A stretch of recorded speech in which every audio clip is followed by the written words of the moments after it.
Good morning, everybody. This is the Oskar Quentin Show, where I take calls from the general public through TikTok Live or this phone number that's a little bit off screen on YouTube. Let's fix that. Just barely. Looks good. Just barely. All right. What am I gonna say? What do I say at the beginning of the show?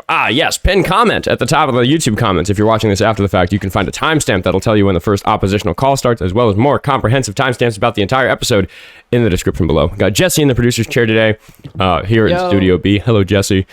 Did you hear that the police were like days in advance had planned with Jake Lang his hate rally in Minneapolis, that they'd coordinated on it, and that they had instructed him not to drive on the sidewalk, and he did anyway, and they protected him anyway? What did you read that also in one of the texts? It was like, looks like you guys are ready to go. Yeah, they were like properly in cahoots, which is fucked up, yo. That's fucking crazy. Why are we... Oh, wait, are we... What's going on TikTok? We don't have any viewers. Are we private? Hold on. I'm going to end the stream. There's something going on. Nobody's here. I bet we're still... You ever thought just maybe falling off? Yeah, it just went from 1,000 concurrent to 0. It happens. It happens. Okay, hold on. Let's see here. No, we're not on a superfan only. What's the audience control bit say? Well, I said... I did switch this to 128 right before we started the episode. Audience controls. All right. Yeah. Let me see if I can watch you. Yeah. I mean, it could just be that the like chat wasn't showing up or something. But like the numbers at the top weren't changing. We weren't having any like any viewers show up. All right, TikTok, I believe in you. We were having difficulties with the TikTok live studio. We restarted the computer today. So we're gonna investigate. Let's see what the YouTube chat's saying about it. Yeah. Jen's saying no TikTok stream. It says I'm on live and I can continue. Might have to restart the studio. But it had trouble loading this morning, so we like restarted the TikTok studio a bunch of times and then decided to just restart the whole computer, which we did right before going live. Restart the studio, aren't you gonna have to restart the YouTube stream as well? Potentially, yeah. I should be able to refresh a video input while it's rolling. Yeah, like now it keeps not letting me go live. I can hit go live, and then we'll see. Oh, wait, there we go. This I think worked.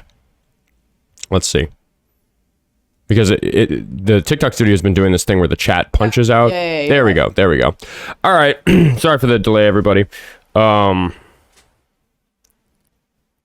There we go. We're live on TikTok. We got it fixed. Something was wrong with TikTok's live studio. I know it's been having trouble over the last couple of days. Apparently, Dean and the like have been complaining about the multi-guest request queue not working. But looks to me...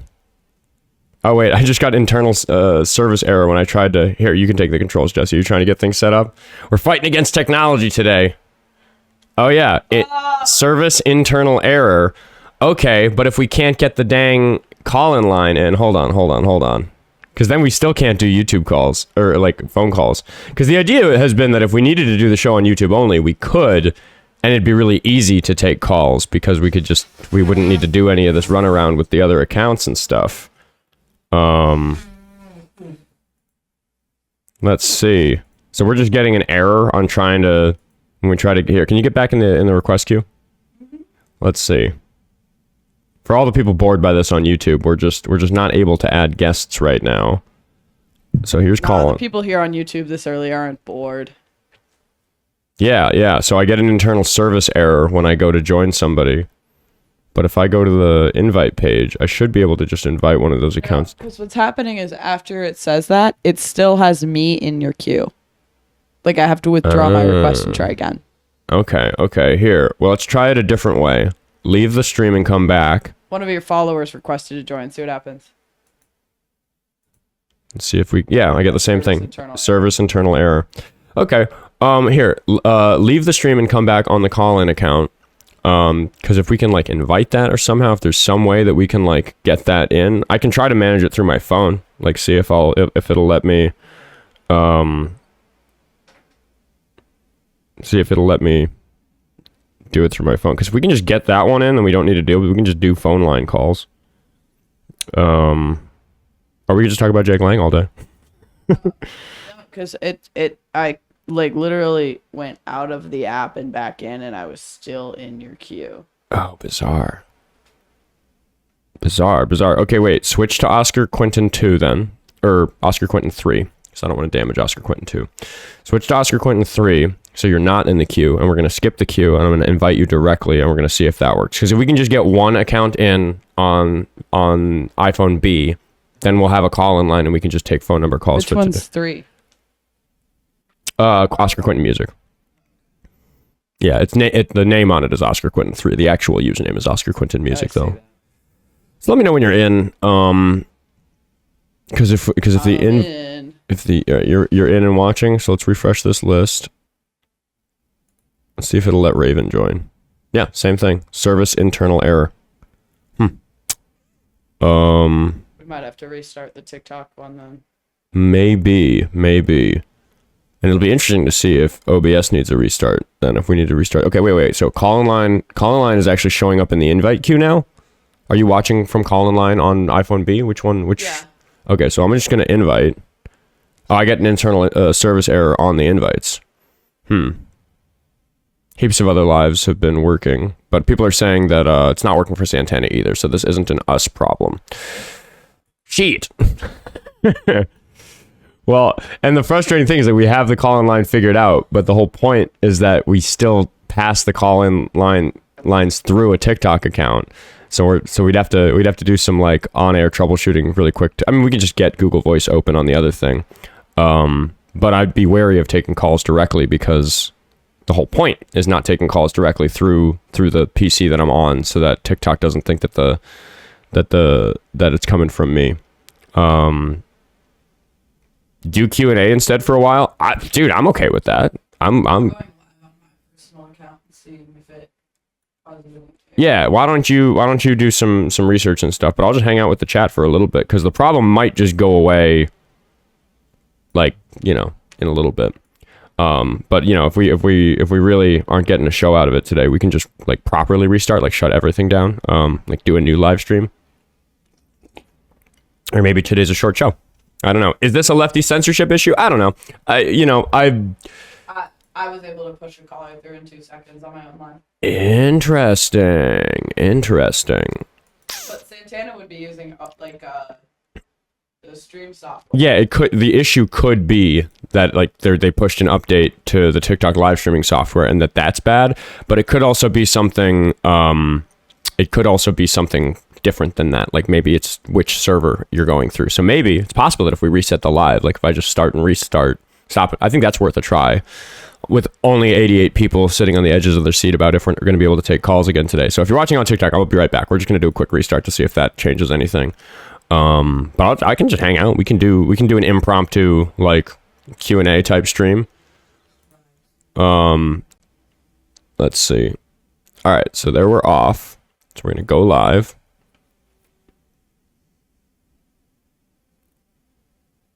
Oh, and I feel bad because I just said to do like Q&A questions, and then people started asking them, but I didn't answer them because I left.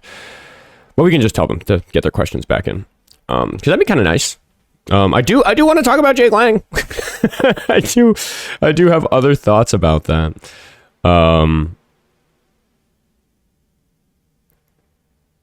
Chemo joined already. He's here. He's a fan at the end of the day. All right. So we've got. Oh, look at that. It works. Hey, Raven. Hey. I think we fixed it. Nice. Sick. All right. I'll catch you later. All right. Love you, chat. Love you, Raven.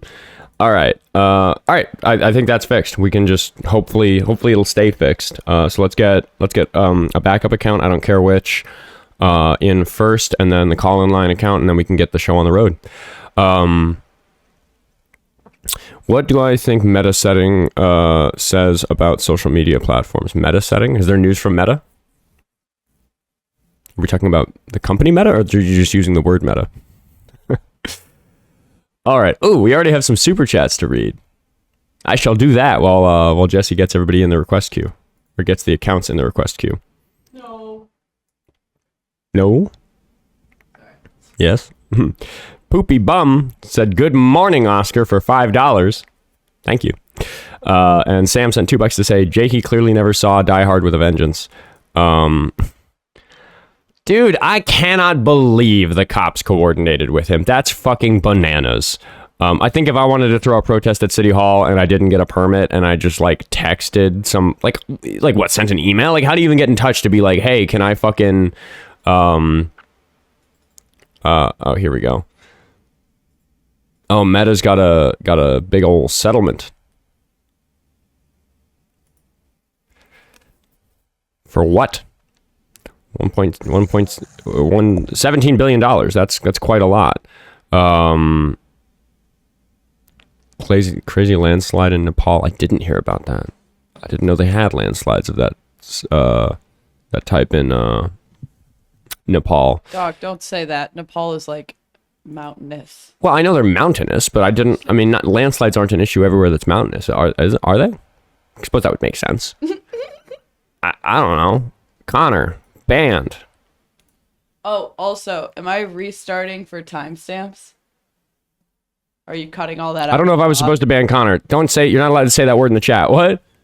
Are we starting over for timestamps? Are you cutting that all out of the VOD? Oh, no, I think we leave it as it is. We leave it in the VOD. Yeah, leave it in the VOD. But here, you can use this one. No, I have a more accurate one rolling. Oh, okay. Yeah. If you started a timer at the beginning, you can just use that. If I start it when you say good morning, all of my timestamps are accurate to the second. Yeah. Oh, there's crazy footage of it. I mean, I'll take that in later, but I'm definitely not gonna take in the awe of terrible disasters on the show for fun.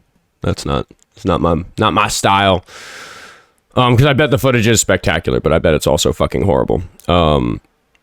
Oh my God! Somebody unbanned Connor. I'm sorry. I thought I saw it and I just thought it was somebody spamming it. Shit. Mods.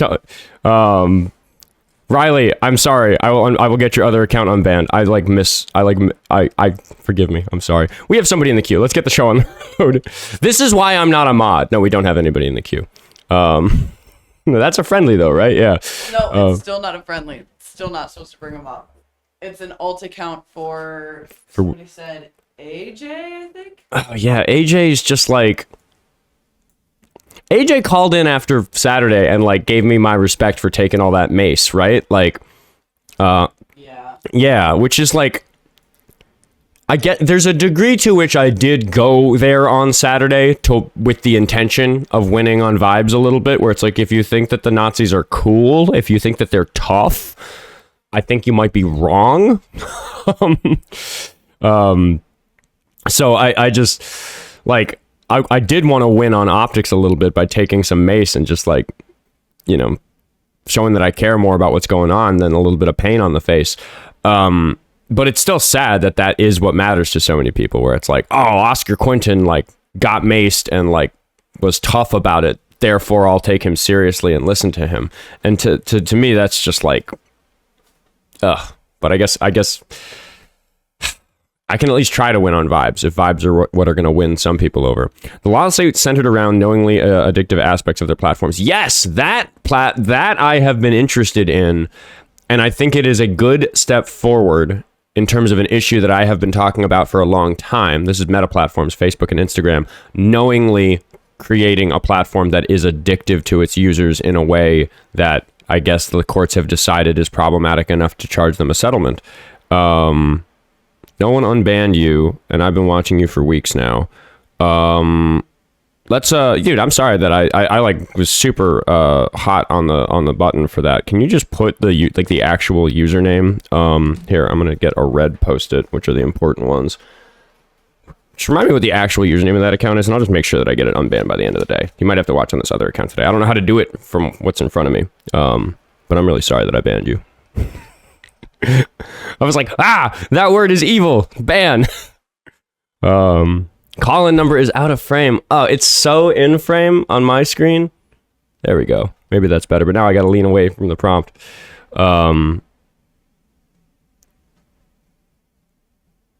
bother me about that account. Message me. I don't see it in the chat, but we'll get you unbanned. I'm sorry about that.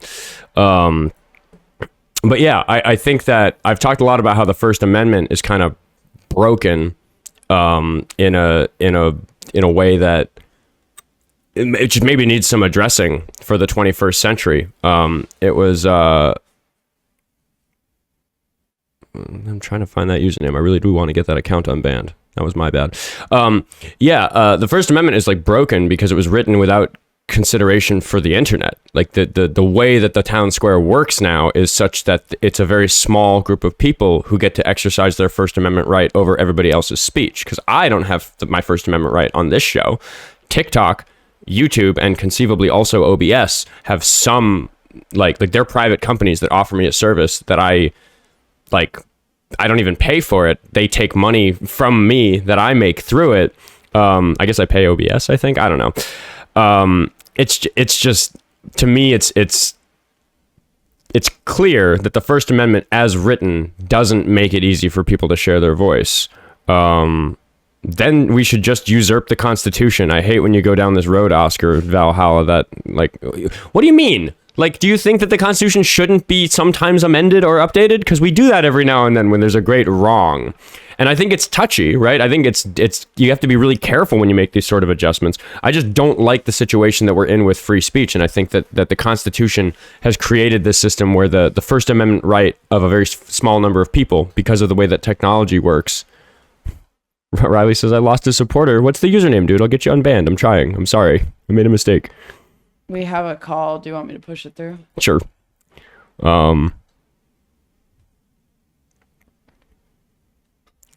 Sometimes people get banned by like a misclick, and then people have to like message us later, and then we fix it. So I'm sorry, but you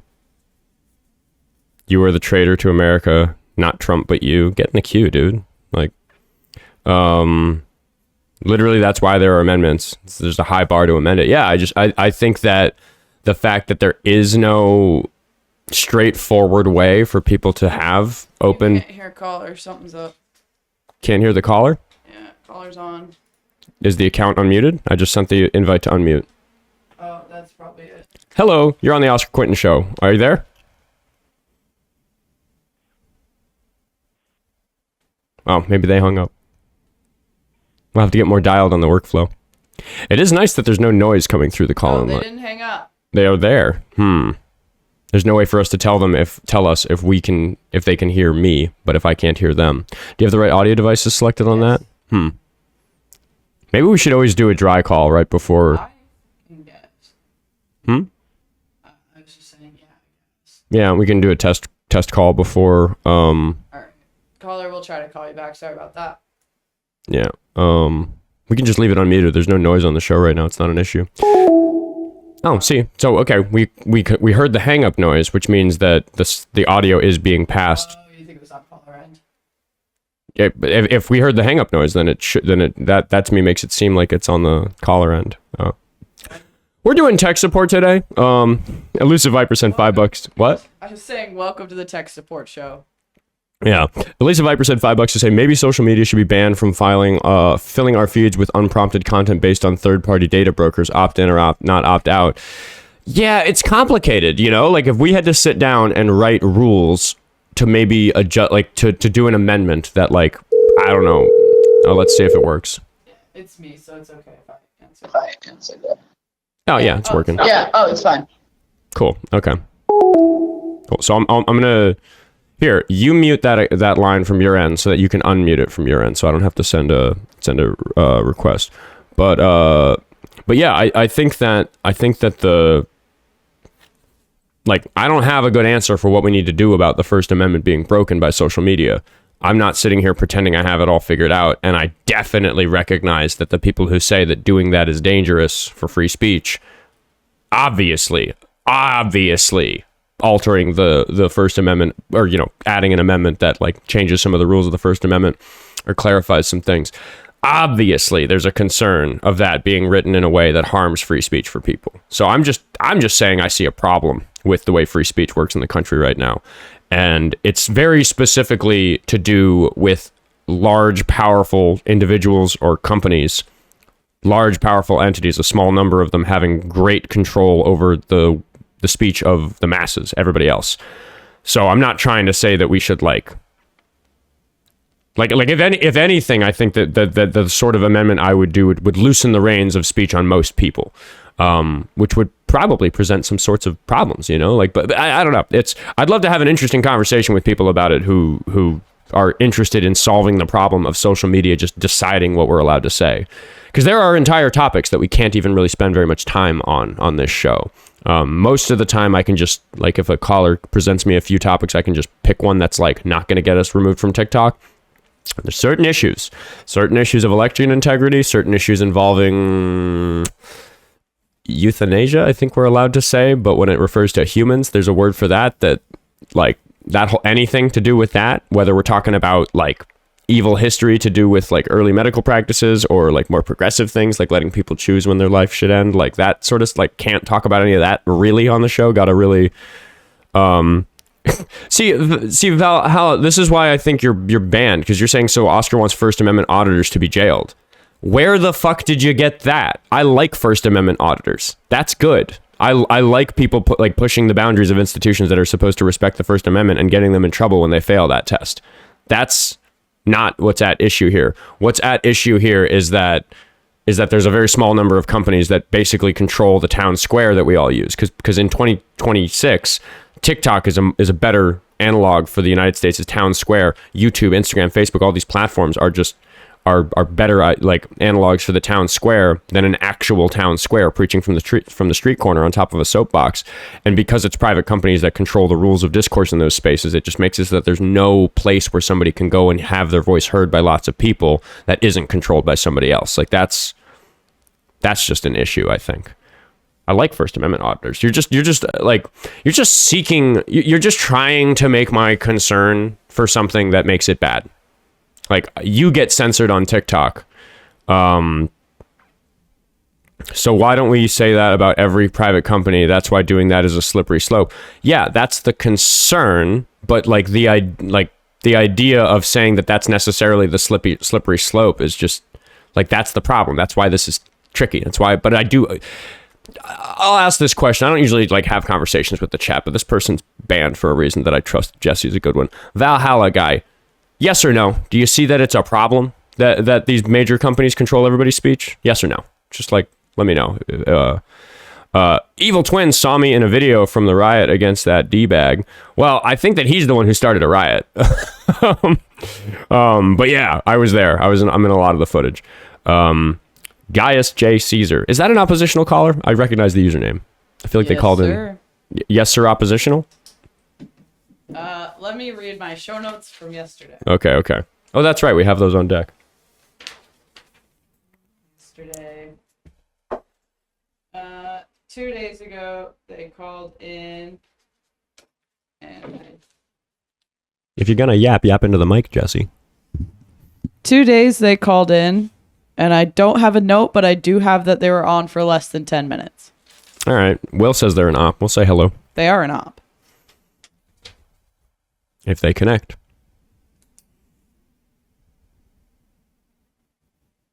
Nope, they're not connecting. We'll say hi to Dylan. A little early in the show for Dylan call, because I pretty much consider him a friendly at this point. How you doing, Dylan? Hey, how's it going, Oskar? Good. Dylan is 19. What are we talking about today? Have we ever discussed ICE? I feel like we have, but I don't remember that much about it. I don't recall if we've discussed ICE or immigration at all. No. Okay, so I see you have the F-ICE flag behind you. Yes.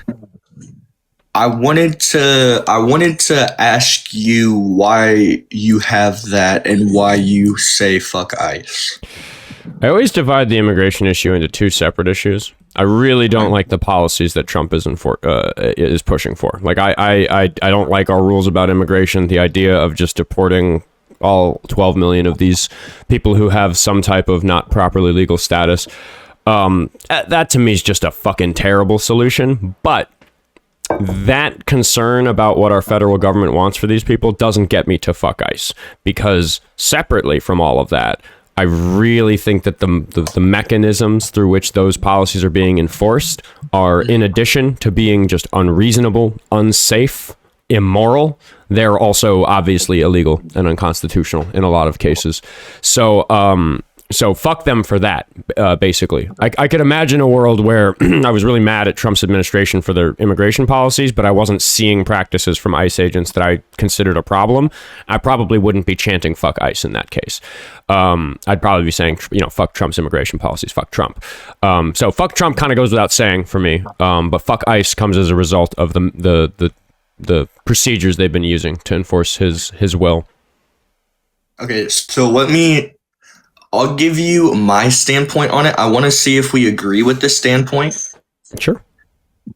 And so my standpoint on the whole ICE situation, I think what they're doing is completely wrong by trying to profiling people that are legal immigrants already of this country just because of their skin tone. Mm-hmm.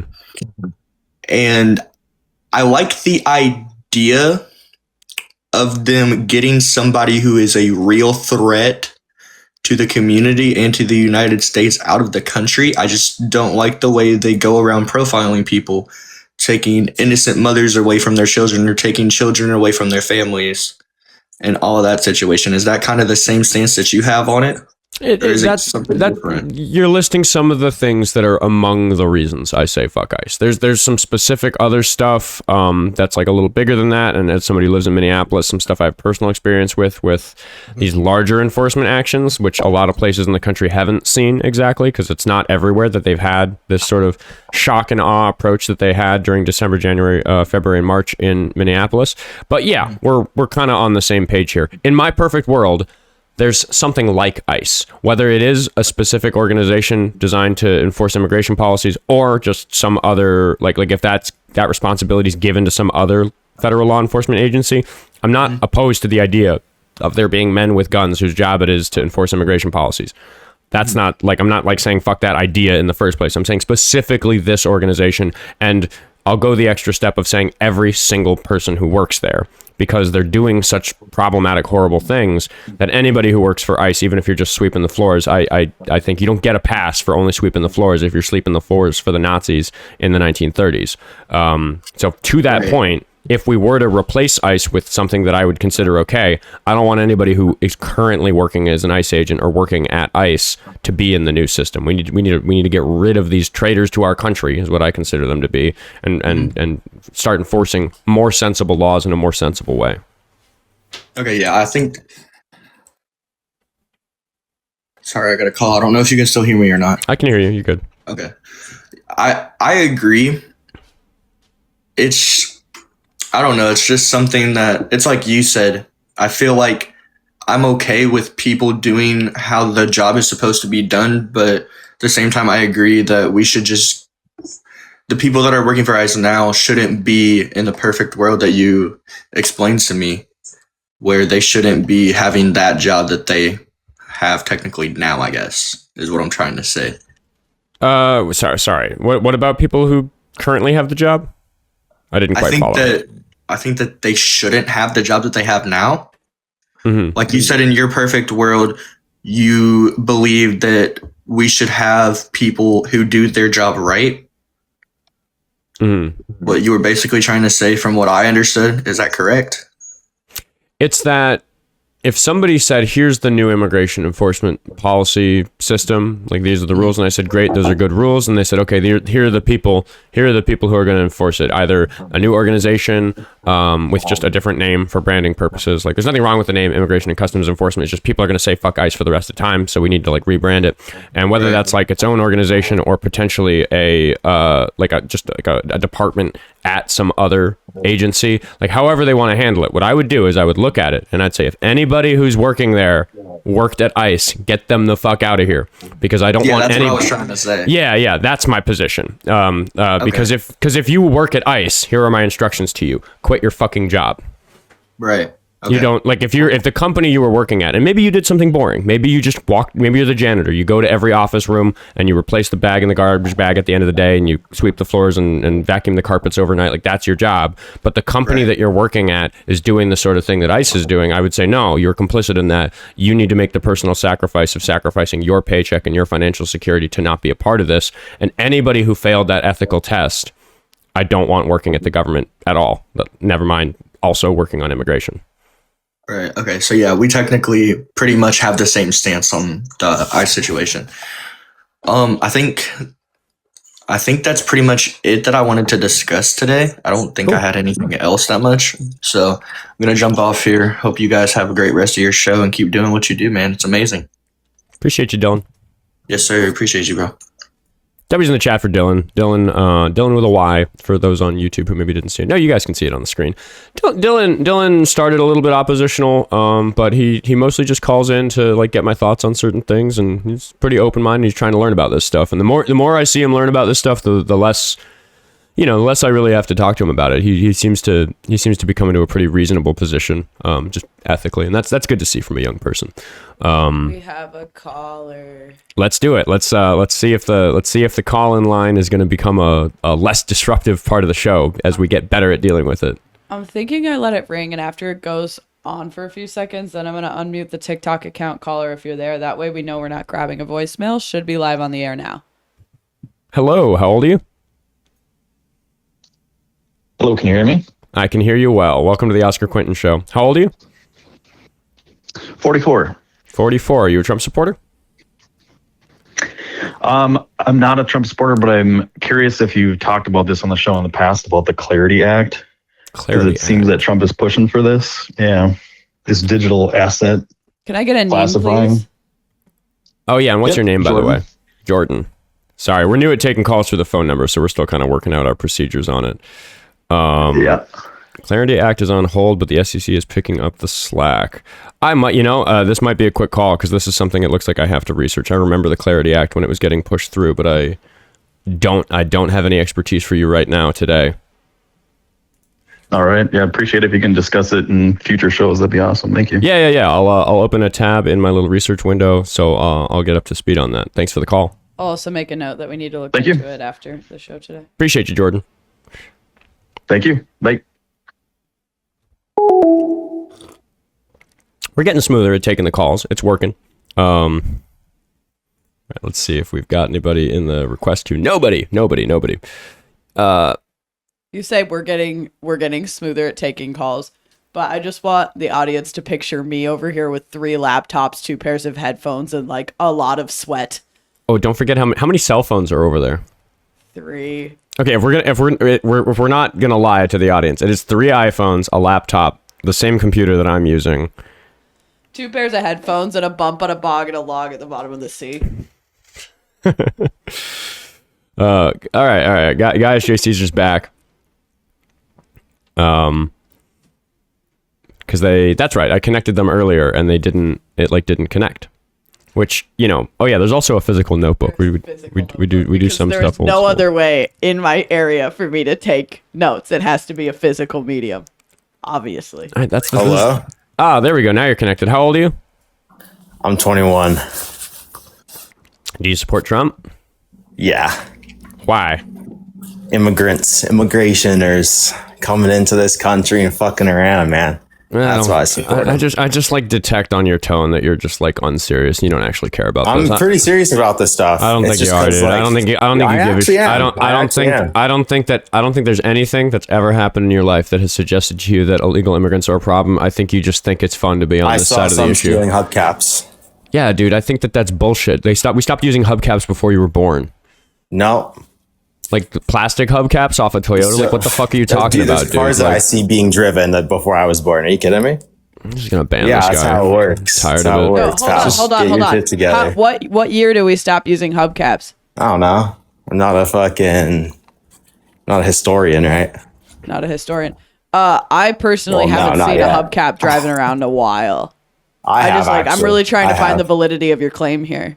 100%. We were talking about it after the show. We were talking about how like your thing about seeing an immigrant steal hubcaps is just such a like It's a very good thing. Does your car have hubcaps?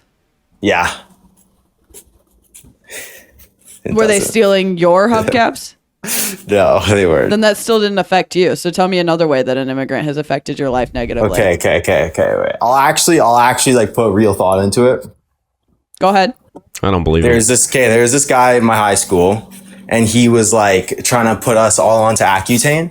And Accutane and he was an immigrant, and it's actually a very dangerous thing to do. Okay, and he was the only immigrant trying to tell us about Accutane and shit. Dude, so this is dude, you're like holding back your chuckles and like having fun doing I'm this. not. But, like, okay, so tell me how that's wrong. You realize I'm wrong. No, dude, I'm tell just trying. Dude, stop talking for a second and just think about how you'd feel about somebody. Gay. Yeah, dude. Or he wasn't gay at the time. This is life or death for some people. You know that, right? Like this is not What is life or death. What's life or death? These issues, like these policies, like this, these things, dude. These things affect people's lives. Like people We worry. don't do life sentences for that right now. Or not life sentences, capital punishment. Dude, when they come for you, are you gonna think it's okay that people fucking chuckle about it on podcasts? They can't come for me. I got fucking backup plans and plan Bs. I'm gonna, dude. I just want to talk to you about you for a minute. Like, do you, why are you doing this? I just like it, man. Like before a hard day, you know, like I just like to get the fucking wheels turning. You know what I mean? Like, so you're confessing that what I said at the beginning is true, that you don't actually care about these. I'm sorry. I need you to let me finish my sentences, because I said at the beginning of the call that you're not actually all that seriously engaged with these topics. You don't actually care about it. It is just fun for you to hop on these lives and stir the pot a little bit. Like, and you just admitted that that's what you're doing. You're starting your day. You're like, oh, I'm gonna go bother Oskar Quentin. I'm gonna go be disingenuous on his show, and he's gonna detect it, but he's not gonna have hard proof. So I'm just gonna smile and be like, no, dude, I'm totally serious. And like, I'm telling you that there are people who can watch this and listen to your voice and think, oh my God, that little shit stain doesn't know what he's talking about, because this is real shit that affects people's lives, and you just don't care. So like, why is this fun for you, dude? All right, Oskar, listen, Oskar, listen. Maybe yes, I am like having a little bit of a certain attitude where like I am trying to like make it a little bit funny, but these are actually like opinions I do believe. No, but it's that attitude.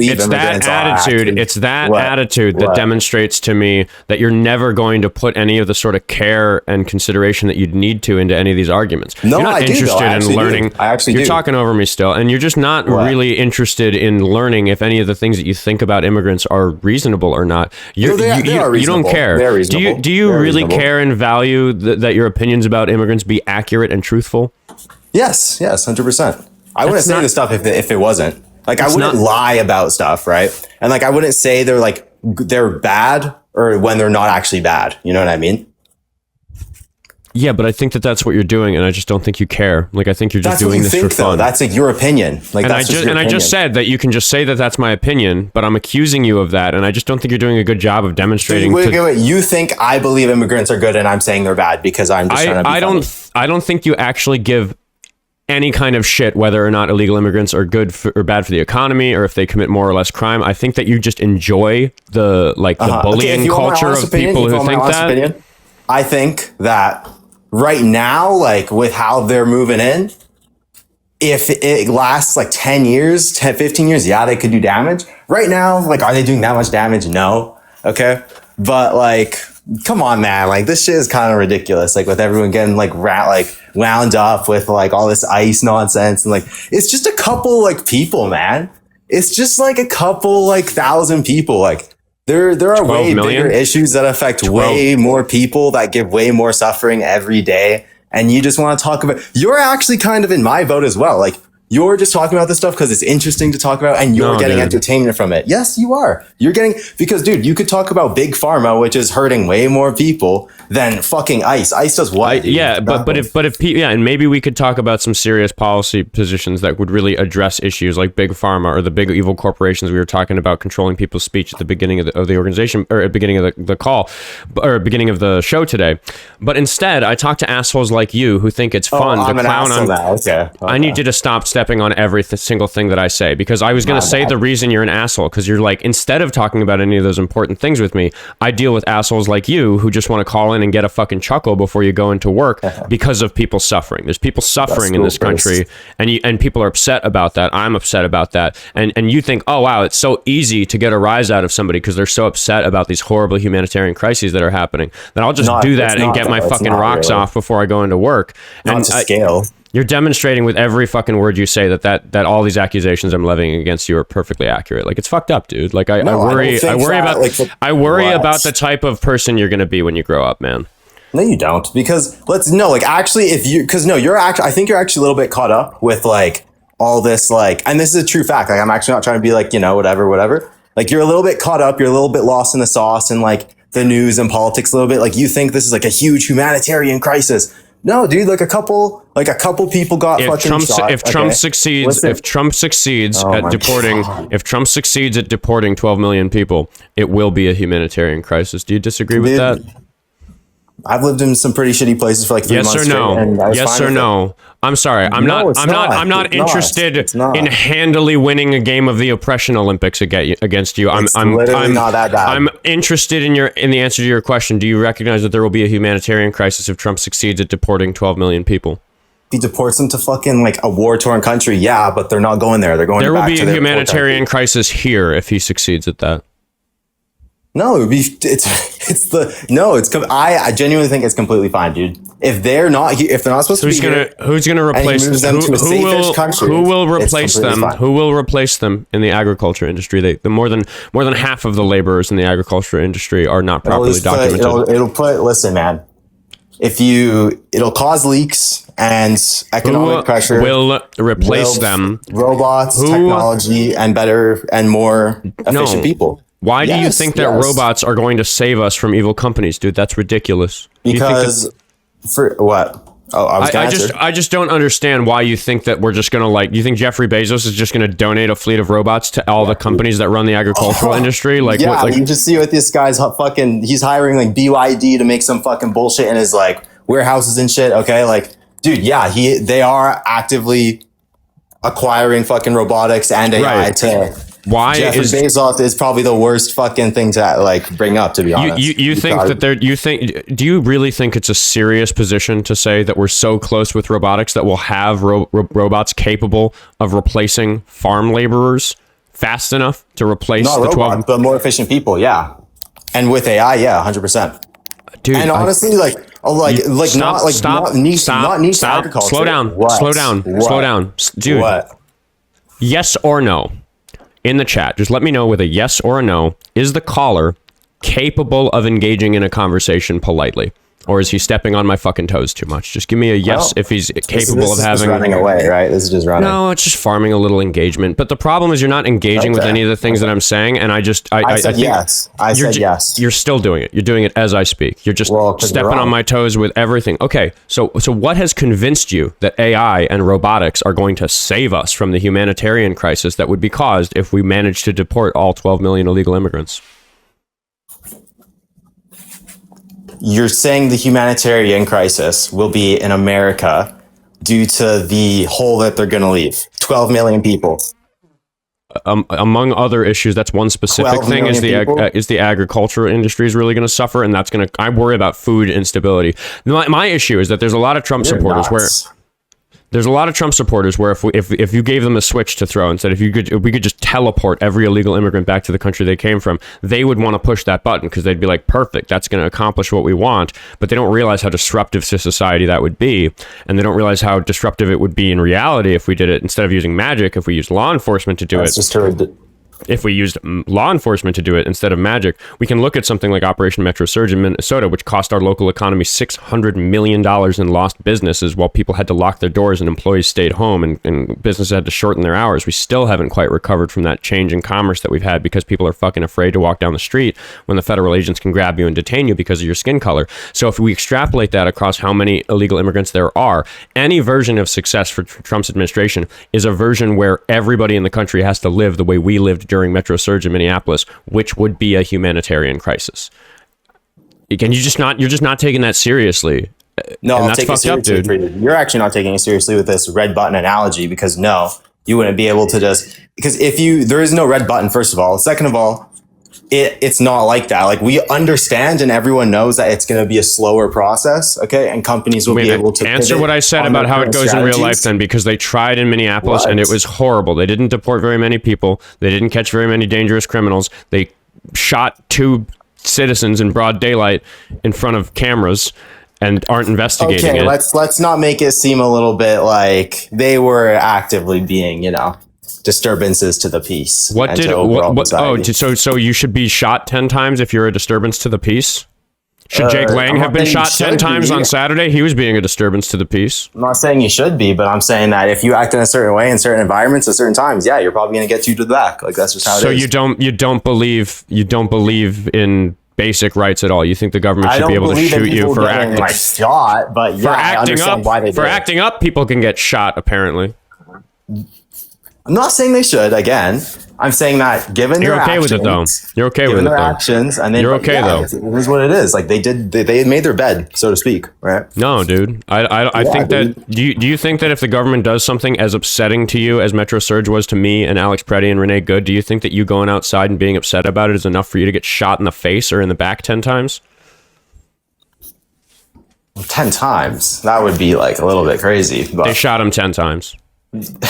Well, which one? The guy who was like kicking the door and shit, or the window and shit, and the one who's spitting everywhere. The guy, Alex Preddy. Yeah, spit. Yeah, he did kick a taillight. He did spit. Yep. Well, shoot him 10 times. Shoot him 10 times for that. You think? Well, hey man, listen, man, I'm not an officer. Yes or no? Shoot him 10 times. Yes. So because he spat and kicked a taillight 12 days prior to being shot, I think is what it was. What? Well, I just want to make sure that you understand that because he did that prior, you're thinking that the officers knew that, took that into consideration, and used that as information when they decided to shoot him 10 times on January 24th?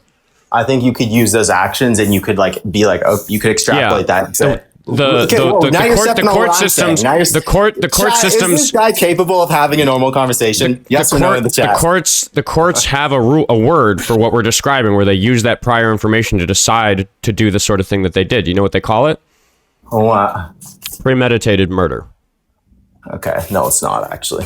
If they use the information from the previous occasion to say that yes, we should kill him because he did that thing last week, which by the way was misdemeanor level misdemeanor. I'm sorry. Are you telling me that I haven't been around the block? Well, dude, some people know the police by name. Like, yeah, the police know, like, this guy's an issue. Like, this guy, they're probably going to treat him a little bit worse. So you're okay with law enforcement deciding to be the judge, jury, and executioner and using what they know about somebody. See, you're not even listening to what I'm saying, right? Because you want to talk. You're very quick to talk. So what I'm saying is, no, I don't think they should have looked at that video and said, oh, we're going to get him tomorrow.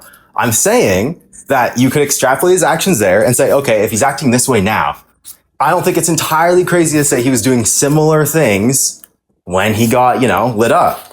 And the fact of the matter is, I don't think you're gonna sound this chipper when it comes to your neighborhood, dude.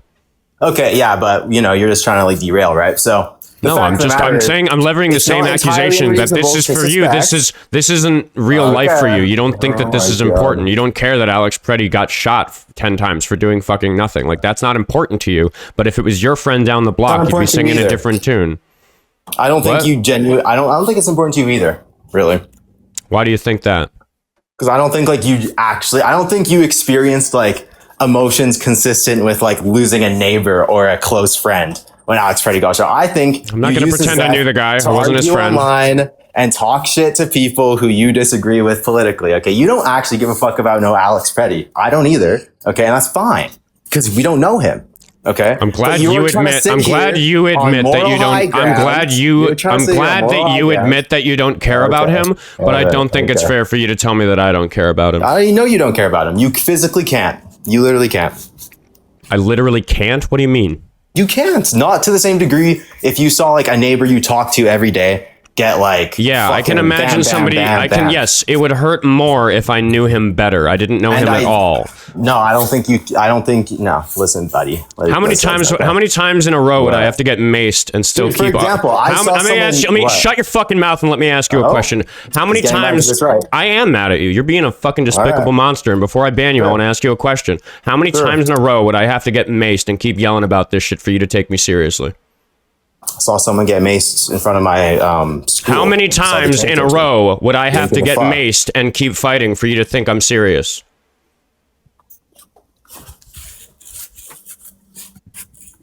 How many times?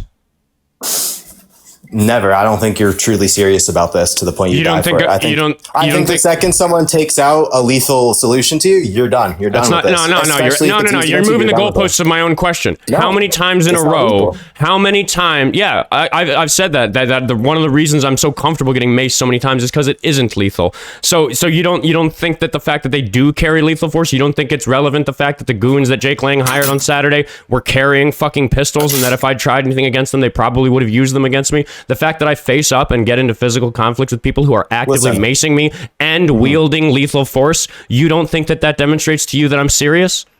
If you actually cared, you're a fucking coward, dude. No, you can't imagine. You can't imagine a person doing that. Listen, you're just you're just one of these political people, and you operate in like political like kind of mentalities of like, I'm going to protest and I'm going to get mad and I'm going to get maced and post it online and tell everyone I got maced. I'm serious about this. You're not actually like looking up how to get what you want out of these things. Okay. Like if you actually cared, you'd start a business, you'd make a lot of money, and you'd lobby for the stuff you wanted. You're just sitting here talking shit. You don't give a solitary fuck about anything you say in your actions. Maybe you actually might have like psyched yourself into believing you care about this, but you fucking don't. You're gonna come back and you're gonna come back and turn your camera on to show you're fucking serious. Okay. What do you got, Jesse? Here it is. I mean, sure, I could, but I don't see the point in it. I'd like for you to do that. What's up, Jesse? Why? Why would you? Hey, shut your fucking mouth. Jesse's talking.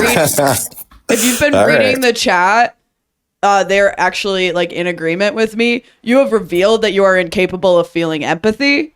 Yeah. But not everybody else is. Yeah, not everybody else is like that. You are incapable of feeling bad for things that don't affect you directly. I personally would like you to turn your camera on in case your girlfriend's in chat so she can know, oh my God, this is a Well, he has to go unprivate his account and then come back because I don't have a camera button for him. I just don't have access on this account. I don't. Okay, but I'll turn my camera on. You're gonna come back on a different account. I'll turn my camera on if you tell me what utility it has in this. I don't need to tell you that. You're going to do it or you're not. Like, that's up to you, dude. My camera's on. I was there. I took the mace. I faced up with the guys with guns. You can sit here and tell me I fucking didn't. You can sit here and tell me that I didn't face up with the same people who I watched fucking shoot Alex Preddy 10 fucking times or Renee Good 3 times. You can tell me that I didn't still go wag my fucking finger in those guys' faces knowing that some of them might have been the people who did that. You can tell me that I didn't spend months of my life going out and doing more than we saw Alex Preddy and Renee Good in the moments where they died. Like, you can tell me that shit didn't happen. But it's just with each passing moment that you do, you just look more and more like a fucking child. So we're gonna get that camera up and see what he actually looks like. I'm not even getting child. Like I said, like as the chat clocked, I'm getting like sociopath. Yeah.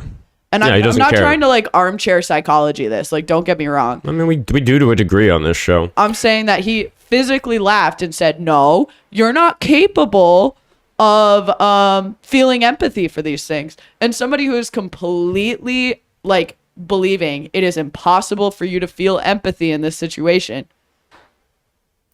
Like, that's a dangerous mentality. Mm-hmm. But that's what we deal with, people who think that way. That's what we do here on the Oskar Quentin Show. For $5, Lucky Phil sent my buy me a coffee. He said, "It's okay. Once the domestic market is thoroughly fucked, it'll be great for imports." Y'all great yet? Just clowning on that perspective. Thank you, Lucky Phil. Appreciate you. Over in Cash App, good morning from Steven for $5. Thank you very much. Jack sent $5 to say, "Only 1,000 people. What a fucking psychopath." Yeah, I think that is a psychopath. Araxis sent $2 to say, "This guy should crawl back to the red pill chud puddle." Yeah, I mean, he fucking demonstrated my point. Rebecca sent me $20 yesterday. I forgot. It was after the show. So thank you, Rebecca. I should have read that at the beginning of today's show, but I forgot. Sorry about that. It's a bad day for news, but I appreciate you being there while we get it. Yeah, fucking Dolly Parton died while I was on the air. Her death was announced while I was on the air yesterday in the middle of an interview with like somebody who was interviewing me, not like I was on two shows. I was on this show and Elliot Connie's show, like answering questions about what happened on Saturday when I found out that Dolly Parton died. Yeah, when I found out that Dolly Parton died. Chat for that. Ethan sent $1 to say, do you know or watch Professor Dave Explains on YouTube? Probably the best science communicator on the internet. Deals with trolls like yourself. I think you would agree on most takes. Highly recommended checking him out if you haven't. Jessie, can you write that down? I haven't heard of him. What's his name? Who? Professor Dave Explains on YouTube. I'll give him a look. I also do have a little bit more unfortunate news. Tim Curry died last night as well. Fucking goddamn it. Rest in peace. Fucking all the wonderful people. What was the name of the show again? Professor Dave Explains. Jason sent $2 to say, that's a caller you should send to the guy who interviewed you yesterday. Yeah, the psychotherapist. We could like talk about that fucking psychopath.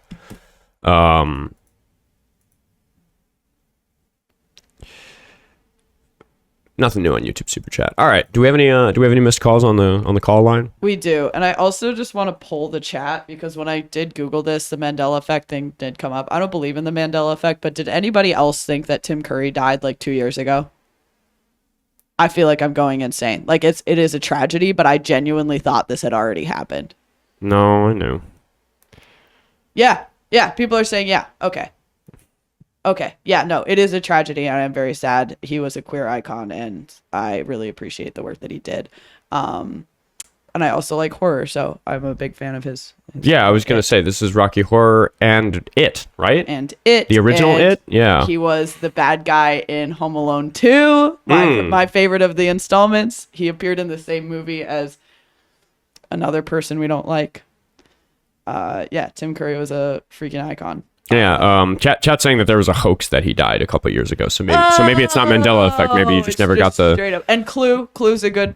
Yeah. Yeah, everybody's just throwing out movies that he was in. Legend. Yeah. Okay, I'm gonna start pushing the collar. Yeah.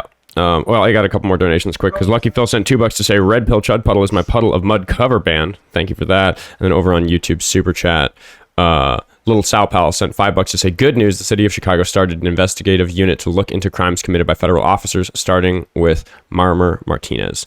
Good. We want to see more of that, but the process is slow, so the concern is that there'll be more bloodshed by the time these things get dealt with. Yeah, we're good there. You ready to push a caller, Jessie? Yep, they're on the line. Hello. Wait, let's get them unmuted. Hello, how old are you? Hello, I'm as old as the dirt itself. How old is that? This is Goblin Bags calling in, actually. So Goblin I'm sorry, Bags? it's a friendly. Oh my God. Goblin Bags calling in as a friendly. Everybody knows Goblin Bags from the fun ad reads. Nice to hear your voice, man. Nice to be heard, I guess. I just wanted to call because I have a couple slightly longer ad reads from stuff from yesterday that I spent a bit of time on, and I had requested in the Discord to make one for Spider-Man.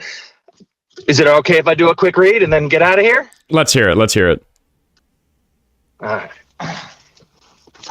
Gonna hear one from the man himself. Yeah, you, looking at you. Your protest group is completely out of juice. You've got that giant cardboard sign and the megaphone, but where's the real pizzazz?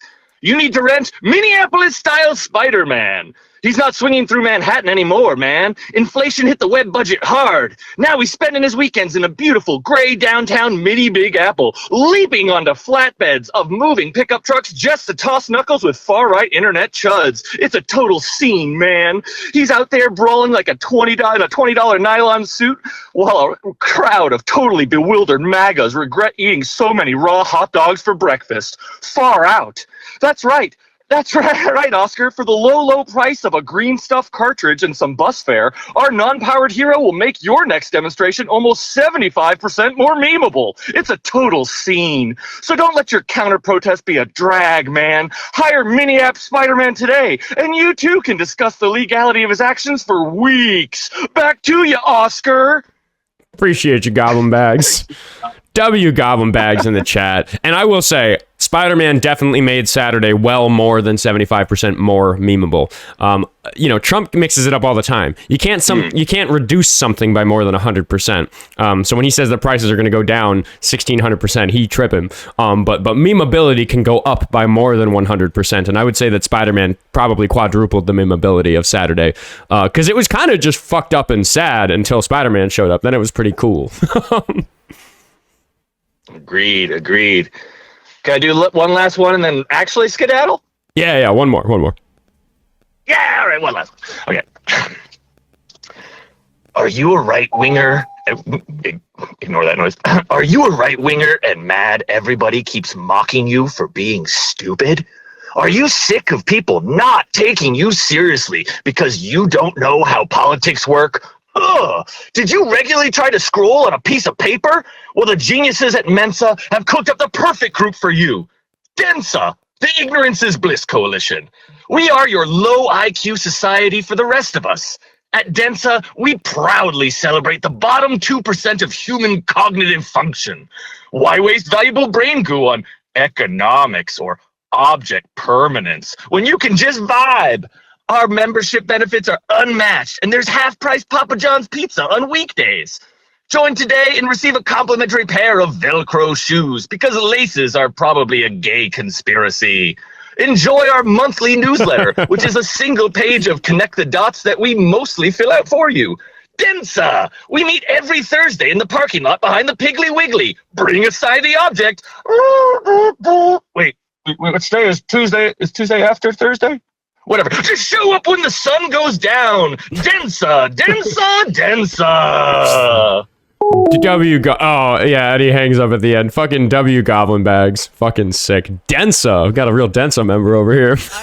I have a conspiracy theory that Goblin Bags did actually used to do ad reads for like FM radio. Sunday. At the Superdome. What? It's too good. It's too good. Yeah, I was honoring, like, I feel like I hadn't heard his voice before, so I'm glad I was doing I feel like I was doing his bits justice with all the ad reads over the months he's been sending silly ad reads for me to do. Because I think he has more fun sending his donations than most people. I recommend make the ad reads fun if you can. Nurse Elliot sent $1 to say Happy National Dog Day from your hopefully favorite furry. Big ooh woo to all who celebrate. Ooh woo. Yes, XOXO. I didn't know it was dog day. I'll have to tell my dog. All right. Just for the record, I did kick that previous caller who said he was going to come back with a camera, and he has not come back with a different account that has camera privileges, so I think it's because he's a fucking psychopathic coward who knows he was just here to fucking rage bait. Fucking sitting there and telling me I don't give a fuck about Alex Preddy, dude. Like, what the fuck, dude? Like, dude doesn't have feelings. Unbelievable. We're going to talk to Promise, and we're going to make them promise to not be a giant twat on my show. We'll see. Burner account. We'll see how it goes. How old are you? Hello. Hey, how are you? I'm well. How old are you? 28 years old. 28? No, 20. Okay, 20. Can you cool it with the background noise? You're being kind of noisy. Sorry? Can you just cool it with the background noise? You're being kind of noisy. Yeah, can you give me 15 seconds to change location? Sure. If you like the way I handle the chuds, you can go to the link tree in the bio and find the Venmo, Cash App, Buy Me a Coffee, or Patreon. Make sure you're following the backup accounts over here on TikTok. These accounts down here. Not this one. Don't follow this one. Follow this one and this one, though.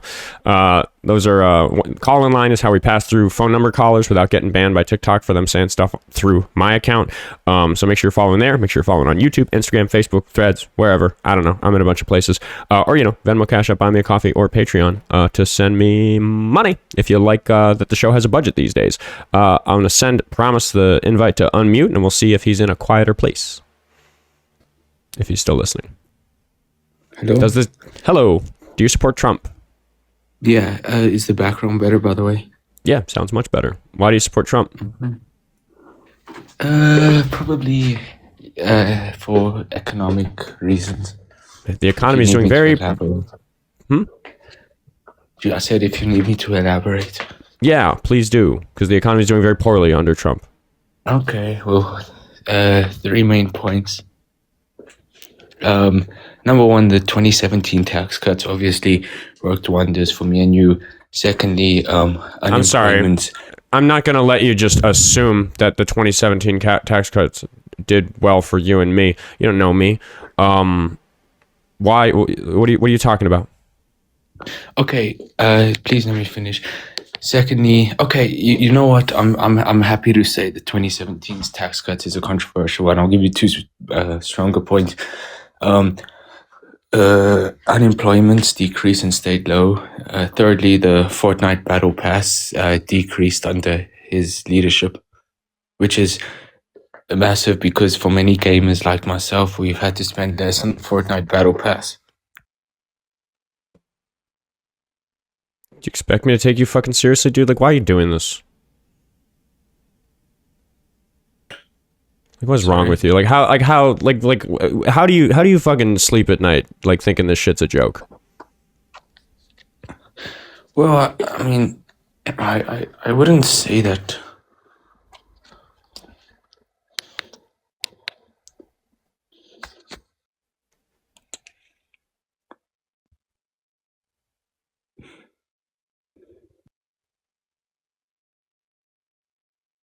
I asked you a question. Yeah. Like, how do you sleep at night thinking this stuff is a joke? I don't think it's a joke. Yes, you do. I don't. We can move past that and talk about why you think it's a joke. And if you tell me again that you don't, I'm just going to disconnect you, because we all know that you do think this is a joke. I wouldn't say I think it's a joke. Get off my fucking show, dude. It's just like, I swear, we need to start doing the show in person. We need to get a venue. We need to say, come here and talk about it. Do you think anybody in Minnesota is going to show up to talk in person about how much they love ice? We're going to have to fly to a different fucking state to do it. Fucking, like, phone number hasn't saved us. There aren't serious Trump supporters. It's all psychopaths and white nationalists. Like, that's hyperbole, and I know that my lens on it is through this, like, discourse space on TikTok and YouTube, and gotta get on Twitch, gotta get to other places, gotta get on Kick, probably. Like, I think that's the next thing we need to do, is just start getting the show streamed to more places, which is just like, it's just like, I can't even find somebody willing to have a serious conversation with me about this shit. Like, that's where we're at in 2026. It's hard for someone like me. Like, I have like 300,000 followers across different platforms. I can't find anybody who has a serious, like, I actually think Trump is good for my life type of argument.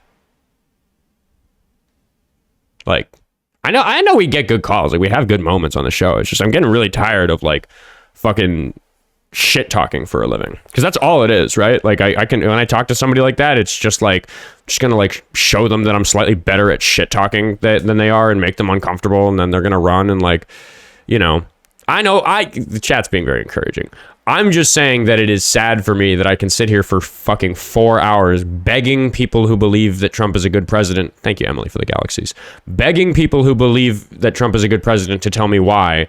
And across 4 hours of show that I do 7 days a week, I feel like, Jessie, what do you think is a fair average for the amount of time I actually spend talking to a person who genuinely believes that Trump is a good president for this country across 4 hours? Prior to like 2 weeks ago, probably 60%. Currently 30%. You think it's that high? I'm talking about the time, like, not the percentage of the time on the phone. I'm talking about the time of the 4 hours, because I feel like in 4 hours I spend 10 or 20 minutes talking to a person who's seriously. No, you get a caller for like an hour, 2 hours, 3 hours. Sometimes. I'm giving it like a 30. Raven says 15%. That sounds more right. It's like 15% of 4 hours is how much? What's 15% of an hour? Yeah, we're talking about like fucking 30 minutes. 30 minutes for 4 hours. I can sit here and be like, 1,100 people watching. Somebody just tell me that you think Trump is a good president, and it's people who are just like literally here to watch me suffer for fun. Like, it's fun for them to make me upset about this stuff. So they like laugh at me, and that's just how they like get their dick hard? Is they just like think like I'm making that guy on the fucking TikTok real upset that his neighbors are dead. Dudes are just out here chudding around. Izamak. Yeah, we got one of them to admit that what he was doing was just chudding around on TikTok, and it's like, dude, like we're upset because of people dying, and you're like it's a fucking joke. There's more people who think Trump is a joke worth laughing at. Like, let's laugh at the suffering of the people who he's causing misery. There's more people like that than people who are like, yeah, that's my man. He's a good president. Like, what the fuck has happened to our country? That's what's going on. We're running out of ones who are from this country. I don't think the previous caller was from this country. Oh, Rebecca sent another $10. Hopefully she was listening when I thanked for the previous 20. Thanks for keeping me from falling asleep during these work trainings and being here even more for even more bad news. Thank you, Rebecca. I appreciate you. And Zane Gustafson, Zane is listening. The Unjerry Rig America guy. Live show is the way. When are you coming up to Sacramento? I might be able to drive down from Seattle. Zane, hit me up on Instagram. I follow you on there. I've got you saved definitely in my general. Ungerrymander America. Ungerrymander America. Did I say gerrymander America? He's in favor of ungerrymandering America, not gerrymandering it further. I will be in Sacramento the 1st through the 4th of September. So yeah, dude, I would love to have a beer with you. I definitely want to just talk about that constitutional convention over a beer at a bar. That'd be sick. So hit me up. We're definitely trying to have one or two of those evenings that we have in Sacramento. One of them is planned for like a hosted dinner for like a particular thing. And then the other 2 nights I am hoping to at least have some like, hey, we're going to be at this bar from, like 8 to midnight or something like that. I'd love to give people an opportunity to come say hey, because we did. I will say, I know I'm sitting here being grumpy, and I will admit I was in like a kind of bad mood when the show started today.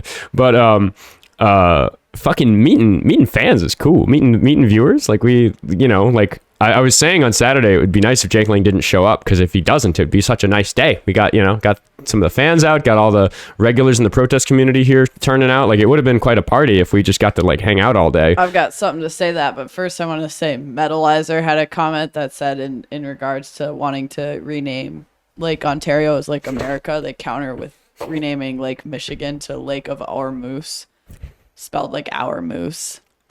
Yeah, that was or moose. Fun. That's funny. But more importantly, speaking of the protest community, well-loved character on this show, Sarcasm, Tom Evanstead. No. Not only has he just been on a tirade of posting recently, today he doxed protester Derek.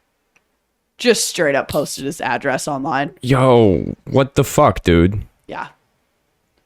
I mean, like, they're talking about a convicted rapist who uses the N-word a lot. So, like... A lot. Instagram doesn't take him down. Do we have to like go? Do we have to send? No, I mean Derek reposted it, so I guess Derek's fine with it.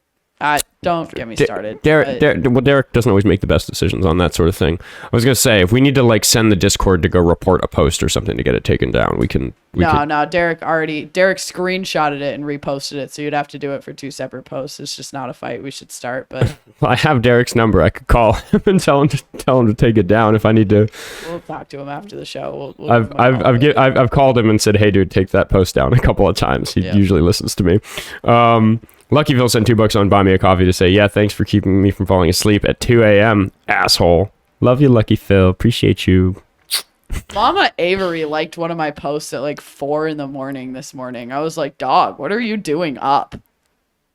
Tom Evanstead is such a piece of shit. Sue, thank you for the $5. Wondering if you could plop the link and phone number into different pro-Trump social media groups, nudge people at it a bit. Yeah, we're experimenting with that. We just don't want to overwhelm it too quickly, because we're definitely just going to deal with like a shitload of trolls. Actually, I will say, we've been cautious with how we promote the number, and fewer trolls than expected. I do think that requiring, like, we have the spam filter on and we're considering that, so I think that some people who just like don't have caller ID or something like that aren't using a real like phone number that's linked to them, because we're not going to dox anybody, like even when people commit crimes, I still tend not to. I guess, yeah, we've never done any kind of doxing like that. We just tell the police.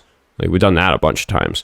But anyway, thank you, Josh, for the $5. Of course, it's just psychopaths and bigots. Even at the start, that was most of the supporters. Now, the rest just realized there was never a good reason. Yeah, I mean, I do think that, like, there's like the average caller on TikTok is getting worse and worse and worse because they like with every passing day, a Trump supporter is somebody who still supports him in spite of another day of his presidency. And for that reason, they are just getting worse. But I know that there's a degree to which that's happening faster in the TikTok space because the reasonable people are kind of being eked out by conversations with the likes of me, which is why I want the phone number to get promoted in places other than just like on the show by like having it up here. So we'll Tina, thank you so much. I love the Guardian's Pledge. That one's really cool. It reminds me of like makes me think of like Harry Potter. Makes me think of like the Patronus charm. Even though we're supposed to hate Harry Potter now because J.K. Rowling is like a certified piece of shit. So I always have to tack that on there. It's a shame that part of my childhood is like associated where it's like asterisk entire IP owned by a piece of fucking human garbage. Because J.K. Rowling sucks. She's the fucking worst. Ugh. Rico Suave sent $2 to say, when are you co-hosting again with Parker? Best debate. Co-hosting with Parker was lots of fun. He let me on for like 3 hours. Soon. I would love to get on there maybe this week. I mean, it's up to him. So I think tomorrow and the next day in the evenings, I have time to like be doing other things than like show stuff. So I might do some work tomorrow evening, and the next day, like while like sitting in the request queue listening to Parker or something, or Dean might try to hop on some other Big Good Lives. Just gotta not be so pushy, you know. It's like there's tact and etiquette to the fact that like, you know, Dean or Parker giving me an hour of time on their show is like straightforwardly they know they are doing a huge thing for me, and they're handing me the reins of a thing that's hugely important to them because like if they're gonna have me on for an hour, it's like I'm the thing that's gonna determine how well that stream does to its sense. So I really appreciate the time they're giving me. That's been it's been huge. So I've no reason to be pushy at all or worry about anything. Julian, thank you for the $2 on Venmo. He said, I like to think that Tim Curry isn't truly dead. He's just gone to one place that hasn't been. Gone to the one place that hasn't been. Yeah. Tim Curry and Dolly Parton. What a couple of days. Oh yeah, I was gonna say that trailed off, but Venmo did cut it off. I'm glad I reopened it. The one place that hasn't been corrupted by capitalism. Space! If you don't get the reference, he played Premier Cherdenko in Command and Conquer 3, Red Alert, and he played the role phenomenally. I didn't get that one, so thanks. I'm glad I thought better of the fact that message seemed cut off. But rest in peace, Tim Curry. And Dolly Parton. Ryan also had his message cut off by Venmo. Fix it, Venmo. It's very annoying. Ryan sent $5 to say, can I advertise the phone number and call-in times in MAGA groups on Facebook? I know there's still Trump humpers in certain groups. Here's what I'll say to everybody. Don't post it. It's okay if you've already done this. I'm not going to be upset by anybody that does because I want the number to stay the same. As I understand, this number can stay unchanged for like years, and we shouldn't have any problems with Google Voice. If you want to advertise to Chudley callers on Facebook, I think for right now, find somebody whose comment seems to you to be like a super Chudley comment and message them and say, hey, I saw your comment supporting Trump. Please call this number between 10 and 2 Central Time. And you'll get put into a queue to be on a talk show to talk about why you support Trump. Like, I think if people want to do the footwork, I want to try to, because we could just post it somewhere. And like, if I had a post go big on Facebook, it would probably just result in like a ridiculous inundation of trolls. So we're trying to slow meter the rate at which the calls get brought in from sources other than people who watch the show. So just be cautious. Don't just like billboard it. And maybe we'll get to a point where we can just start billboarding it, because it's a small world. If we had all the trolls after us, we could just ban numbers until they run out of phone numbers to call us with, because we already screen calls that don't have a caller ID associated with them. So other Google Voice numbers and other like things like that like don't work. So it's surprising how quickly you can deal with like an army of trolls. Like a Discord gets sent after this show like once a week, and the mods just ban everybody, and then that's it. They're out of TikTok accounts. They can't even watch the show anymore. What date was Oskar on Parker? Oh, fuck. I have it written down somewhere. I bet somebody can figure that out in the chat. Kronos sent $2 to say, I'm stuck at work again. # free hungover Kronos. I believe in you, buddy. W Kronos, as always. Anybody in the queue? Nobody in the queue. Any calls to take, Jessie?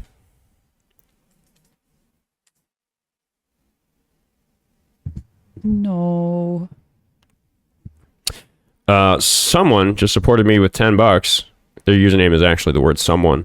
For the love of God, please join the Unfuck America tour and do it live, or do the Charlie Kirk and start showing up at bars and events. Maybe I will do exactly that. We'll see. But yeah, I mean, that's just it. Like, I'm so glad that as like the TikTok space is running into this problem where I think it's been like, yeah, I knew the chat would freak out about that. Oh man. What's up, Raven? I was just trolling the chat. Okay, do you know the drama behind the Unfuck America tour? Well, I know that it's issues of platforming, but you're gonna know better than me. Why don't you tell it? Z, the leader of the like organization, is pretty racist. Well, yeah. Well, I mean, it is controversial. I even like even things like Jubilee are like, you know, it's just it's difficult deciding who we're gonna let, like whose work we want to participate in.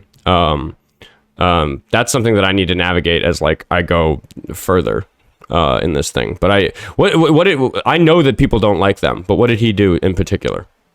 She is a woman that was, as they were putting together this whole organization, was going into lives and essentially just committing microaggression after microaggression towards the Black community, over-talking them a ton, telling them how they are experiencing their experience, telling them how to handle their experiences, tone policing them.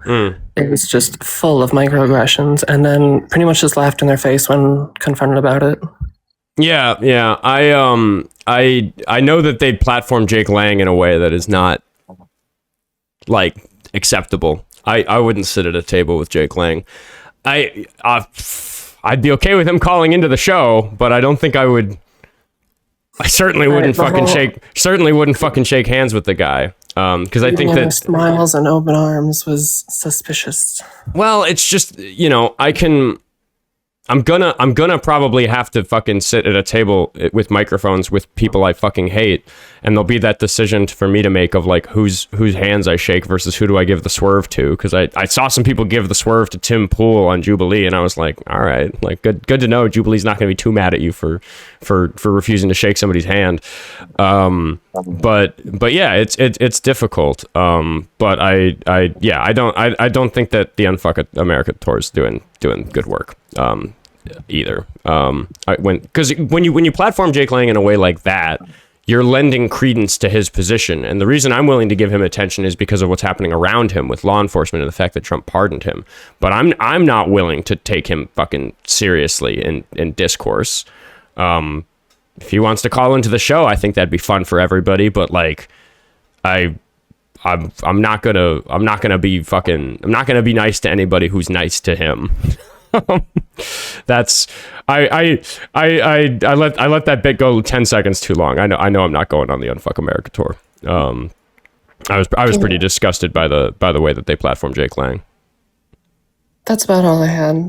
Yeah, no, I was fucking with the chat on that. Thanks, Raven. Love you, chat. Love you, chat. Love you, Raven. Kyle Rothfus. I think that's our next caller. Let me just double check that we don't have donations piled up.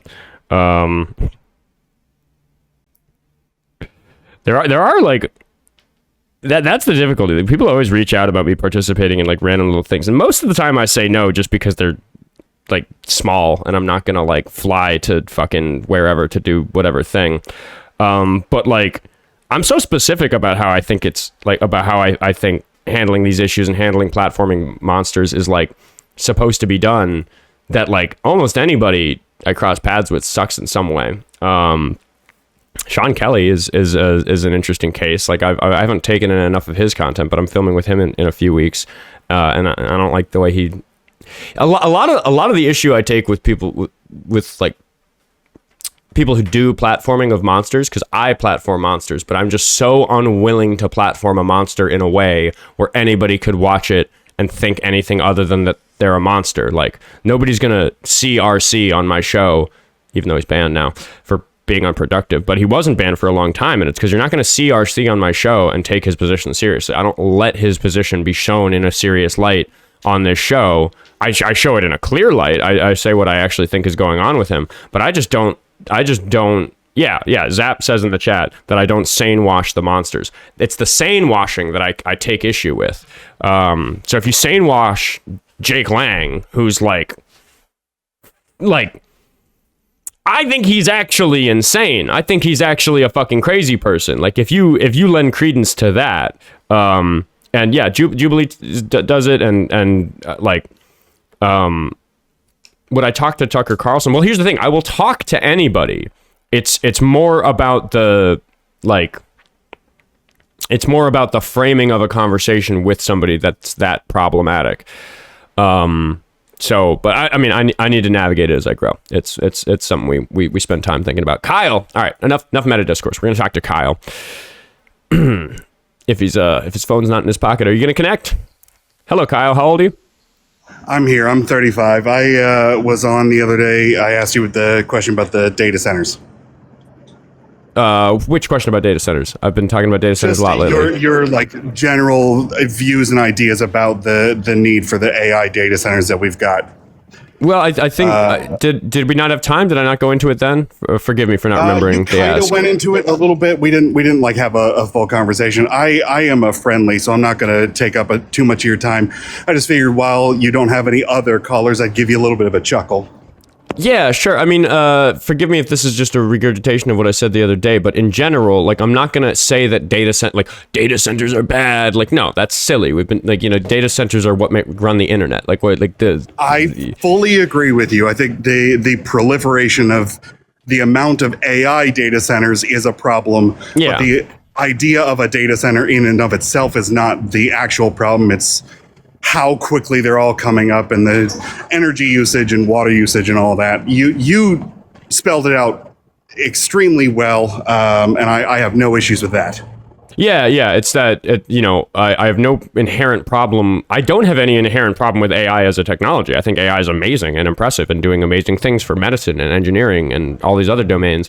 It's just that with any powerful technology, there are a bunch of doofuses leveraging it for profit by making people stupider through algorithmic feeds that are driven by it. Like, it's AI that decides what you watch, and the content you watch might be AI-generated bullshit that's making you stupid.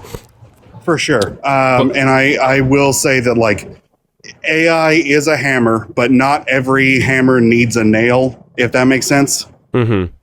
Yeah. And like Iris is saying in the chat, pointing out that, like, data centers are different than server farms, which they are. But we've always had some type of data center. Like, the idea of like a server farm just hosting the internet being different from a data center is fine. The line between them is a little blurry because a lot of facilities are going to do both. I'm just very careful to point out that if you hear that a data center is being built somewhere, the answer to the question, is that bad, isn't always a flat yes because we're mad at data centers right now. That's silly.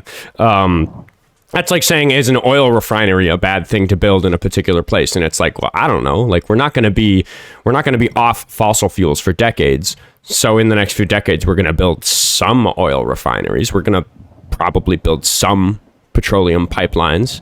Where, through what land, bothering who, with what ecological consequences? Those are questions that I care about on any particular.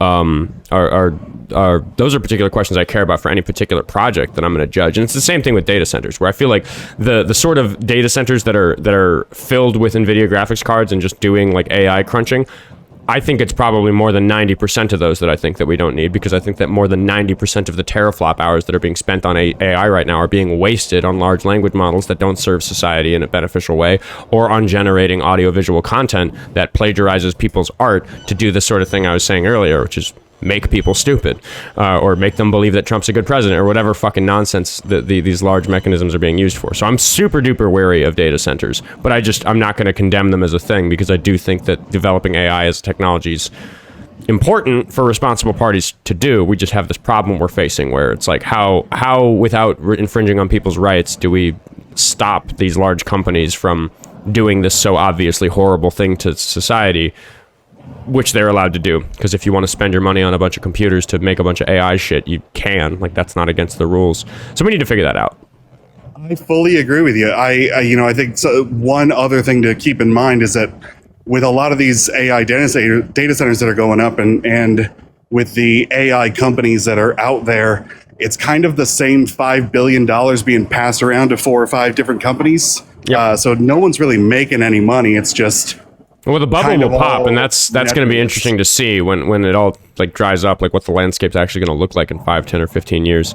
But I just bought a very expensive laptop the other day. Here's me. I'll bitch about this. I just bought a real expensive laptop because I needed a laptop that's good enough to run a full version of the show when I'm on the road. And I procrastinated until right before I went on my first trip for the show, just to make sure I could afford buy it once, you buy it twice. I wanted to really invest in a good laptop that's going to last me a long time. Fucker only has 32 gigabytes of memory, and it was $2,600. What the fuck? The whole industry is just awful. And I have a couple servers running at home. One of them, just the other day, a RAM stick died, and I had such a heart attack of this is buffered ECC RAM. It's 32 gigs. I'm going to be spending at least $300 for one stick. Thankfully, reseated it and it works fine. So I got out of that one scot-free. But when I started running this show, I was getting occasional blue screens on this computer that I built this computer I built it at such a good time. I built it in 2021 when things weren't too expensive. Ooh, yeah. Yeah. So it's I spent, I don't know, $2,000 building this desktop a few years ago. And it was a big investment for what I needed for just what was going on in my life at the time. I used it for work a lot. And it had 64 gigabytes of RAM, and in troubleshooting the blue screening issue that I was having, where just once or twice a week it would blue screen. And I was thinking, all right, it's amazing this hasn't happened while I'm live yet. Let me start troubleshooting this, and I figured out there were bad sectors on all 4 of my 16 gigabyte RAM sticks.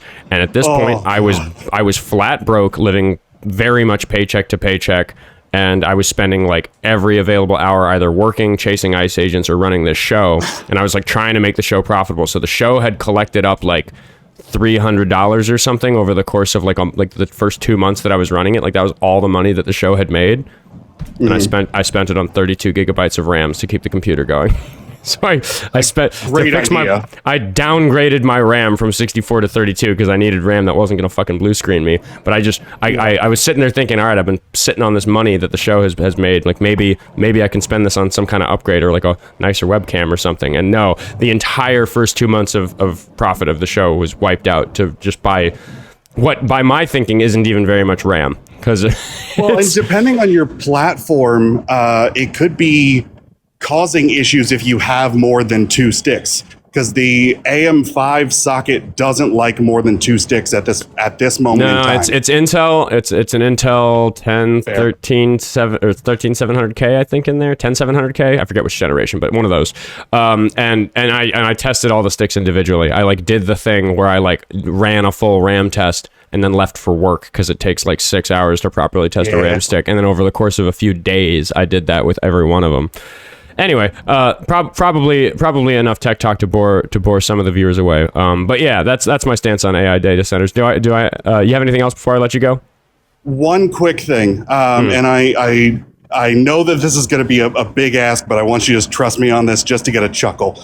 Can I say the name of the mustache man? You can say Hitler out loud. Yeah. Okay. I need you to Google something, and it's going to sound weird. Okay. But I think you'll all get a laugh out of it. I know what he's talking about already. Starfish Hitler. Starfish Hitler. What am I looking at? Okay. There's a Japanese series, Masked Rider. It is a sister series to the series that became Power Rangers in the US. It's just one guy instead of a team, but very early on, it was very, very, very anti-Nazi and very expressly anti-Nazi. There were chances where Kamen Rider, Masked Rider could have fought Hitler, but instead they did this thing where they turned him into a monster. Can we show a swastika on the screen? I don't think we can show it. I don't think we can show it. I think the swastika's a problem. That's fair. Wait, I can download it and censor it and re-upload it really fast, though. I think that everyone would get a good chuckle. There's also Furor Crocodile, which is from a different series. It has the Iron Cross instead of the swastika. Okay, hold on. Same concept. Let's censor. I just love that somebody was so anti. How do I make the size bigger? There we go. These guys that they. Yeah, and it was Japan that made it too. Yeah. It was like a Japanese creator that I think that would have been 1972 or 73 because it was Kamen Rider X. Okay, hold on. So it was, a couple of decades afterwards, but still. Oh, wrong one. And for the record, I did not know where you were going with that. Yeah, this is Starfish Hitler. Holy shit. I feel like he should be fighting Godzilla.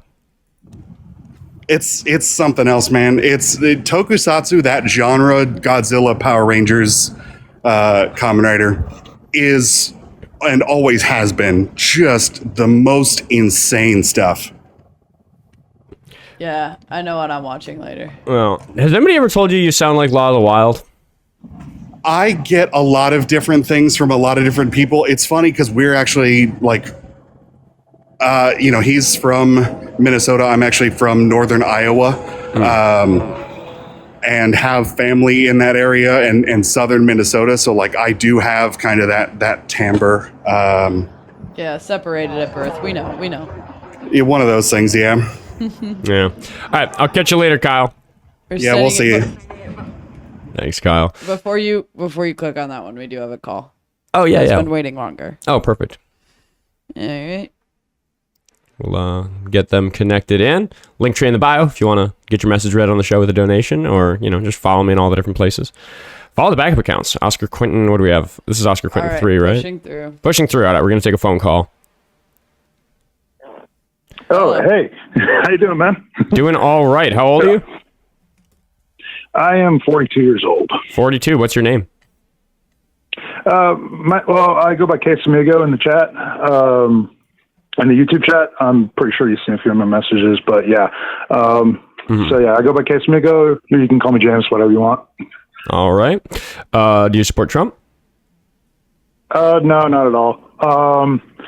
But yeah, I just noticed that, I'm from you. I just wanted to say hi, but also I did hear about the Supreme Court ruling on the Trump's little executive orders and his attempts to rig the election. And I was just wondering how you felt about that if you're in the mood for some friendly chat. Are there new ones, or are we talking about the mail-in voting thing getting... Yeah, the ruling that I just heard about yesterday. There was basically a new ruling because there was a bunch of people that were filing for the appeal or whatever, and they kind of swallowed that down and just kind of really complicated the process. And from what I'm understanding, it just basically seems like Trump is going to kind of get to pick and choose who gets to mail in and who don't. Yeah, I need to look more closely at this. I did get the ping about mail-in voting that like the headline from New York Times here is court allows Trump to pursue mail-in voting limits for now. So I need to keep an eye on that. I didn't straightforwardly. I slept in this morning and I didn't have time to do my normal news read. So I haven't reviewed. Well, just some days. But yeah, so from the New York Times, a divided Supreme Court on Monday allowed the Trump administration to move forward with plans to restrict. Oh, I should have caught this on Monday. It's made it all the way to Wednesday, and I haven't read this. In an emergency opinion, the justices said President Trump could proceed with implementing an executive order he had signed, which directed the U.S. Postal Service to help decide which voters should receive mail-in ballots. Under the executive order, the Department of Homeland Security will also create lists of U.S. citizens that the administration believes could be used to monitor voter rolls for non-citizens. Yeah, so this is like him chasing ghosts for non-citizens voting once again. Maybe we could get Law of the Wild or somebody to chime in, but I don't know. I don't understand what legal defense they'd have for saying that the president can do this.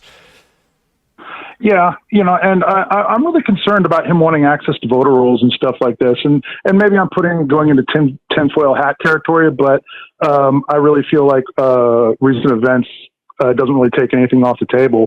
But I really feel like his ultimate goal is to basically get a list of essentially every registered Democrat or pretty much anybody that he believes won't vote for him, and just basically send his little shock troops down to their houses in key districts and throw them in jail. I mean, because here's the thing: it's like if you put people in jail for, you can hold them for 72 hours for just walking on a crack in the sidewalk. You know what I mean? And that's long enough for them to basically keep them from voting. And I don't know. Maybe I'm being paranoid. Maybe I'm not. But like, I really feel like that's the kind of end game here. Yeah, I mean, here, I'll let little Sao Paulo up because if he's in the queue, he's probably got more knowledge about this particular ruling than I do. But I think it's definitely an L in terms of this battle against Trump's attempts to overstep his bounds as president in terms of election policy. Do you have anything, little Sao Paulo? Yeah. I was watching a bit of a breakdown on that Supreme Court ruling.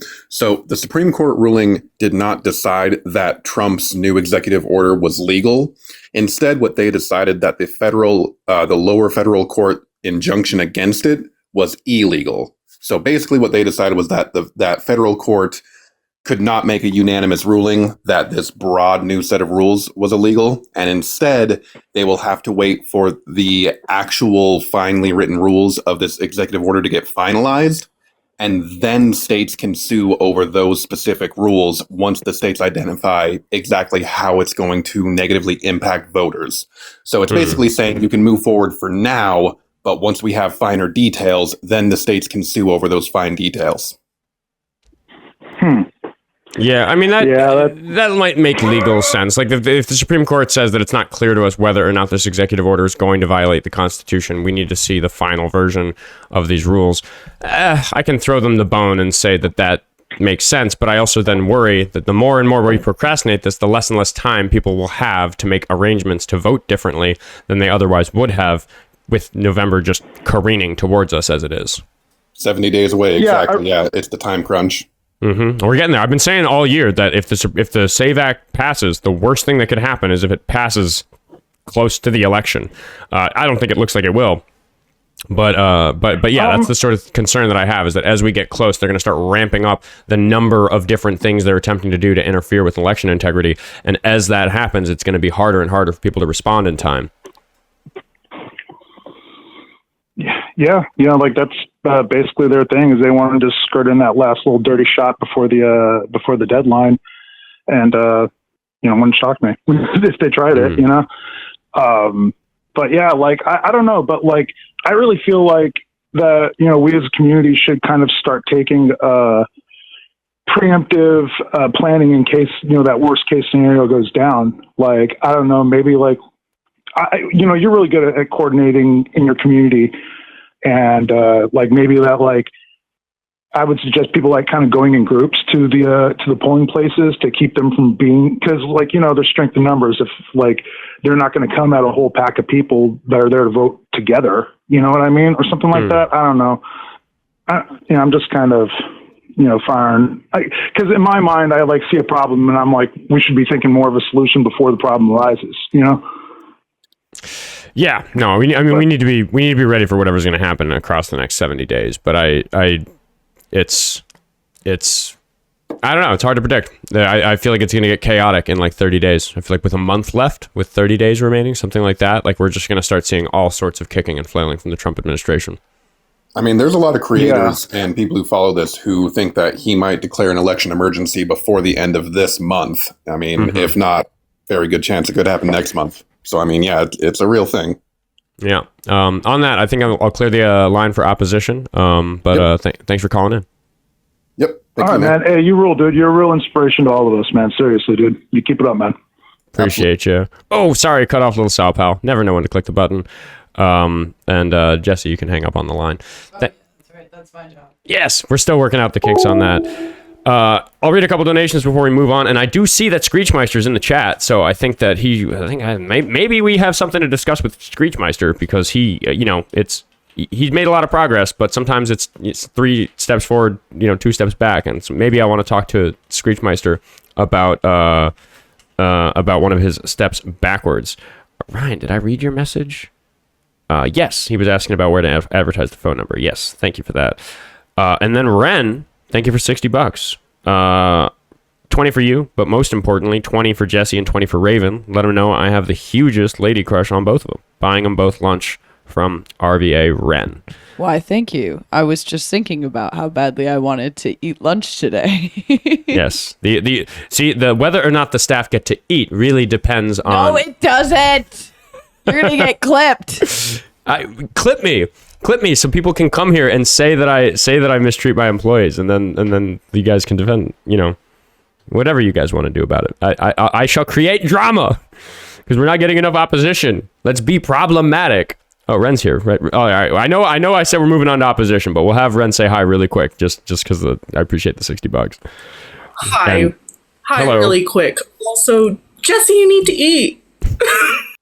My thing is I usually make breakfast ahead of time so that while Oscar's busy doing the stream and everything, I've got like 3 beverages and like 2 breakfasts in front of me. Bitch, you are usually in bed when I arrive here at 9:30. No, I usually do it the night before, you fool. Oh, okay, fine, whatever. Yeah, and I just haven't for the past 2 Even if days. she's in bed, why can't she have it in front of her anyway if she's in bed? Queen behavior. No, yeah, he's saying usually in the mornings, and I was better today. No, You were better today. He dinged me on the fact that every time he shows up, he's like, "All right, it's time for work," and he has to actually like drag me out of bed, and he's like, "Dude, get it together." You gotta be ready to work at 9:30, Jessie. Yeah, I was waking up. Everybody clip this. Oscar lays his hands on Jessie. That's not right. Fucking Ren, they're actually going to. Well, that's the thing. It's Can like I say this? You might be in more danger of that than they are. Yeah. Thanks again for the dono, Ren. I Love appreciate to you. everybody. Have a great day. Okay. All right. Screechmeister, are you here? We could talk to TV Bias C. He's one of our young callers who we're trying to make, He's slow. been in the queue for a minute. He's been waiting. We'll Yeah. get to him. Let me just make sure I don't have any donations to read. No, it was just that big one.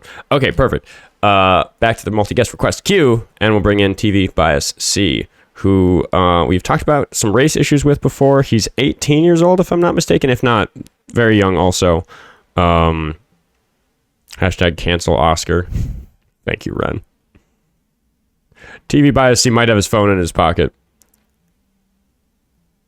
All right, I might have to disconnect him. But you'll get cut through the line if you come back, TV Bias. See, I know you have been waiting for like 15 or 20 minutes, something like that. Yeah, he's young. He's 20 or something. All right, we do have Screechmeister.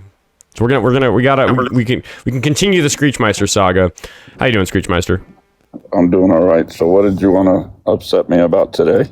Well, it's not that I want to upset you. I hope I don't upset you. I hope that you and I can have a meaningful conversation about it. But you and I talked about the Dean allegations, this like stupid like hoax rumor about like for maybe anybody who's catching this without knowing what we're talking about. There was like an obviously fake set of allegations, like badly AI generated chat messages, and you agreed that it was unreasonable for anybody to take them seriously, right? Like, that's what we came to. That. Okay, so a bunch of people. I woke up one day to a bunch of people, some of them my mods and team members, some of them just randos from the public, saying that Screechmeister had gone onto some other live, and you were talking about the Dean allegations, and you admitted that they were bullshit, but you said that he deserved it in terms of having that happen to him. So that's what I want to talk to you about. Yes, I'm not going to retract on that. I agree he deserves for what he said. For fucking what? What did he do that makes him deserve that, dude? Sorry, I'm coming up the stairwell. That's okay. It's okay. I think that if he's going to sit there and, accuse Donald Trump of that, okay, which we all know he's been paid off of whatchamacallit about it. You know what I mean? And then, I don't know, I think it's one of those things called if he's going to... Are you in the bathroom, Screechmeister? No. Hey, I'm not in the bathtub like Dean was. I really want to pick this bone with you. So just cool it on the fucking background noise. All right. Basically what I'm saying is if it's not okay for Donald Trump then it shouldn't be okay for Dean. Okay, We should not make exception to Dean. Okay, right. But the difference is that with Dean, it was badly AI generated bullshit screenshots that were obviously fake. You can agree to that, right? I agree with you 100%. Okay. But with Trump, it was a civil litigation with a unanimous jury. And his own behavior. Okay. Okay, so just like let me just make sure. My question is, why are you pulling me up and not Dean having this conversation? Because every time I get in his live, I think he's a pussy and refuses to pull me up and talk to me about it. When I've gone on his lives and I've even said, Screechmeister, it's because all the other hosts have given up on you, and it's realistically for good reason. Like I'm the only one who can see through that there's a fucking chance for you, and I want to give you that opportunity, and you're not going to get it from Dean. And I don't think that Dean should have to waste his time talking to people who are okay with what happened to him for some bullshit, because I still don't. I ever said that I never said once that it's okay with what happened to Dean. I think what happened to Dean is where people. You said he deserved it. I said he deserved the allegations because of how hard he's gone on Donald Trump and how hard he's gone on other sexual. But the statement the reason why I'm saying it is this, and it's the words that he said: we should believe all women. When he said that, let's talk about this. Let's talk about this, because Screechmeister, I think I might have like maybe the voice of reason that you need to hear on that particular type of language. There are a bunch of phrases that I don't like using in my like discourse space about this stuff that I care so dearly about, where I'm really generally on the side of the people who say those phrases, but just not like I take issue with certain slogans because they can't be taken literally truly, like you can't just take that 100% literally. So here's another one, for example. You've heard the phrase, no one's illegal on stolen land, right? Yes, I hear that every day. Yeah, I don't personally like that slogan because, as a matter of fact, a shitload of people are illegal on this very stolen land that we live on. Like, it's true that the land is stolen. Ethically, I think it's fucked up that people are illegal on the stolen land. Like, I agree with the like sentiment behind it, but it's not a slogan that I push because I like to push things that are literally true, so that when people come and argue to me about them, I can say like, no, this holds up. Sometimes I just have to like the worst I'll do is I'll have one of these signs behind me where like the exact wording of it is just a very concise wording that I had to be able to fit on this fucking paper with this big ass Sharpie that I draw these signs with. So like sometimes I have to explain like, hey, this is an oversimplification. This is kind of like rage bait. This is like, like whatever sort of thing that I don't like technically literally mean. And like no illegals on stolen land is just this not very helpful phrase, I think, because to the people like me who can see the sentiment behind it, I see that and I think like, I want the same thing as these people, even though I recognize it's not literally true to say that there's no one illegal on stolen land. Because again, clearly loads of people are.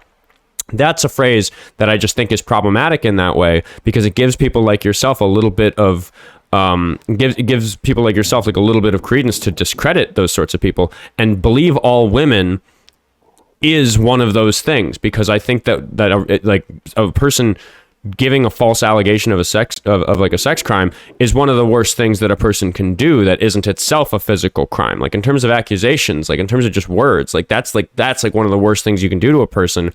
And when we say believe all women, I get the sentiment. The problem is that women haven't been believed enough. The problem is that historically, throughout all of human history, women have been discredited for their concerns about the way that women treat them. So the sentiment, believe all women, is very much like the sentiment, no one is illegal on stolen land. Should you literally believe all women? No, right? Just like you couldn't believe all men, no. Right. That's just a fucking silly thing to say, right? Like that, like, but it's a slogan that conveys a sentiment that I agree with. I personally have just chosen to very carefully abstain from promoting slogans that don't pass muster in terms of that sort of consideration. And I know from listening to Dean, to tell you what I really truly believe, Oscar. In a minute, because go ahead. I could talk about some other phrases like that, but I think you understand what I'm saying about no one is illegal on stolen land. I appreciate people saying that, but it is wrong, and we should believe all women. People I think that the sentiment they're trying to get across is right, even though you can't just take all that fucking literally. My problem, Screechmeister, is that I know from talking, not from like my own relationship with Dean, just from watching his show, I know that he agrees with me that it's not literally true. Like, we're not saying literally just take anything any woman says at face value. We're not saying that. Nobody's saying that that's why we believe Eugene Carroll. It is just this bumper sticker slogan. So my question for you is, because he's not exercising the care that I am around these slogans, I'll take a moment to just ask, do you think that my approach to these sorts of slogans is a reasonable one? Yeah, you came at me in a different way. Yeah. Okay, so I have what I think is maybe a slightly more reasonable way to handle these slogans, doing roughly the same job that Dean Withers does. So you can criticize him for not doing it the way that I do it. I might criticize him for not doing it the way that I do it. Do you think that that means he deserves to have false rape allegations follow him around?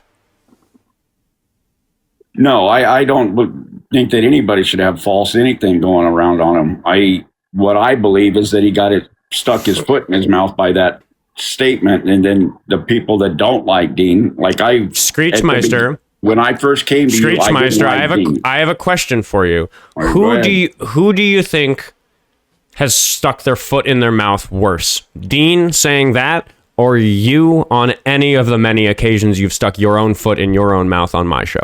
Both of us. No, I'm asking, who do you think has more grievously shoved their foot in their mouth? I could say I have at times, and I can say Dean has at times. I think you wished death on someone in the comments. We had to have a whole unpacking of that. Well, that was ignorance, and I apologize. You apologized for it, and I genuinely am sorry that I said that to that person. And I that could have hurt their feelings. Dean has also clarified that he no longer stands by the statement, "Believe all women," for the reasons that we are discussing right now. He has clarified to say that you should believe credible accusations, which I would agree with. If he would have said that, we should believe all credible accusations. After the fact. This thing that's happening to Dean with these accusations, and mind you, the totally unrelated victim, this poor 13-year-old girl whose identity was stolen, for people to pretend it was her making the accusations. Like, what I'm telling you, Screech, is that you are thinking with your fucking emotions. If you at all for a second think it's okay for a 21-year-old to have that stain their reputation for their entire life because they exercised a small lack of care. I never said I wanted him to have anything stained for false accusations. I want people to be honest and upfront and say, this happened. This is you thinking with your emotions instead of your brain, because it sounds like you're thinking with your brain right now, and you're saying that that's not what you meant to do. But when you were thinking with your emotions, which you were earlier on that other live and on this live, when you said that Dean deserves this, what you're saying Dean deserves is for this to follow him forever, because it is going to follow him forever. Well, that's the effect. I think it's good that he got humbled a little bit out of it, because you can say you want Dean to be humbled a little bit. I would argue that you're going to be hard pressed to find any 21-year-old who doesn't deserve to be humbled a little bit. That's fine. Well, I agree with you there. I'm having a problem with one of the 21-year-olds in my But you, as a person more than twice his age, need to be humbled about the degree to which you think he should be punished for being slightly irresponsible with his wording on something. All right, we'll give you the W on this one, because Oscar, there's nothing I can do to change your mind on this. There's nothing I can do to. Well, I don't want to get the W just because you're not going to change, because I'm not going to change my mind. I'm trying to make you understand that you're wielding a really big stick over a really small issue here. Like, there's this issue of this slogan not being a very good one. It's something that I'm kind of frustrated with the entire left about, these slogans like "No illegals on stolen land" or "Believe all women," or I'm maybe struggling to find other examples right now. If I come to your house every day and knock on your door and say fire, fire, fire on your roof, and you come out and you look and there's no fire, and then I come up back the next day and the next day and the next day, sooner or later you're going to stop answering the door. And then when there is a fire, no, you're not going to fucking answer the door, and you're going to die because you did. I cried wolf so many times. Is the analogy that Dean is? So here's where I've sensed that this conversation is probably going to go, because it sounds to me like you think that Dean is crying wolf on Trump being a sexual predator. Oh no. Here we go back on everybody. Then everybody's going to think that I agree with Donald Trump on certain things. And yes, I do agree that Donald Trump got falsely accused on certain things. Well, certain things. And a lot of things, I do believe he deserves what he's got coming. And I believe he deserves to be impeached. Just going through all the education that I went through this summer with your show and other lives and everything else. So yes, and I've learned a lot from Diva. Don't get me wrong. I've learned a lot from Ethan.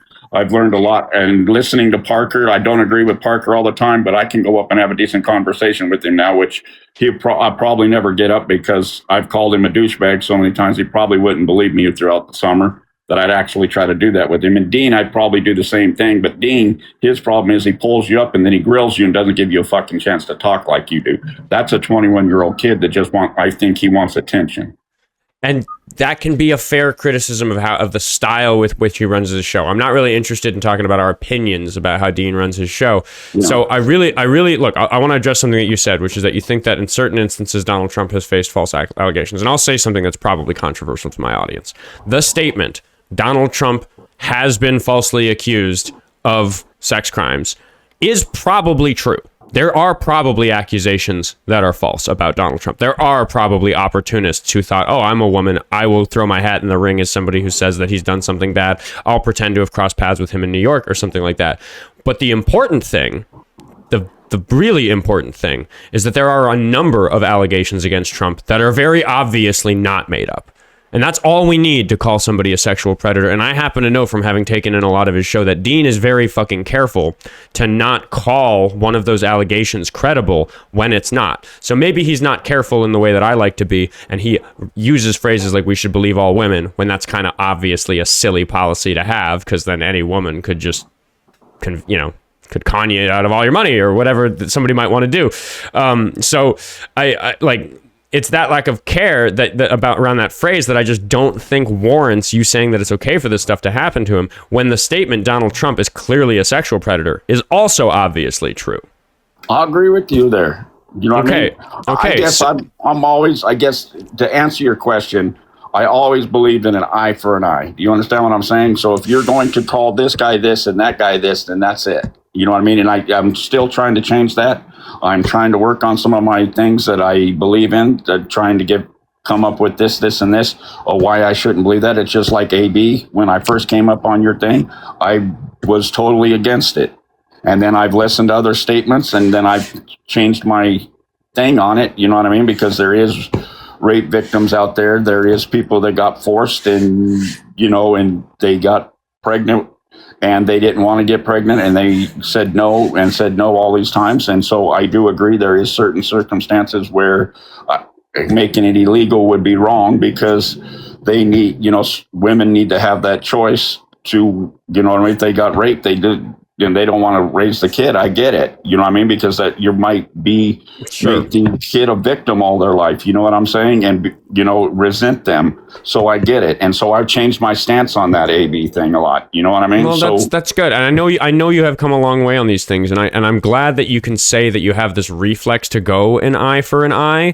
And I can even say that eye for an eye thinking is not great. Somebody in the chat has pointed out that it's not Christian either. I don't know if you consider yourself a Christian. Yeah, I am a Christian, and I know that's wrong to say that, but the Gospels updated that because that's like Old Testament thinking, fucking hammer eyes code type of shit. So I can criticize you for saying eye for an eye because I don't think eye for an eye is a sensible way, like punitive system in any system. That's just not one that leads to good societal well-being, I don't think.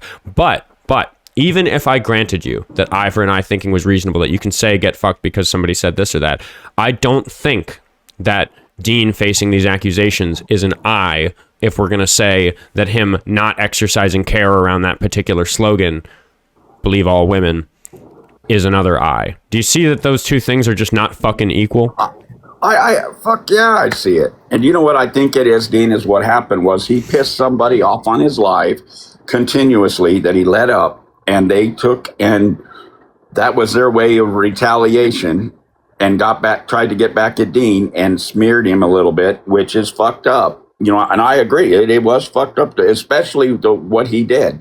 But we got to understand, Dean is a victim, but the 13-year-old girl is more of a victim than Dean is because she got her shit stolen and, had to explain to her parents or whatever it was. And then now Dean's got to go and he's got to explain how and why he was never in all the are around this person, and that is a fucked up thing for a 21-year-old kid to start. Yeah, I don't want to sit and try to mete out who got it worse, the girl whose identity was stolen or Dean. Dean has publicly stated that he is himself a victim of some kind of sexual violence and that this has been really hard and awful for him.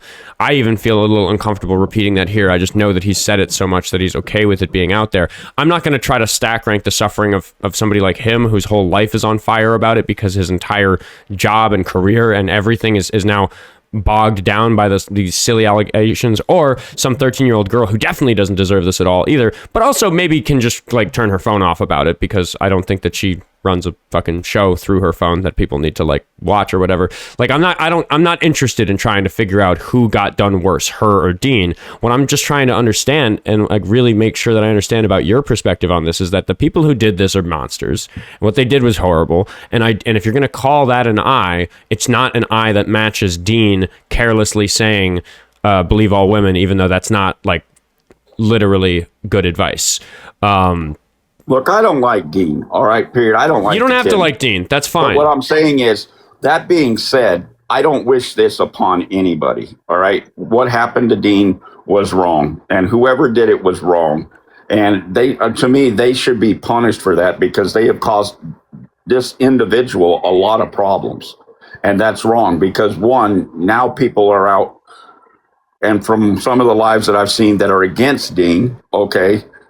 They're now out trying to find proof that he was in the same city at the same place one time to prove that this could have happened. Do you understand what I'm saying? So yeah, they're gonna look out maliciously trying to go after Dean, and I'm not one of them because I don't believe and don't believe. I believe 100%. Here's my problem. The only thing that you've defensively said that comes from Dean in terms of causing him to warrant this sort of treatment is his lack of care around Trump's accusations. But I can just tell you straightforwardly that I don't think Dean has ever said anything about Trump's allegations that I haven't also said. He and I think, are in perfect alignment about which things we're allowed to speak confidently about. There are actually a lot of Trump instances where, like, there isn't as good enough evidence that as I would need to say that this is one of the credible accusations where I'm willing to call Donald Trump a rapist because he did this or that. I have to be really careful about those things.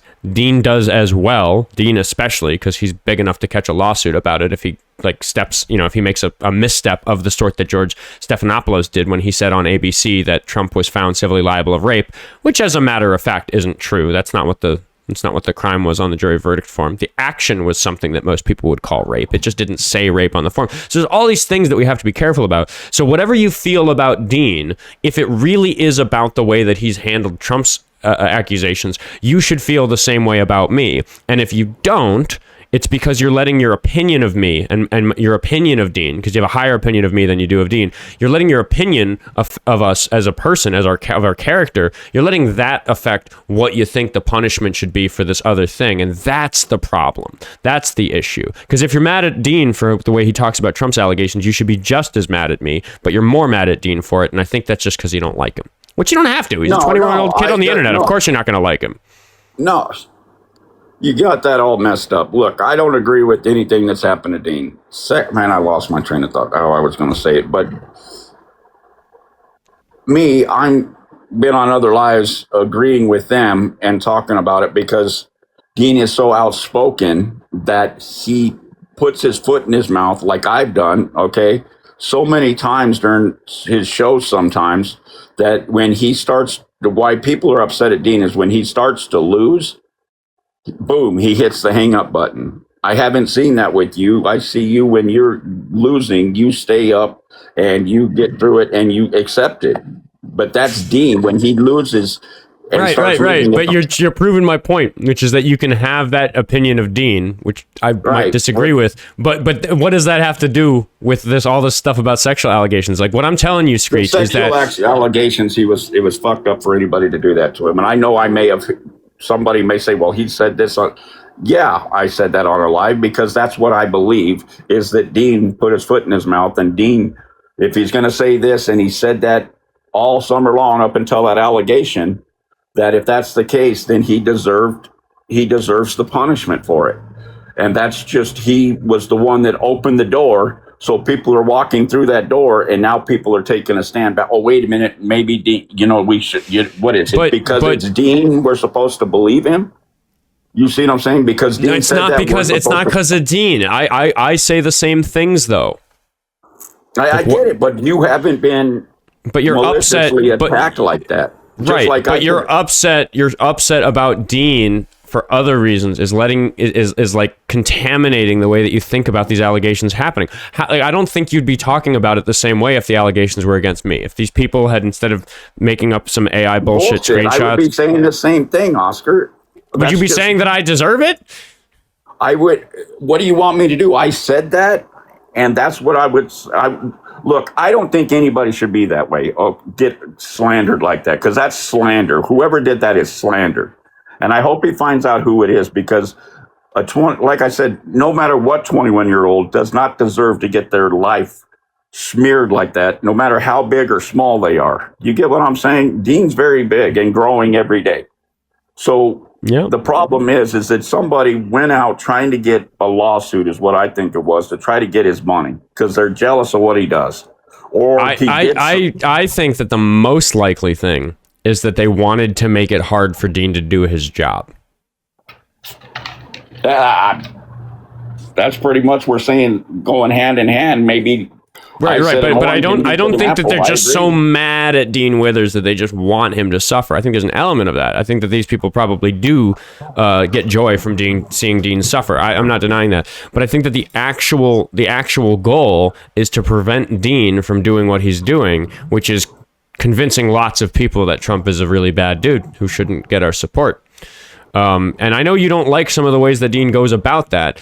You're somebody who I and some other hosts have convinced that Trump is a bad dude because you've renounced your support for the guy.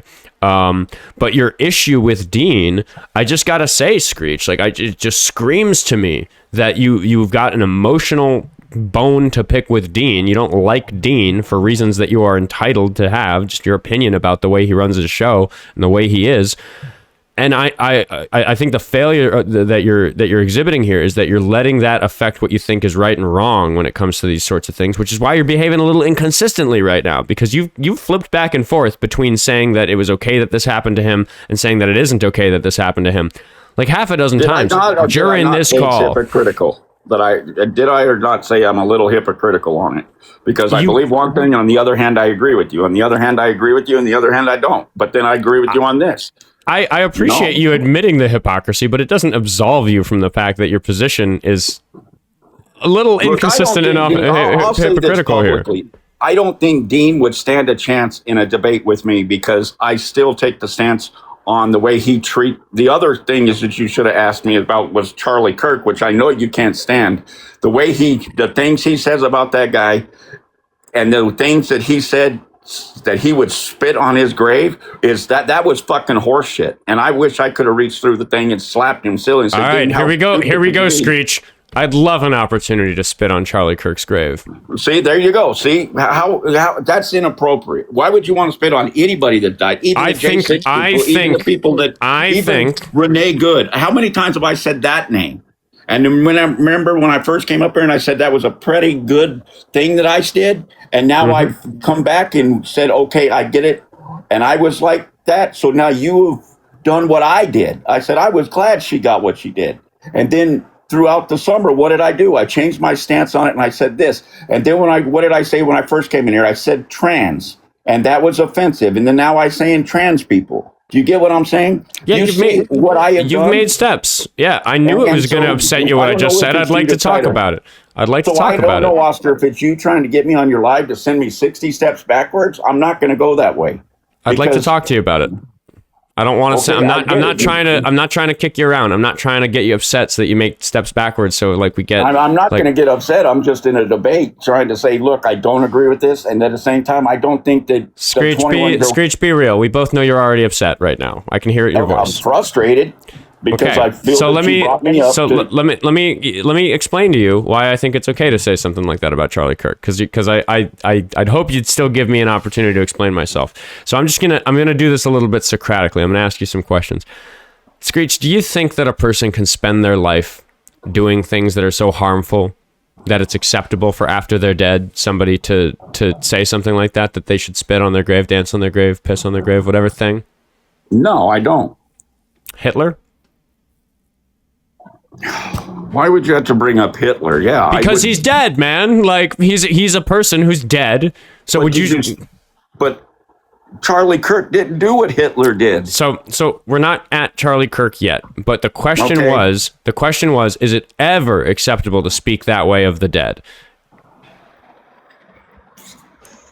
Oh, now you got me going backwards in a hypocritical thing. No, really, it's not. But at the same time, there's certain people that deserve it. Right. Okay. So if there are certain people who deserve to not be respected after they're dead, Hitler, I think, is a pretty easy example, right? Right. Okay. And I'm not going to say that Charlie Kirk is the same as Hitler, because he wasn't. Hitler was way worse than Charlie Kirk. Obviously. Charlie Kirk was a better person all around. Then Hitler. Yes. Yes. Actually, I'm not even 100% sure about that. His effect on the world was certainly not as bad. But yeah, like they're not equal. I'm not saying that they're equal. I'm just saying that we can slow down, we can take our emotions out of this and say that what happened? I was wondering if somebody pissed on my bench. Anyway, go ahead. I'm outside. Go ahead. I'm sorry. Okay. Okay. So yeah, we can unclutch our pearls about the idea that it's unacceptable to be disrespectful of somebody who's dead because some people can spend their lives doing something so horrible that it's okay to say fuck them, I don't care that they're dead. Would you say that that's fair? Yeah, because I've been one of those people, so I do know what you're talking about. You did touch a nerve. So yeah. Right. So I think that Charlie Kirk was that reprehensible. I don't think he was as reprehensible as Hitler, but I think that what he spent his life doing is reprehensible enough that it's okay for me to say that I'm glad that he's no longer with us. I'm glad he's no longer harming society in the way that he was. I don't like what happened to him. It's bad that there was a politically driven assassination in America last year. It's bad that there was more than one. It's bad that we spend so much time talking about Charlie Kirk instead of Melissa Hortman, who with her husband and dog was murdered in her sleep for being a Democratic politician in Minnesota. We can talk about all of that. I can say that political violence is bad and that I don't want there to be a rise of political violence, but separately, they killed her dog? Yeah, the person who murdered Melissa Hortman, one of the lawmakers who was assassinated in her sleep last year, they killed her husband and her dog. I hope they have the death penalty in Minneapolis. See, I'm kind of like as angry about that as you are. Like, I'm glad that that's very fucking upsetting to you. The killer also went to a different lawmaker's house and actually shot him and his wife first. They just managed to survive being shot like half a dozen times each. The second location is where he killed Melissa Hortman, and they apprehended this guy before he went to the third. That happened, and the reason I bring that up is because I really try to bring up Melissa Hortman every time I talk about Charlie Kirk's assassination, because we should be so much more concerned about that sort of political violence than some asshole podcaster. I can fucking admit that it would be a bigger deal for a representative in my state to be shot than fucking me, of all people, or somebody like Dean, even, who's bigger, like more comparable to Charlie Kirk's size, in terms of their influence in the world. Because I'm not big like that. But yeah, I'm glad that upsets you. I'm glad that we're on the same page that political violence is bad, whether it's Melissa Hortman or Charlie Kirk. I'm just willing to say that I'm happy that Charlie Kirk is no longer with us, because he was such a piece of shit and he was doing so much harm to the discourse what space. What do you think of Erica Kirk and Carrie Underwood then? What about I know Erica Kirk. She's running his company. That's his widow. What about Carrie Underwood? Both of them are running around doing the same thing, picking up where he left off. I don't know what Carrie Underwood's been getting up to, but yeah, fuck Erica Kirk for that. And fuck Carrie Underwood for that. I don't know what Carrie Underwood did. She's doing the same thing. They ran that charity, that donation thing. I don't think that. I'm just really careful taking information from you that I don't know, because you've been fooled on a lot of stuff in the past. So I'm going to remain agnostic on Carrie Underwood. But yeah, Erica Kirk is doing some bad stuff. You know, I don't have any respect for Erica Kirk at all. But you don't agree that she should do what her husband what he left her? If she was following his wishes, she wouldn't have a position of power because Charlie Kirk didn't believe that women should have such positions of power. It's utterly hypocritical that she's picked up where he left off. She's a grifter. Oh, that's crazy. Well, that's what she's doing. Right. But let's not get lost here. We can say that a person can spend their life doing something so horrible as to it for it to warrant their like our lack of respect after they're dead, saying mean things like I'd piss on their grave, spit on their grave. So can I tell you specifically why I think that Charlie Kirk was just such a person? Can we stay on him? Yeah, go ahead. Remember when you and I first started talking and you brought me a bunch of really horrible, mean vitriol about Ilhan Omar? And I doubt that you have a positive opinion of Ilhan Omar. I wasn't ever trying to make you like her. I was just trying to stand her. Yeah, I know you can't stand her, but you brought me some claims about her that were false, and those false claims resulted in you saying a bunch of shit on my show that you, over the course of weeks, had to recant when you learned that you just couldn't even back up what you were saying about her, right? Right. Right. So you learned that you had been fed some bullshit that was having you behave in a way. Now that you've learned that it was bullshit, you can look at your behavior on my show and be really disgusted with your own behavior because you saw the way that you were misled, right? Yeah. And you know that there's a lot of people like that. There's a lot of people who call into this show and say that they're gonna hurt me or kill my cats or just whatever fucked up horrible shit people are doing, right? But I those laugh at them because they're so ignorant. Yeah, but yeah. Right. Yeah, I can take a step back from the fact that I'm the center of it and laugh at how silly it is that these people think that they're right about that stuff. But the reason that I think that Charlie Kirk was so reprehensible a character, and the reason I think he doesn't deserve our respect in the wake of his death, is because he spent his entire adult life fastidiously working on manufacturing people who are misguided in such a way. Charlie Kirk is responsible for a lot of the people who call into this show and behave in that way that we just agreed is fucked up and kind of silly, if we want to take away the seriousness from it a little bit. Okay. Charlie Kirk purposely misled people into behaving in the way that you regret behaving because you were misled. Well, I didn't see that with Charlie Kirk because to tell you the truth, I didn't really start paying attention to Charlie Kirk till after he passed away and listening to everything about him. Right. So I really... What perspective do you think that's given you on Charlie Kirk? Personally, I didn't have a problem with him. I'm not asking for you to try to tell me what you thought before. You're saying you didn't hear much about him until after he was assassinated. I think that was a lot of people. He obviously got more famous after he got assassinated. I can admit I didn't pay very much attention to the guy while he was alive. When I found out he was dead, I was like, oh, who is that? Is that the college campus debate guy? And I saw his picture and I was like, ah, yeah, him. Because I'm new to this. I only just got involved.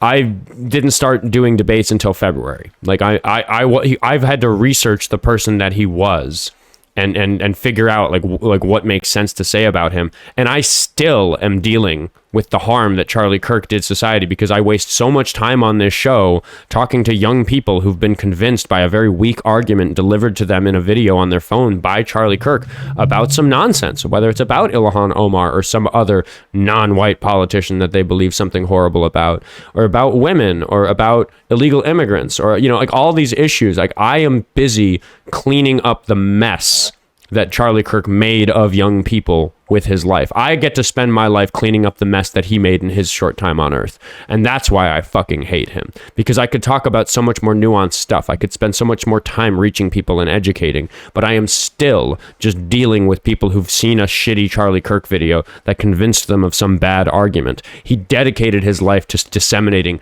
disinformation. Disinformation is just misinformation when it's on purpose. And I believe with my heart that he knew what he was doing, that he wasn't convinced of his bullshit. He was just participating in this higher level machine that wants to convince voters of this bullshit so they keep electing people like Trump. Charlie Kirk's responsible for a huge amount of that. He was hugely successful at it. He was hugely successful at doing something that I consider to be deeply, deeply evil. And for that reason, if I ever get the opportunity, I'll unzip my fly and piss right on his grave. But Donald Trump got elected not because of Charlie Kirk, because he got shot in an ear. And all of these things contribute. We could argue that if Charlie Kirk hadn't done his work, like you can't just pick one thing and say that this is the reason that Trump won with 51% of the vote, because anything that could have swung the vote 1 or 2 percentage points would have changed that. So we can say it was because he got assassinated, or an attempted assassination, and that emboldened people to want to fight in the election booth and get him back in office. We can say that it was because of his relationship with Mark Zuckerberg, who controls the algorithms on Facebook and Instagram that have convinced a lot of people of this bullshit. We could say the same for other social media platforms, and we can say the same for Charlie Kirk with Turning Point USA. He dedicated his life to convince the masses of the bullshit that you need to be convinced of to think that Donald Trump deserves to be in the Oval Office. And here we are living with the consequences of that. And it is for that reason that I fucking hate him. Let me ask you this, Screechmeister. Do you think, if I'm right about Charlie Kirk, that he intentionally spent his career misinforming people in a way that made them make bad decisions about politics that have resulted in some of the state of affairs that you have begun to recognize as bad? If I'm right about that, would you agree that Charlie Kirk is then such a character whose death we don't need to respect in the same way that Hitler was?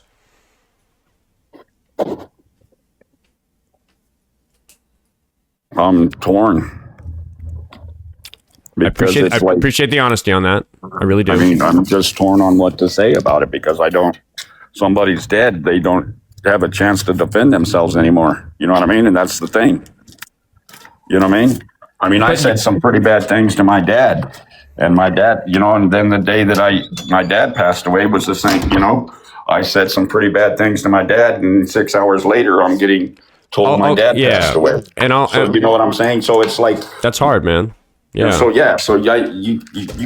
I guess what I'm saying is you can't go back and say or debate or anything because he's not here. He can't defend himself. Right. And it's just like the people that continue to slander him. He can't defend himself, so why slander him anymore? Let it go. See, that's the only reason I'm sad he's dead. I'll never get to say these things to his face, and it's looking like if he was alive, I might be becoming a person who'd get the opportunity. And I'll answer just something I saw in the chat, because somebody said that they were with me until I said in the same way that Hitler was. I want to clarify. I'm not saying in the same capacity as Hitler. I'm not saying to the same amount. I'm saying by the same reasoning, by the same argument, by the same thing that makes it allowable. But I'm glad that you're torn, because when I'm torn, when I see that you're torn and you're sitting on the fence. What is that? I can't turn it off. Somebody paid $2 and TikTok allows that. I'd have to turn off gifts to make it go away. So thank you for the $2, you fucking bigot. Yeah. That was kind of rude, but all right. Yeah. But, I don't know. It's just like, one, I don't believe you.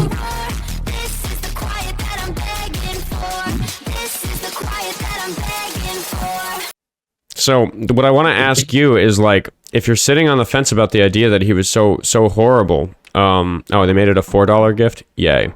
Anyway, if you're sitting on the fence about it, I will just remind you that the first time that you spoke to me, you made a joke about Renee Good and Alex Preddy. You said it was pretty good what happened to them. Yeah.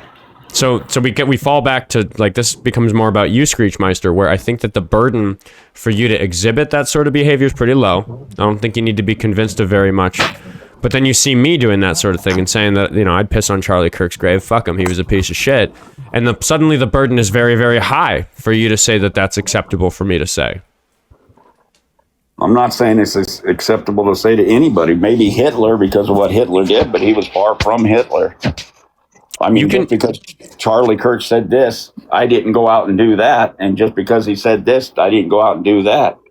You know what I mean? And then I didn't go out and I sit there, and then every person that was a different ethnic background, I didn't go and call them this or that. You know what I mean? When he's sitting there saying things, he did say things that were a little racist. You know what I mean? So, I mean, there's a lot of things that I agree with him on, and there's a lot of things I don't agree with him on. It's just like Donald Trump. There's more things I don't agree with him on. You're going to get squirted, dog. You can't. Hang on. Sorry, my dog wants to yell and scream. That's okay. So anyway, there's a lot of things on both of those people. I can see where you would put Hitler and Trump in certain situations as label them the same. Well, okay. Here's what I really want to. I'm going to put you on the spot with this one a little bit because I'm just genuinely curious about this, because you can sit here and be on the fence. It sounds like I've made a decent argument for it being acceptable for us to say that they would dance on the grave of Charlie Kirk or something like that. You're just not 100% sure that you believe me about everything I've said about him. Am I understanding where we are in the conversation properly? Yes, I don't believe everything you say about, I believe about Kirk. I got it.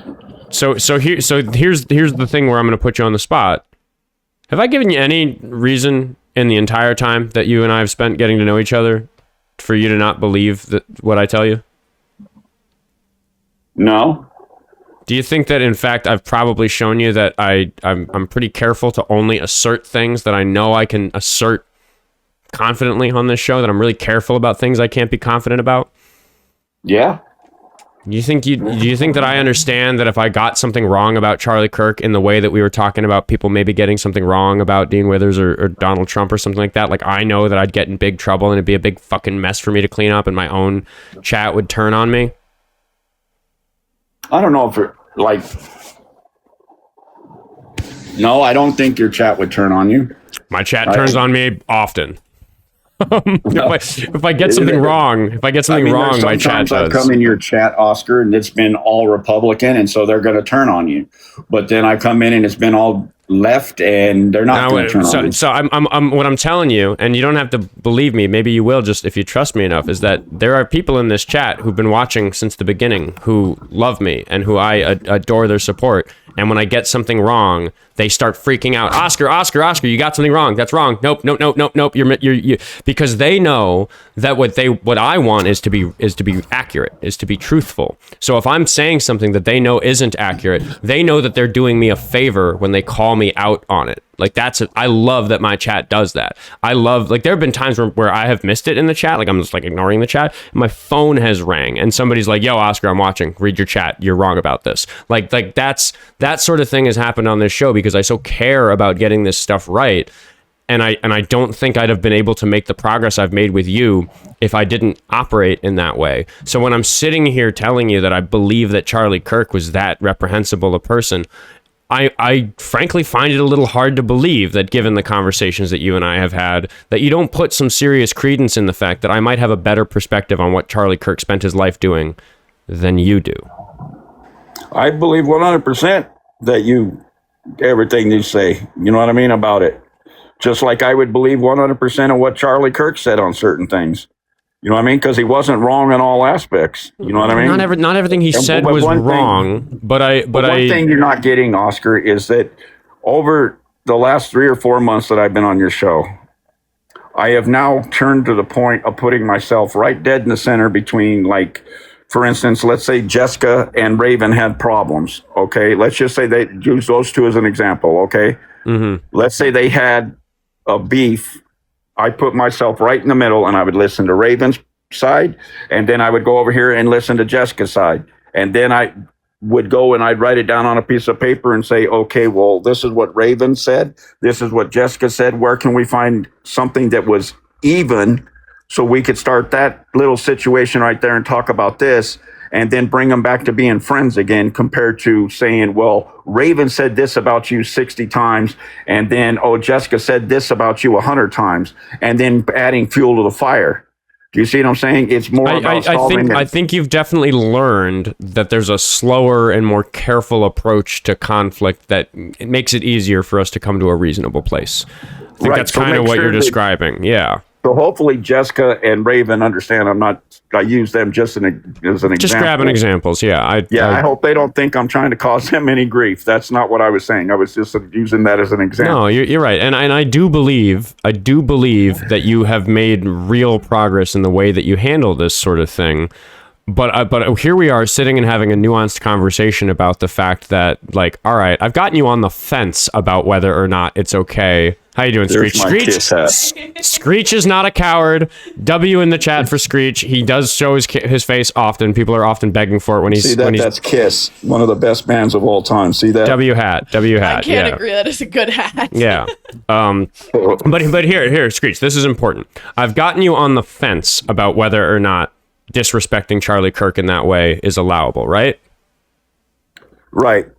So, but the reason we got on this topic is because Dean Withers has disrespected Charlie Kirk in that way, and you're saying that makes Dean Withers deserve some of this trolling shit that's happening with him, which I thought was really fucking problematic. So here, but no, wait a minute. Let me ask you a question. Okay. I'm not saying Dean Withers wanting to piss on Charlie Kirk is why I don't like him.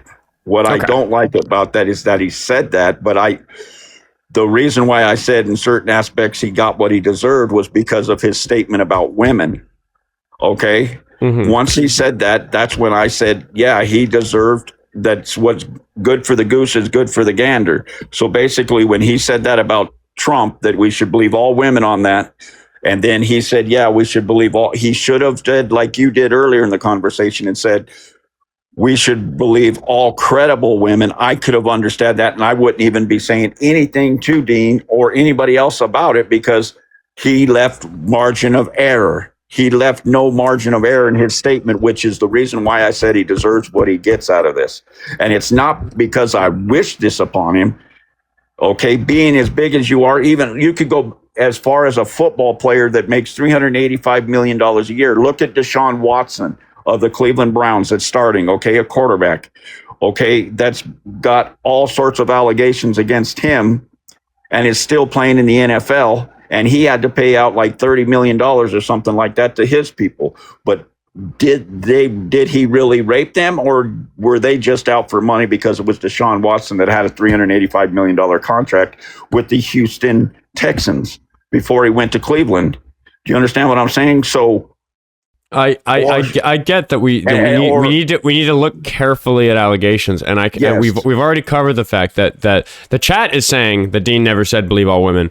I've heard him say it, but I've heard him say, and he's clarified that of course he means like all credible accusations, that it just isn't the sort of phrase to be taken literally. Like we said earlier in the call, it's like saying no one's illegal on stolen land. It's like, well, I mean, yeah, like according to the law, though, there are, like, it's that sort of thing where it's a little hyperbolic. It's not meant to be taken totally literally. And because of that, I'm really careful to avoid any sort of slogan like that. And I can say that maybe I've been more careful about that than Dean has, which is just unsurprising. He's a 21-year-old, you know, and he has clarified it. He's clarified it as well. Like he's answered to this. Speaking of your chat, I know that if they heard me on other lives say that I know they've heard me say this statement too. I had a theory too that I proposed to one of the, or maybe two or three of the panels, is that Dean is so big and sometimes people to get more attention, and this is just a theory, I'm not saying he did this, so this is for entertainment purposes only, is that what if he created it himself to get more publicity and people to talk about him? Because look, we're talking about him, another live's talking about him, another live's talking about, there's probably 10 different lives somewhere in their chat or in their live, they will be talking about Dean Withers, whether they believe him or don't. Look, I'll just say straightforwardly, and I hope you can just believe me because I do the same job as Dean Withers. He's obviously bigger than me, but we can admit I do the same exact job. I believe you're bigger than him. That's just me. I listen to you. I might be bigger than him in Screechland, but like he's definitely got bigger numbers than me.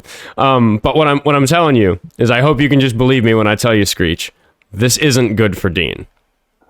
No, it's not. No. So like I can accept that like somebody might create a hoax around themselves in order to stir up attention.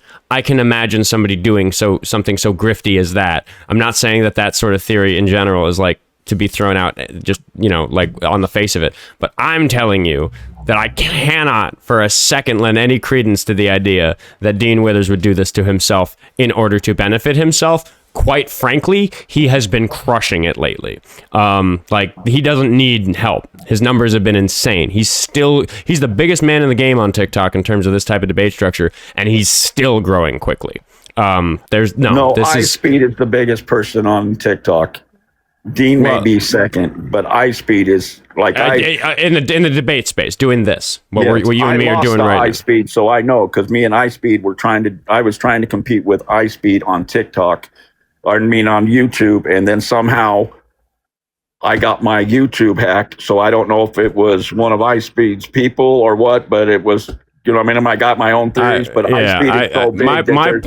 My point is that I, as somebody who works the same job as Dean Withers, do not believe for a second that even if he was a total complete grifter, which I don't think he is, I don't think it makes any sense for him to make up these allegations about himself to get attention. I believe that this has made him deeply, deeply miserable.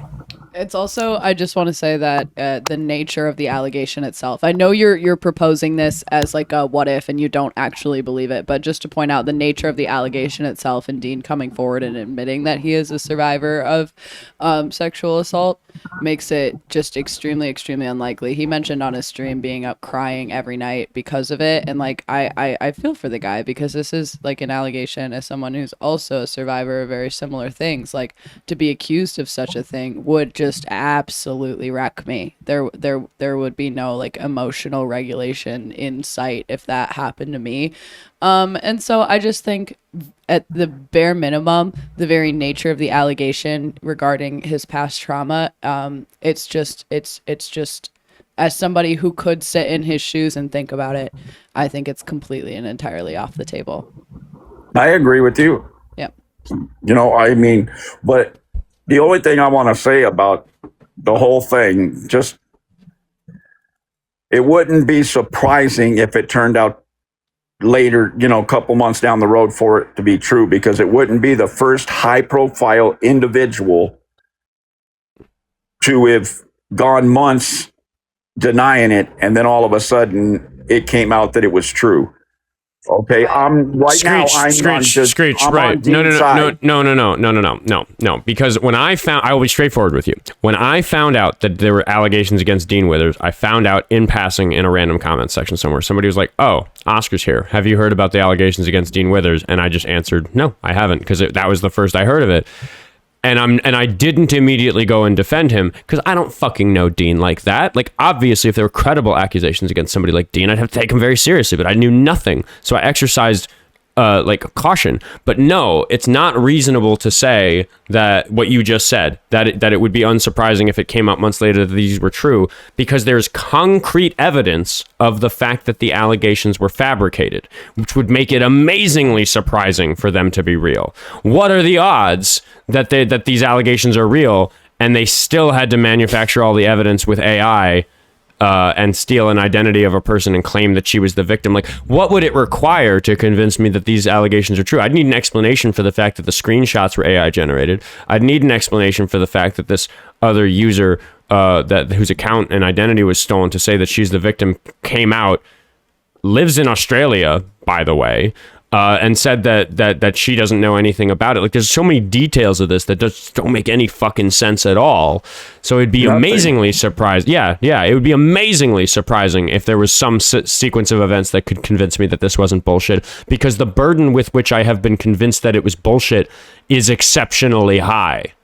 It's just like the lawsuit that he's got against him right now for $1.5 million is because he said something in his live, and he told his chat, "I'll pay out $1 billion." I don't know what lawsuit you're talking about. I'm about ready to explain it to you.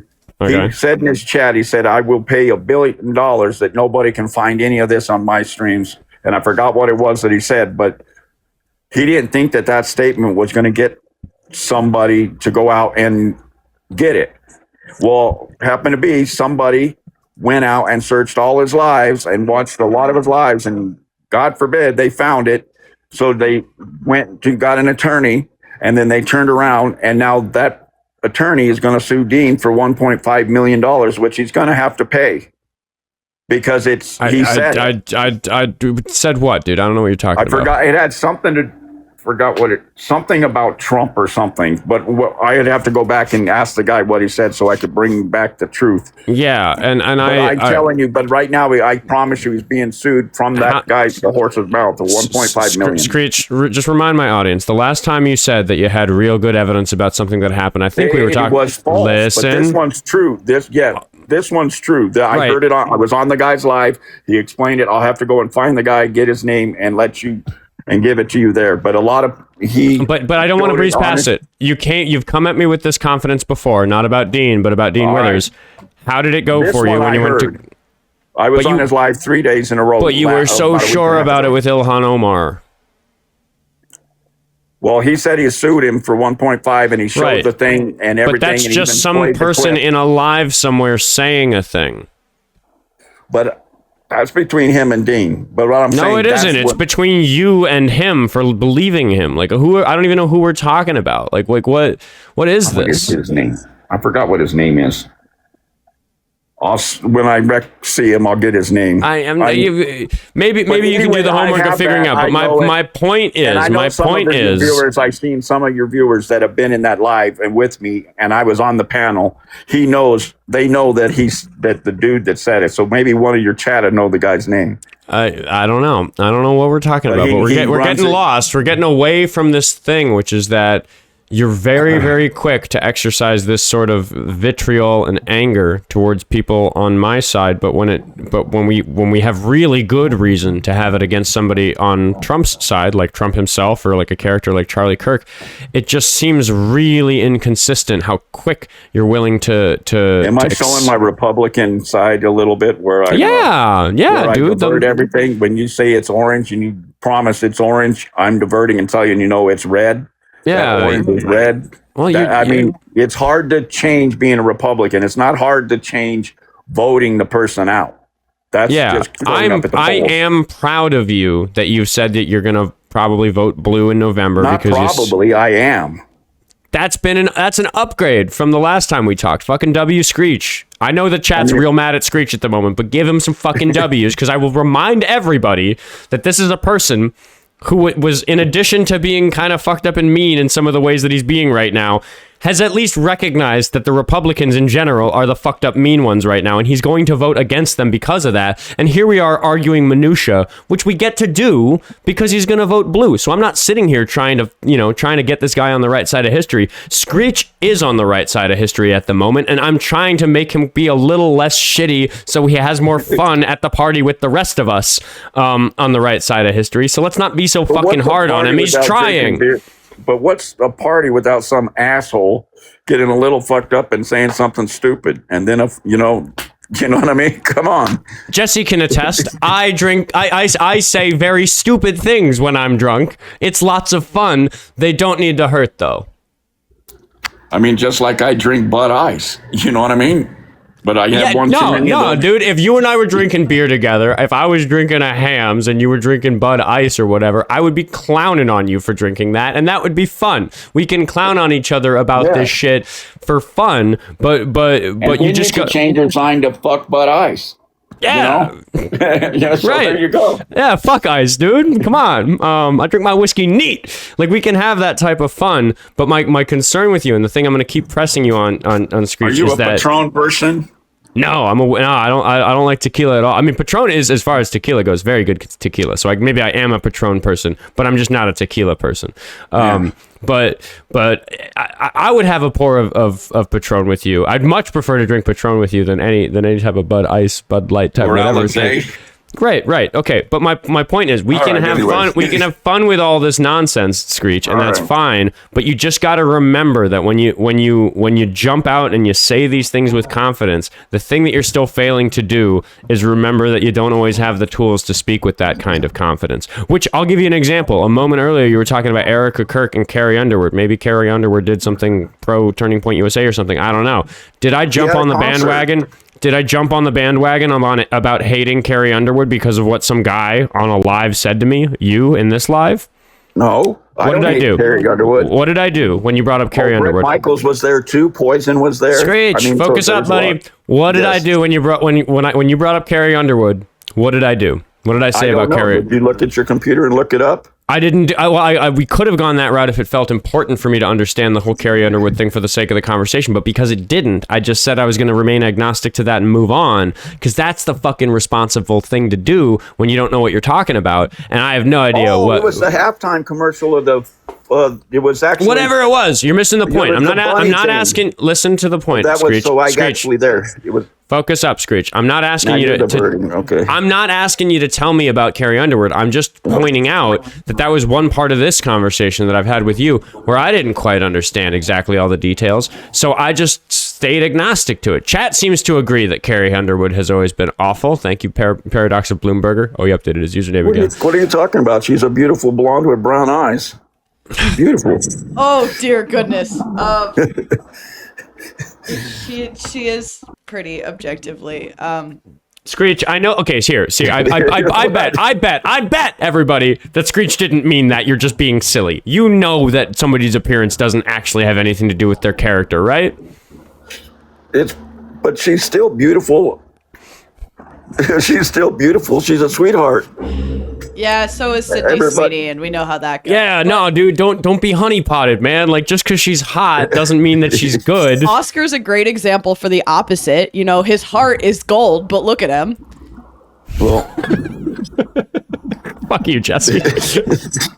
she does have a good point, though. God. You know, but I got another question that I've really been wanting to ask you for about the whole summer that I haven't been able to ask you. All right, dude. Yeah, what is it? Okay, I want to go back to COVID-19 in 2020, okay? I forgot what day it was, but there was a incident that happened between a cop and George Floyd, Chauvin and Floyd, okay? That thing happened, okay, and then everybody was in their houses. Nobody was protesting. Nobody was doing anything. And then all of a sudden, the whole fucking nation on one fucking incident that should have been Minneapolis's fucking problem, all of a sudden opened up Portland gates, opened up the Denver, Colorado gates, opened up the city of Denver getting tortured. I mean, I promise you, I was trying to get through to go to the hospital to get my colon stuff taken care of. And we got rioters that have been out all fucking day long tearing up the fucking city of Denver. All right. Screech. No, Screech. Listen. I have detected a catastrophic change in tone for the remainder of the conversation. And for that reason, I am going to read the donation messages, and then we'll talk about George Floyd, okay? No, I want to talk about, after you get done reading them, I want to talk about why Minneapolis, something happens in Minneapolis, and the whole fucking nation's got to go and defend Minneapolis. Doesn't Minneapolis have their own fucking... We'll talk about it. We know exactly what you're We'll talk about it. Lucky Phil, while you're reading that, get after it, bud. Go ahead, just mute up. Lucky Phil sent $2 to say this is just in. Oscar beats women in punctuality. # cancel Oscar. I do. I like you. You live at this studio, Jessie, and somehow I'm on time and you're not. You've given me a pretty good warrant to be pretty mean to you for the remainder of the episode. I did. We got open that door. Yeah, you opened that door wide. We got an hour and 9 minutes for me to decide how I'm gonna spend the fun coupon you just gave me. We'll see if I come up with anything good, or will I spare you to show how good a boss I am? He won't spare me. Garrett, thank you for the $5 on Venmo. Did Screechmeister miss his toilet piss out the window onto his bin outside? Also, yeah, thank you. I hope the donation messages don't put Screech in too bad a mood by the time he gets back, if he's listening, because they might. For $2 from Sue, sign ideas. Trump plays his supporters for fools. They do. He does. Why are you cool with Trump stealing from you? His corruption is beyond belief. Yeah, I've had like iterations of that. It's like Trump is robbing you. Trump is stealing money from you. Trump is using you as a fool. Is sticking his fingers into your wallet, taking the money out. Yeah. David sent $5 to say, does Screech believe because he said shut up and die, now he should face allegations of shutting up a woman and killing her? The logic isn't logical. Yeah, the logic ain't logical. That's kind of the thing here. It's that he's going 0 to 100 on some stuff he shouldn't. Julian sent $1 to say, the important thing to note is that Charlie Kirk was one of the people who spread the propaganda about DEIA being one, still a thing, 2, oppressive towards white people. Those talking points helped push Trump into his first term, even though they were bullshit. Screech, I should clarify, if you have a cigarette, make sure we can't see it. Yeah. No cigarettes on the live. Not allowed. Lucky Phil sent $2 to say, fuck you, Jessie. Lucky Phil Fuck did you, say Jessie. that. Wait, I'll read it one more time. You're going to get a harassment and bullying charge. Sorry, love you, Jessie. You're right, I am going to get a harassment and bullying. How have I not gotten a harassment and bullying flag today? What the fuck? TikTok must like me or something. All right. Brielle, back for my daily contribution. Love you for $1 on Cash App. Going down in the history books. I was really hoping that would snap fast. Oh yeah, it didn't. That was really anticlimactic. Yeah. Oh, fun. Jessie's gonna go find things to throw at me for going down in the history books. $1 from Brielle, thank you very much, and then $2 for defending Dean, your good friend. I mean, I wouldn't need to be friends with Dean to defend him on this shit. That's kind of the whole point. I even have really appreciated some farther left creators coming out and being like, look, I don't like Dean, but this is not cool what's happening to him. I appreciate them saying that. But yeah, I consider Dean a buddy, broadly speaking. Over on YouTube Super Chat, we got a whole pile of them. Rob's wife sent $2 to say, a 13-year-old's life and innocence are gone. Not okay. Agree completely. Lover of Life sent $2 to say, you see the Jim Crow costume Target apologized for? Target apologized for something racist? That doesn't sound like them. It's pretty bad. Can we look at it? Is it so bad we can't look at it? You make that determination. Yeah, okay. We're gonna have a look at this Target. Let's see. That was the costume. Yo. Yeah, pretty bad. Pretty bad. Yo. Yeah, I'm not sure you can show it. I don't think I can show that. He saw the words I used to Google it and was like, oh. Santana had it, but I also happen to know that Santana says the N-word on his show and doesn't get flagged for it. Our algorithm. Here's the thing, everybody. I have figured out that the rules are just different host to host. So don't tell me that somebody else got away with it. Don't say, oh, you can say that substance name or whatever. So and so said it on their thing. Like what? Like it's not. It doesn't work like that. It's more complicated than that. There's things I used to have against the rules that I've learned I can slip on. I don't think that shit is one of them. Fucking yeah, I bet Santana had words about that. Holy shit. It's the pose that's like the worst part. The pose is like fucking spot on. Yeah.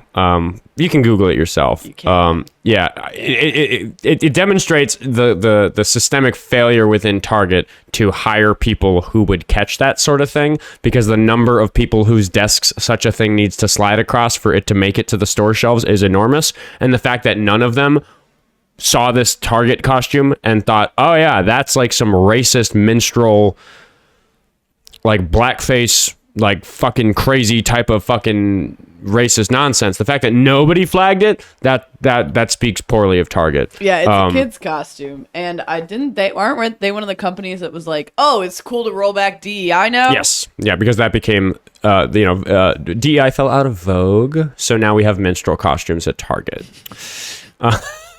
Like that's what the fuck is going on here, right? Thank you for coming to the year 2026. We're living in hell. Yeah. Continue. This is my TED Talk. Everybody, you'll find a bag of pills under your seat. Blanc sent $5 to say, yeah, I'm gonna see if the TikTok filter. I think that one was clever enough that the TikTok filters aren't gonna catch it. All right, sorry, Screech. We got a few more. Blanc sent $5 to say, literally saying nobody deserves it, but also Dean totally does deserve it. Screech, LOL, please. Yeah, we addressed the inconsistency. We're working on it. Athena sent $2 to say, imagine being over 40 and having beef with a 21-year-old. That's kind of where I'm at with this, Screech. Snake sent $5 to say you rang. Did we ring Screech? No. Or did we ring Snake? That one came in so beautifully timed. You said like, oh, if there's misinformation, then people check me on it. Oh yeah. They'll even call my phone if I ignore the chat, and then just right there pops up, you rang. From Snake. It was wonderfully timed. Jammerbank sent $2 to say that burn is why Jessie will be the best mayor of Minnesota. Everybody, 2029, right? Chair Mayor sent $2 to say, if we're talking ads, Callaway, don't touch my driver. And then I know I got a couple more on my phone here before we get back to Screech, who does appear to be background mogging us. So we're gonna have beef with Screech when we get him back unmuted.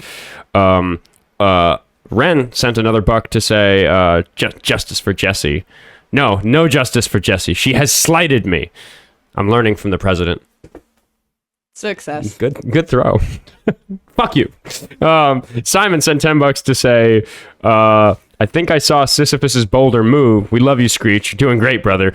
Please encourage Screech in the chat. You can go yell at him on other lives so he comes back here and talks to me. Don't do that. He's trying. I believe that he's trying. Focus your anger on me if you think I'm wrong about that. Brittany sent $5 to say Target heard DEI was out and immediately got rid of all people of color. That is the only explanation for this making it to market. Yeah, they must have gotten rid of people of color at corporate because somebody would have been like, no, let's not do that. $10 from Ashley. Here's $10 just to say that Oscar's a cutie. Thank you, Ashley. I appreciate you. Don't tell my girlfriend that you said that, though.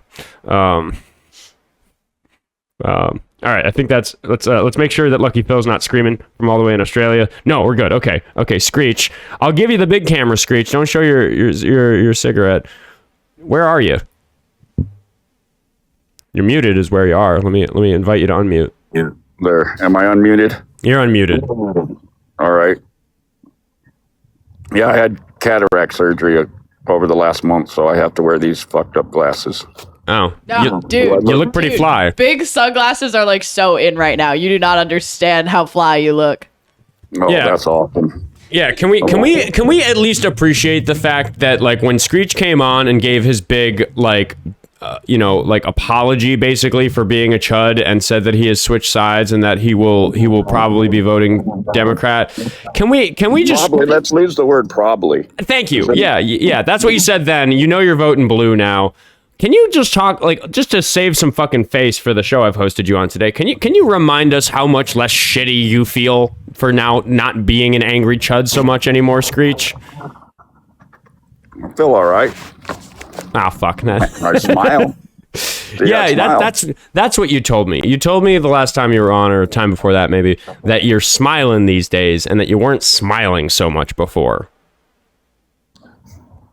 Well, sex will do that to you.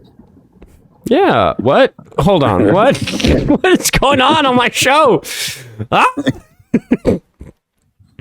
Okay, chat doesn't believe you, but no, I believe you. I believe you're voting blue, Screech. I think they can believe what they want. I mean, what am I supposed to do? Take a picture of my voting thing and bring it on Oscar's Live and say, "Here, this is my vote. I casted it. See, I voted Democrat." No, you're not supposed to. Don't do that. Then I'll actually get followed by almost everybody in the world because they're like, "Look at what this son of a bitch did. He took a picture and posted it on TikTok." Well, then they'll say, "Well, is that a legal vote or not?" And then my vote won't get counted. Let's not do that. But you do seem a lot less miserable to me. Oh, I'm a lot less miserable. Look at this dog. Say hi. You're live on the Oscar show. All right, there you go. Did you like the dog? Let's see. Yes, there we go. Dog tax. That's Bella. Hello, Bella.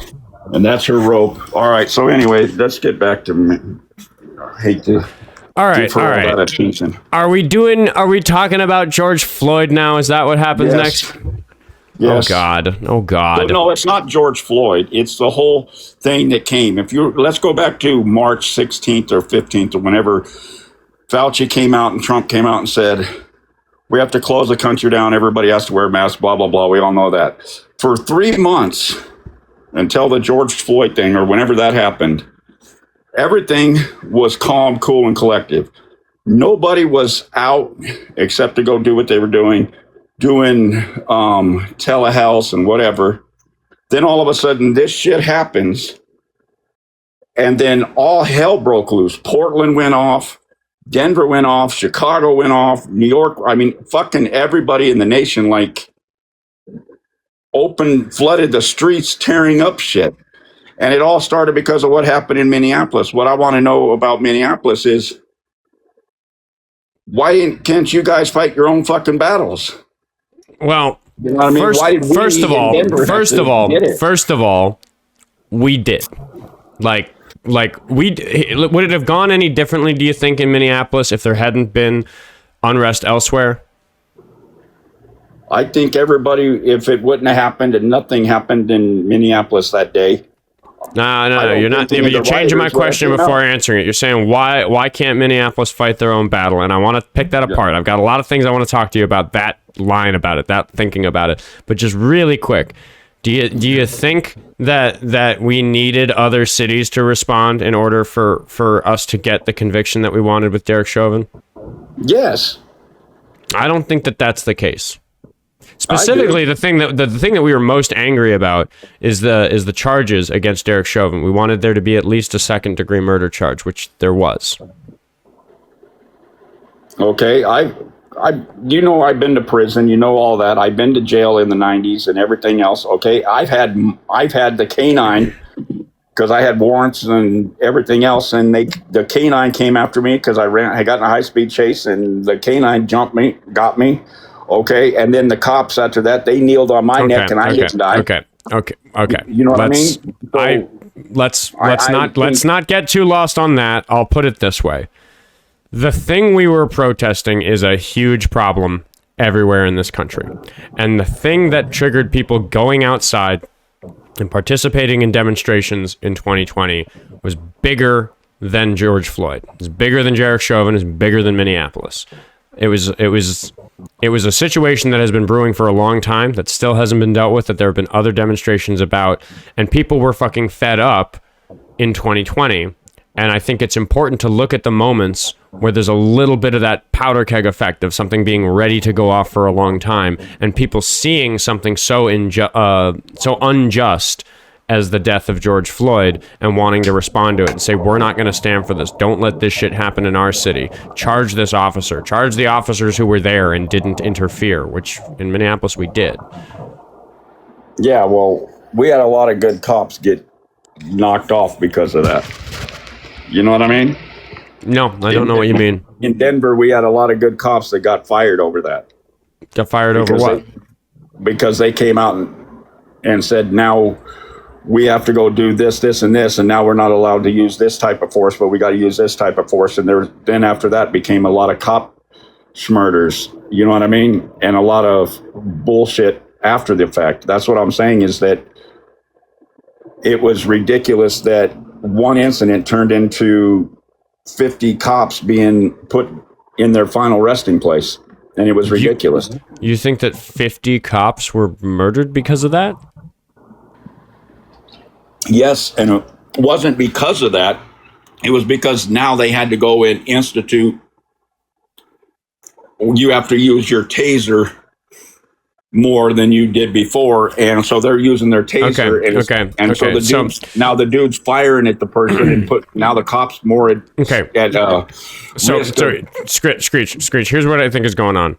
I think that when people say that we need to have better policing practices to prevent the sort of death that George Floyd was subject to, because he was murdered by Derek Chauvin, as we determined in court, I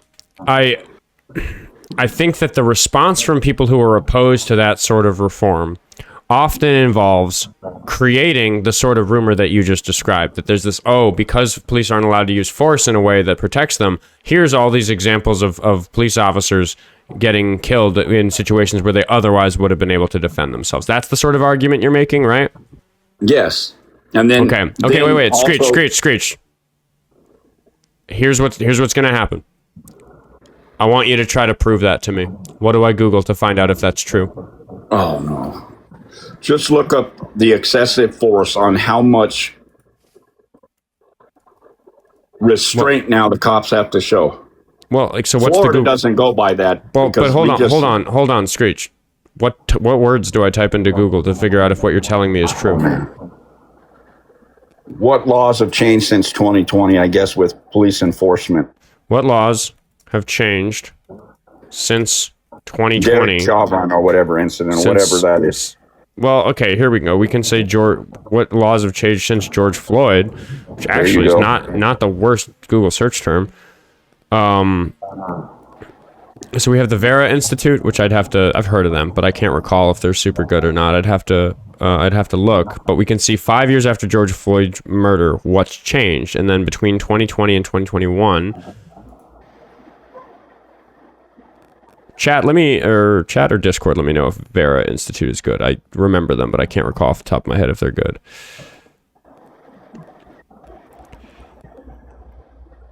I guess my question for you, Screech, here's this result. Here's I want to read that little blurb. Progress has been made. Between 2020 and 2021, states had passed more than 140 law enforcement oversight bills intended to increase police accountability and place limits on their use of force. This month, Minneapolis Mayor Jacob Frey said he plans to enforce the reforms limiting police use of force that were adopted after Floyd's murder, despite the withdrawal of planned federal oversight. Other local leaders should follow in his example. So yeah, they're talking about some of the reforms, and I'm aware of some of these reforms because some of them have to do with the local police precinct. I lived not where I currently live, but in the same neighborhood back during George Floyd, so it's like a local issue that I'm aware of. But your claim that this is causing law enforcement to be killed unnecessarily, where's that? It's restraint. I guess maybe you find it, maybe you don't. It's just how I have perceived it, is that I've seen more in the news. Is that a good way to know what's true? Yeah. The news is what do you think, the news is fabricated? I think that when you judge whether or not there's a trend of something happening based on your impression from the news, yeah, that's not a very reliable way, because you made a reasonably specific claim that there's some such 50 deaths associated with these changes in policies. So we Googled that and we found some general information about those sorts of things. But so you would think that you still think it was okay through that, then, that, for instance, me, you, and your employees, because we were pissed off about it and we were on the same side, let's just say at that time we were theoretically on the same side, and we all went down there throwing molly-all things at buildings and not getting charged was okay because somebody did something in Minneapolis? Well, you're changing the question now. No, that's the same thing. That's what I'm trying to tell you, is that since that happened, when that happened, everybody was in their houses, minding their own fucking business. And then all of a sudden, Minneapolis happened. And all of a sudden, everybody forgot about the COVID-19 going on, went out without masks, and then the COVID spiked again. So I think you and I have actually talked about the fact that, yeah, people defied stay-at-home orders or defied social distancing to demonstrate during the George Floyd protests in 2020. But that's just unrelated to what I just asked you. But I still believe that it did. That it changed a lot of laws. A lot of cops are having to pull their taser out. And you know how long a cop has when you have a weapon to make a decision? It's 1.2 seconds. Are you claiming that cops are pulling tasers instead of firearms when the person they're interacting with has a firearm? Yes. That's nonsense. So I need evidence of that. Tasers. I haven't seen one. You answered before I finished, so I want you to listen to the whole thing. I want to make sure you know what you're answering to. Are you suggesting that it has become policy anywhere for a police officer to use a taser when the person that they're facing has a firearm? Yes. Because they have... Where? LA, they do it during car chases. Every time you see a car chase come to an end, they have a guy get out with a shotgun, okay? But they have the front officers that are pulling tasers when they get done with an armed suspect. You will see. I don't believe you. California. I don't believe you. I watch all. I'll look when I wake up in the middle of the night and I can't go back to sleep. I might roll over to my nightstand and put some green plant matter into a little glass tube and enjoy that at 2 a.m. and I might throw on a video of a police chase. I watch a lot of police chases. I'm not gonna lie, I find them kind of entertaining, which is fucked up because police chases are problematic, and a lot of them shouldn't be continued because of the threat they are to. Anyway, I find them interesting. I like judging the law enforcement and thinking, did they did a good job? That, right? Listen, what I'm telling you is that I cannot imagine seeing what you just described. I see it all the time. On every one that I've seen, I see them pull out a taser. And you can't miss a taser from a 9. You pull out a taser when you don't have any good reason to think that the person that you're pointing it at has a gun. They always do it. I see it on everyone. I've even seen... I'm going to have to start videotaping the ones that come out of loved ones. Well, Screech, what you can do is you can save the link of the video you're watching and maybe send it to me and we can talk about it. But what I'm telling you is that I don't believe you when you tell me that you're seeing cops have to use tasers against guns. I think that's ridiculous. And I bet you there's probably 3 or 4 cops in your live that are probably going to disagree with me, but I'm just saying that I disagree with you, and I think that I think that you've been told. Here's what I really think is Screech. Let me explain what I really think is happening with you. So I think that you've heard an argument that because police have to be so careful about use of force because of George Floyd, it's like causing danger to them. And I can see that that's the sort of argument somebody would make to try to get rid of police reforms. I would argue against those things. Because I think that the practices of the police are so bad that they do need to be reformed, and that's not as big a concern. So I think that because you believe that argument and it made sense to you, you've exercised some confirmation bias in terms of taking in information about this. Because no, I'm sorry, I do not think you will find a jurisdiction anywhere in this country where they are being instructed to pull their tasers on somebody who has a gun. I don't think you'll find it, and to be clear with you, Screech, I would not want such a policy to be passed. I think that if a person has a gun, then that means that the officer's allowed to shoot them. If they're using the gun, if they're pointing the gun, or if they, that sort of thing, that means that the officers can shoot them. If they have a gun but they're not touching it, that's different, and there's ways to handle that. But I don't believe that what you're saying is happening. It just happened. Where? Actually, this summer it happened in Florida. There was a guy that was held up, and they brought the SWAT in, and they ran him over with the Bobcat or whatever they had, whatever they call that thing that the cops have with SWAT. Bearcat. So they took the Bearcat, and they said, in Florida, if you shoot at the police officers or you kill a cop and you hold yourself up in a house, we're going to run you over with a Bearcat. Period. Plain and simple. We don't care if you're armed or not. We're going to run your ass over, and they did.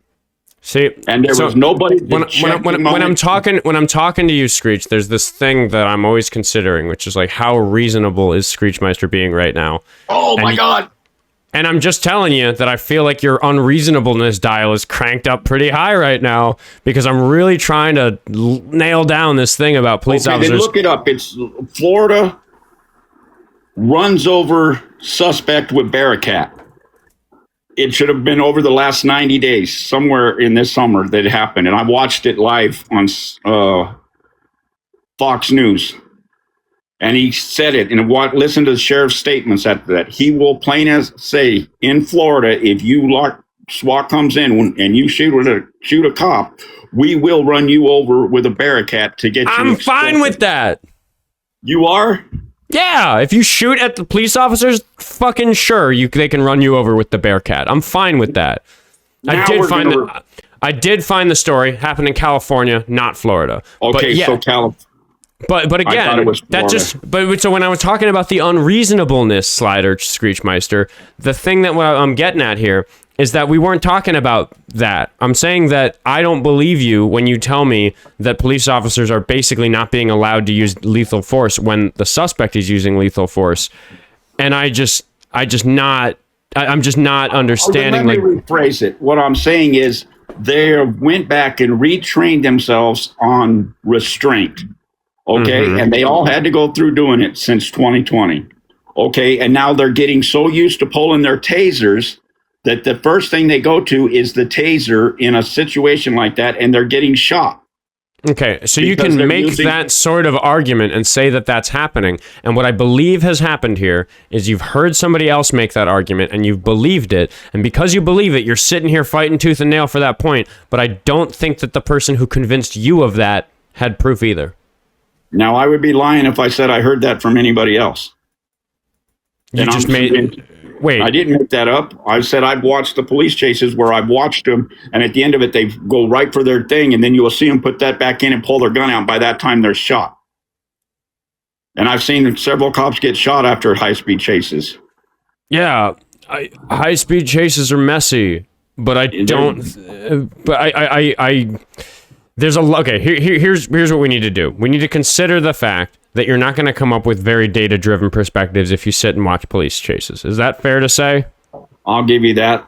Okay, so when I look at whether or not we should be instructing police officers to exercise better restraint, what I want to look at is data about police officer unalivings or injuries involving them getting shot, and I want to look at the number of people who get shot by law enforcement for reasons that we find out after the fact weren't good enough for them to have pulled the trigger. I want to look at the size of the two problems and say, all right, How many members of the public have to fucking die at the hands of police officers who are using too much force for me to feel enough about the odd police officer here or there who maybe exercised too much caution and it got them hurt? I can make that comparison with data, and the reason that people like myself are so upset and so on the side of the protesters in 2020, if we're going to talk about the George Floyd protests, is because police officers unnecessarily shooting members of the public is just a way bigger fucking problem by the numbers than police officers not being able to adequately protect themselves while on the line of duty. Okay, I can see your argument there. That would make sense. Right. Cop deaths are rare relative to deaths caused by law enforcement. And I will keep saying, so that you know I'm reasonable, I see plenty of shootings where I watch the body cam footage or the dash cam footage or the security footage, whatever, or the bystander footage, whatever footage there is, I watch it and I go, I'm sorry, everybody. In my perfect world, if you do that, the cops are still allowed to shoot you. I'm perfectly capable of looking at a use of force case and saying, like, this isn't a situation where the officers are within their right to use lethal force. I'm not against the use of lethal force in law enforcement. Not at all. So what I'm saying is that when we need to look at situations where people die unnecessarily, we need to do that with data, because there's more than 1 million police officers in this country. It's complicated. And the data is obvious that police's use of force leads to undue harm to society, and that training them to have better restraint, or training some policies, or changing some policies about when they're allowed to draw or use lethal force, those things are going to be good to correct downward the number of people who die, law enforcement or otherwise, who don't have to.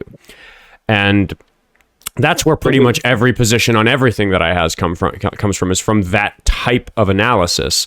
And I just feel like you haven't done that sort of thinking about this issue, and you're buried really deep in a bunch of talking points you've found convincing about this stuff, because it sounds like you have real respect for law enforcement, which I'm not going to get at your throat about. I think you and I feel very differently about law enforcement. I wish I could have real respect for law enforcement. I wish I could look at them and think those are the fucking heroes who put their life on the line and protect the community. I want to feel that way about law enforcement. I dream of a day where I get to feel that way about law enforcement.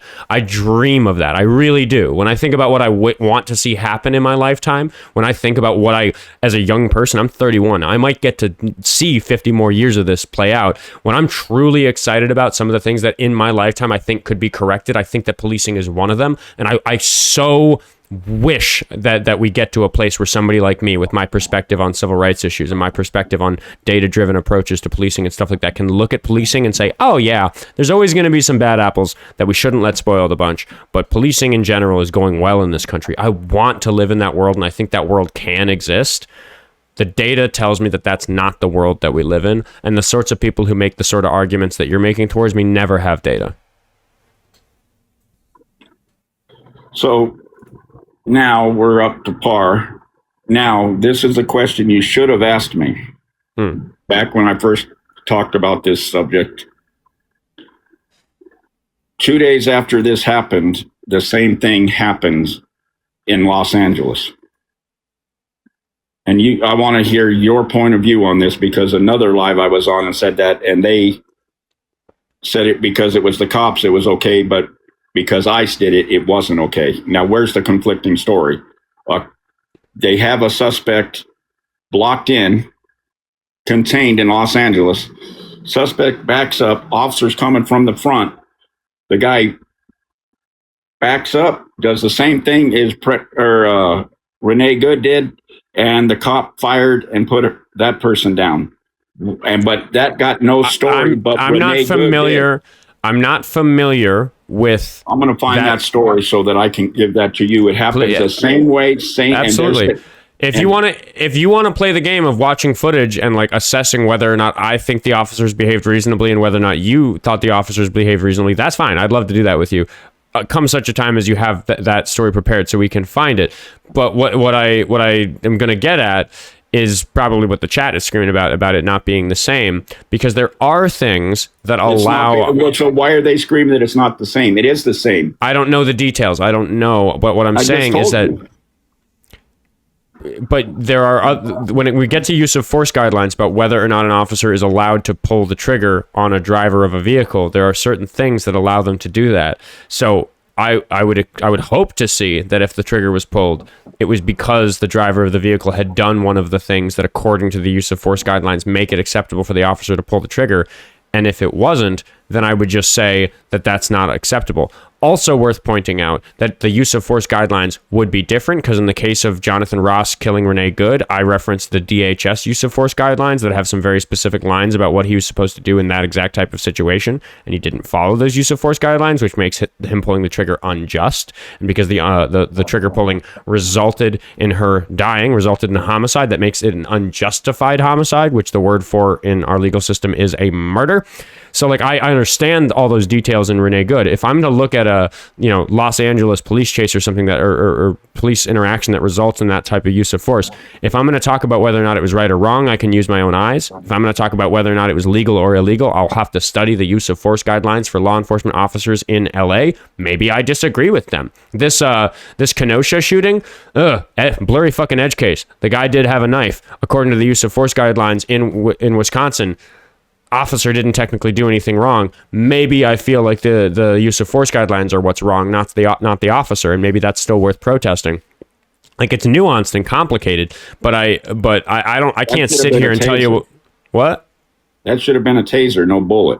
In Wisconsin, what's a knife gonna? Yeah, what's a knife gonna do?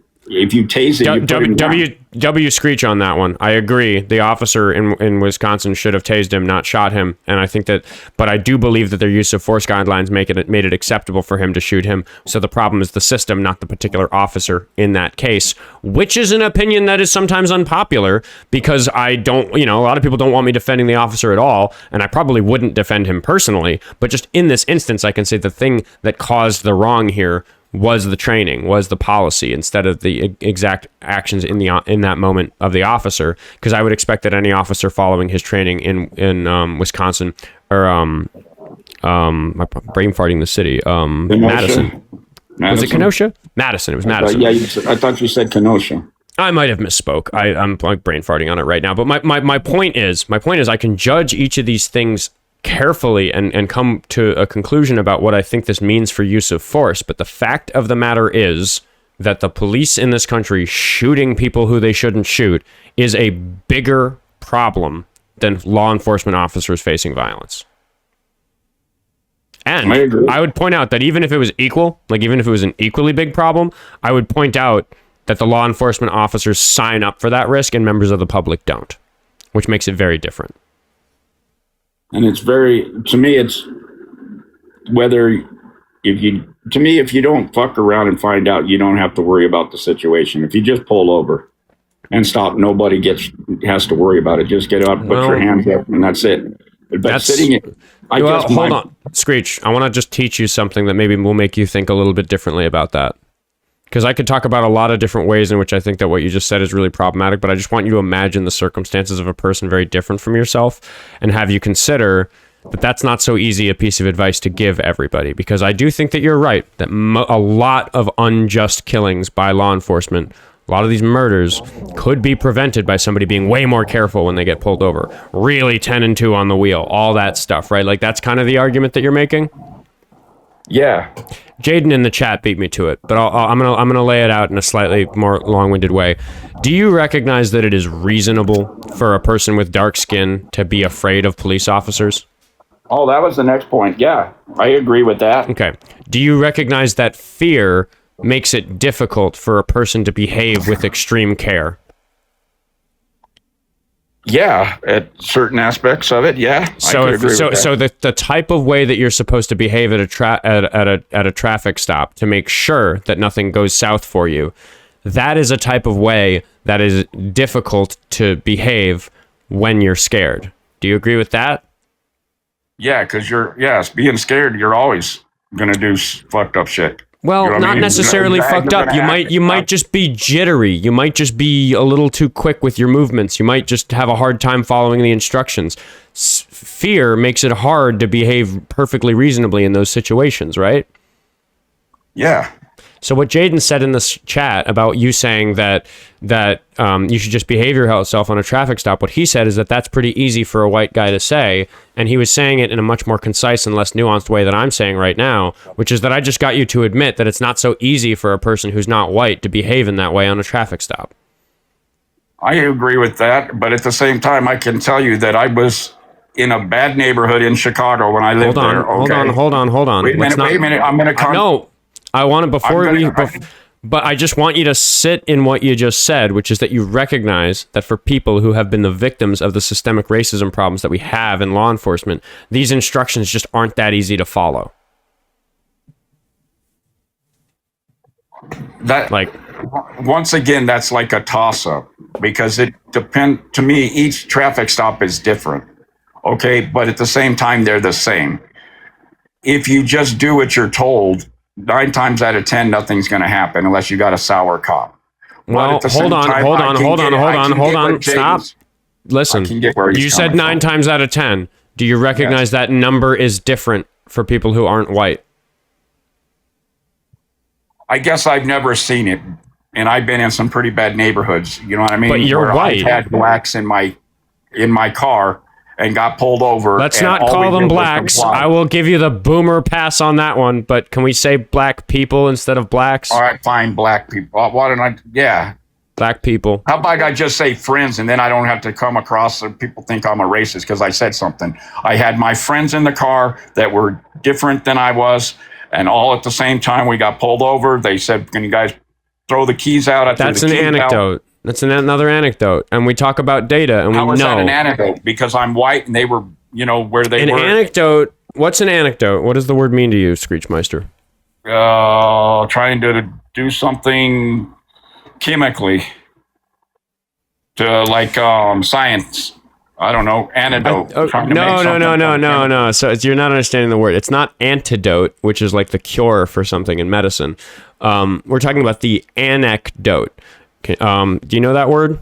No, that's a different one. Anecdote. An anecdote just means one personal account example of something happening. So I could tell you that I walked past a person with a dog, and the dog nipped at my leg, and I had a little nasty gash on my thigh for a few weeks, and I was a little worried about it getting infected, and I kept an eye on it, and that's a thing that actually happened. I got bit by a dog last year.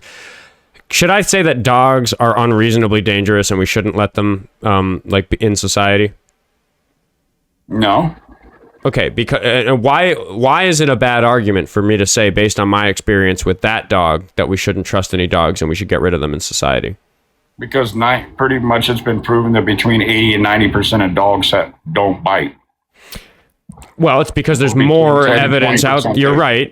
But I'm just going to generalize it and say that's because there's really good evidence out there that my one little experience with the dog isn't very representative of what experiences with dogs are like. Right. Right. So that's why we don't go by anecdotes, because what I just gave you is an anecdote about walking past a dog on the street. In my anecdote, the dog attacked me. That did happen. I did get bit by a dog last year. I did have a wound I was worried about because of it. I had a wound where did? Yeah. Yeah, see? It actually happened in my building. It was I know the person and I know the dog. We need some fact check. Jessica, we need a fact check. No, actually, me and Oskar have only been friends for just about a year, so it could have happened right before I met him. Could have been a little longer than a year ago. It would, because I've lived in that building for a couple of years. So yeah, anyway, but yeah, I got bit by. I can show you the scar later. I got a scar on my thigh. I don't want to see it. I don't want to see it. We're not taking see no chicken legs. Don't worry about your side, Screech. Fuck you, Screech. I'll give Screech the W for that burn because it was a pretty good one. But again, anecdotes aren't a good way to learn about the world. That's the moral here. All right, I'll give you that one. I mean, you're right on that. Which is why when we talk about policing, when we talk about the 2 or 3 million police officers that there are in this country and the way in which they interact with the public, there's nothing you could tell me about any interaction you've ever had with the police that will lead me to think that they're not a problem, because I can do the same thing. And if I say, let's ignore all the time I've spent protesting, because I'm definitely I did on your show do that. I did prove that to you and did say that I did get that when we had fires going on here in Colorado, that I got stopped because they ran my plates and they found out that I was an arsonist. So they stopped me and checked me, you know what I mean, to make sure I wasn't in the neighborhood. You know what I mean? But I've been on camera the whole time with my house, so they couldn't. Again, wait, hold on. Let me tell you what I'm telling you, Screech. Because again, that is just more more anecdotes. And yes, we did learn that Screech was an arsonist in his previously in his life. There's quite an arc going on here. But let me finish what I'm saying, which is that if I ignore all the times I've been at a protest, like let's just say that doesn't count as a normal police interaction, because the police have behaved pretty violently and heinously towards me at protests. But if I'm just going to talk about the normal law enforcement interactions I've had in my life. Red eyes over the weekend? Sure did. Got maced a lot, but not by police, by Jake Lang's people. I don't like that guy. Yeah, I don't like him either. Isn't he a racist? He's quite the racist, yeah. Didn't he say the N-word and stuff like that? A lot. He had a sign that said the N-word. All right, go ahead. I'm sorry I interrupted you. Okay. So, but if I'm, that's okay. If I'm going to look at all the times that I've just had like a mild interaction with the police, if I'm to think about all the times I've been pulled over in my life, which isn't very many because I drive my car pretty carefully, but or like all the times that a police officer stopped me and my buddies from drinking beer on the sidewalk back in New York, just like all of the random times I've been detained or interacted with police officers, I could look just at those and say, what's the problem? The police are always so nice to you. I guess that's one analogy. It's a perfectly good analogy because it'd be shitty for me to go around and say, what do you guys mean? The police are always so nice to you. You can always talk your way out of it. People who watch the show probably aren't all that surprised to learn. Pretty good at talking my way out of it when I get stopped by the cops. I'm pretty good at talking. But that Saturday you weren't. I saw your video where you were like, God damn it, I got sprayed.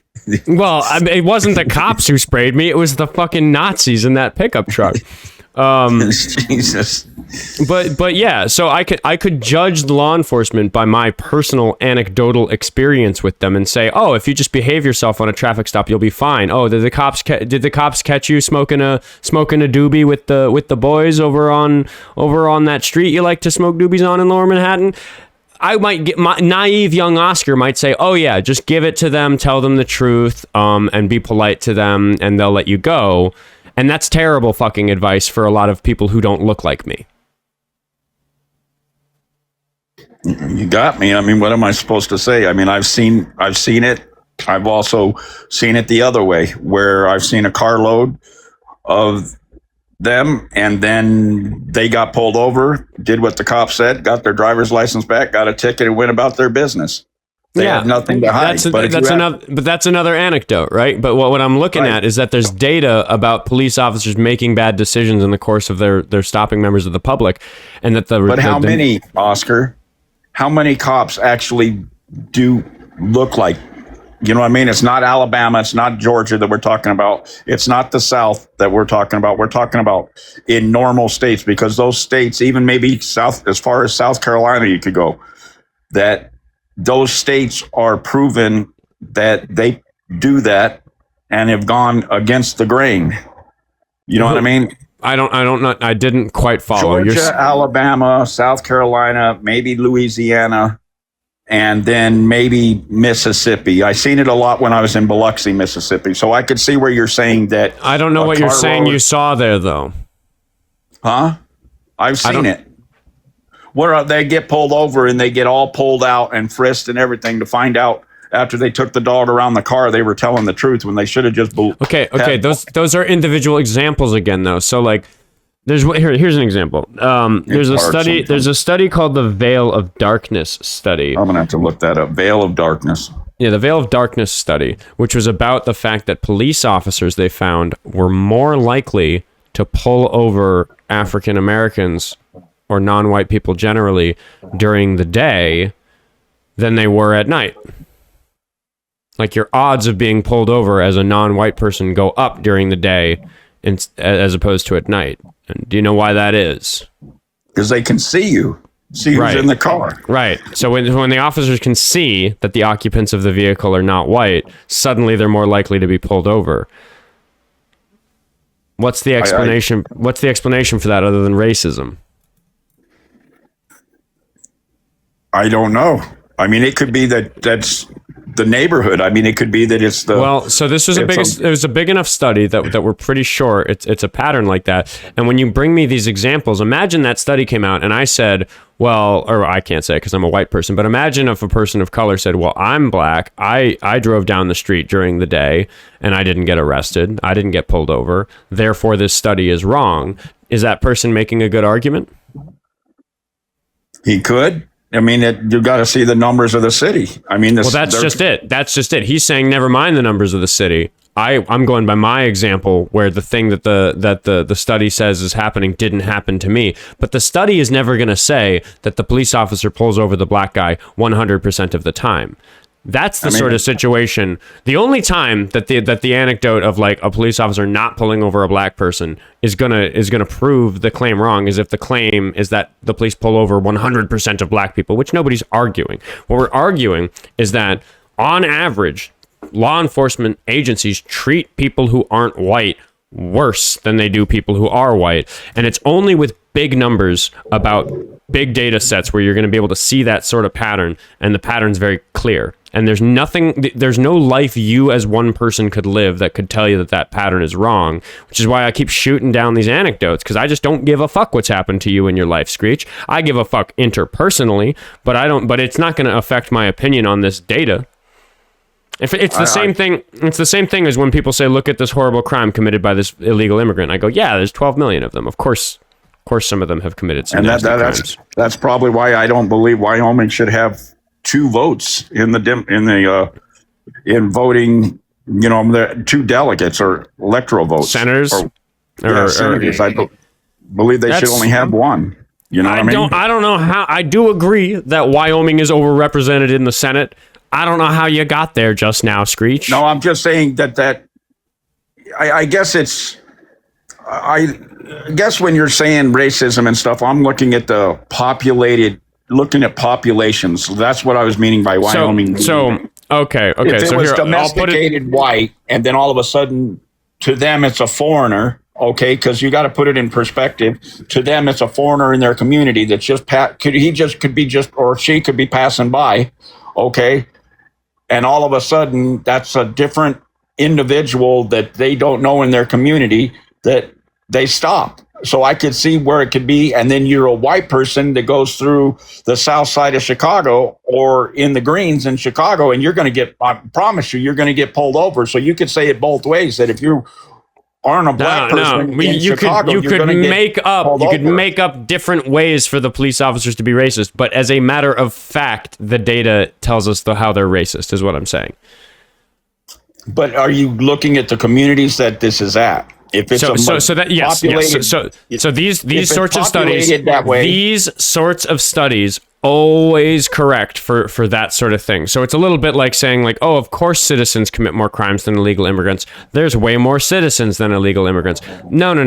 They've done the math to check the rate at which they're committing crimes. So when we talk about this, I'll point out to you that the one study I'm referencing here, because there are loads of studies about racism in policing, the one that I'm talking about, the Veil of Darkness study, just compared whether or not you were likely to be pulled over at night versus during the daytime in the same place. So we don't need to know anything about how white that community is or what the demographics of other races in that community are in order to come to the conclusion that being able to see if somebody's non-white is going to make you more likely to be pulled over, which that study found, yes, if the officer can see you and you're not white, that makes you more likely to be pulled over. So you're not going to poke the hole in it. Basically, what you're getting at is the racism is slowly going away. And the reason why I say this is Gen X and maybe halfway, whatever that generation is in the 80s, halfway up until 85, that generation right there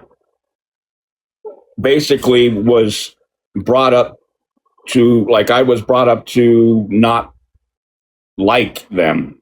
You know what I mean? I was brought up that they were going to hurt me, they were going to harm me, and that if I seen them to walk away. And it turned out I proved my family wrong because my best friend was a black person. Do you get what I'm saying? So they were all changed their whole opinions, but I was raised, my family was raised.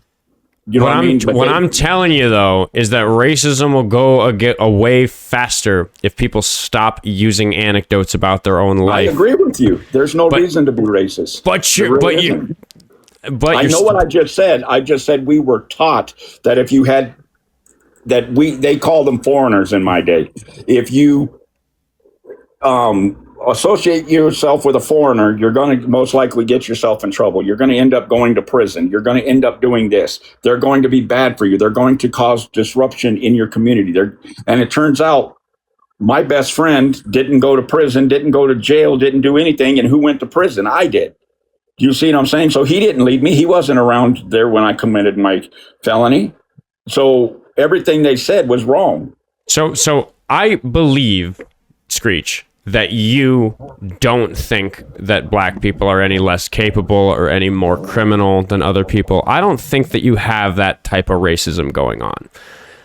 No, I believe that every person is different, and then it's up to the person to keep themselves out of trouble. Right, exactly. Right. But what I'm saying is that your failure to recognize some of these institutional problems and the willingness you have to lend credence to some of these bad arguments that are based on anecdotes or ignore the data, what you're doing exudes racism. You're perpetuating racism. There's racism in society. And one of the reasons we're having such a hard time addressing it is because of the way that people like yourself think about this, where you're very stubborn about what your life has been like and what your experience have been, instead of just accepting the fact of the matter that police officers, for example, are way more dangerous to non-white people than to white people. They're more dangerous to white people than white people? Is that what you said? They're more dangerous to white people than to non-white people. Like, that's a fact. That's an objective fact that you can just measure. I guess. I mean, you probably... Because every now and then, a police officer shoots somebody for no good reason at all. Like, never mind, like, oh, I thought he was reaching for this. It just completely, like out of left field does something that's totally crazy. Derek Chauvin didn't do it with a gun, but he knelt on somebody long enough to suffocate them while they begged for their life. And that's just not acceptable behavior. And what we find is that that's more likely to happen to you if you're black by a lot. I can agree with you. I mean, on that. Right, but right. I didn't see it. But that's the thing, is they said all of that would be majority in prison, and I didn't see that. What do you mean majority in prison? I saw more whites in prison and Mexicans than I did blacks. What does that have to do with what I just said? I'm just saying that everybody says that that's why I don't understand why they're getting pulled over more when they're the ones creating less of the crimes. And it's the Mexicans and the whites that are creating more of the crimes. Again, you're using your own personal experience to make assessments of who's committing the crimes. And there's just the fact of the matter is that your brain is not a very good tool for turning who you see at prison into information about who commits crimes. And that's not an insult to you. I'm saying the general you, the human brain, is not good at making those sorts of conclusions. Yeah, I guess my whole thing is I just wish for world peace. That's all. I want to be like that beauty queen, you know? And when they go up and accept their thing, they say, what do you like? You know, thank you. And then they say, I wish for world peace, and they get all sorts of claps and everything else. I just wish for that because I hate the shit that's going on now. I really do. Did you know that non-white people are way more likely to get an exoneration than white people? No, I didn't know that. Yeah, because we find that it's much more likely that a non-white person has a trial that isn't just for some reason, or there's some fabricated evidence or some sort of framing or some sort of miscarriage of justice that results in an exoneration. So we actually see that, like, there's the Innocence Project, which is like a legal project to get people exonerated for crimes that maybe they've been in prison for a long time for, where now with like the advent of DNA, there's so many times where we just find the DNA and we go, oh my gosh, we didn't have DNA technology to assess this in the fucking 90s. Now we do. Let's just check. And then they check and they go, holy shit, the guy that's been rotting in prison about it for 25 years, he didn't do it. Clearly this other guy did it. And we see disproportionately these exonerations happen to black people. And what that shows us is that the likelihood of a court finding somebody guilty when they don't deserve to be found guilty is much higher if they're not white. We see that with self-defense claims, you know, like there's all these controversial cases like Carmelo Anthony or George Zimmerman or whoever else, where we can look at any individual one of them and say, all right, we wish we had video of this. We wish we had better details. We wish we had better information. But the pattern is very clear that a white person who claims self-defense, I pulled the trigger because I feared for my life, is so much more likely to get away with it than a black person who says I pulled the trigger because I feared for my life. It just shows up in the data. And it also shows up with the serial killers. Most of the serial killers are white. That's true. I mean, majority. I think I've only seen maybe 2 blacks in my whole entire life that have been serial killers. Black people, sorry, trans people and black people. I got to get used to saying that. Dude, so yeah, real points for knowing that that's just a bad habit that you have that you got to quell. I know you're gonna deal with people being meaner to you about it than I am, but I do appreciate you trying, because I do think you are trying to get that right.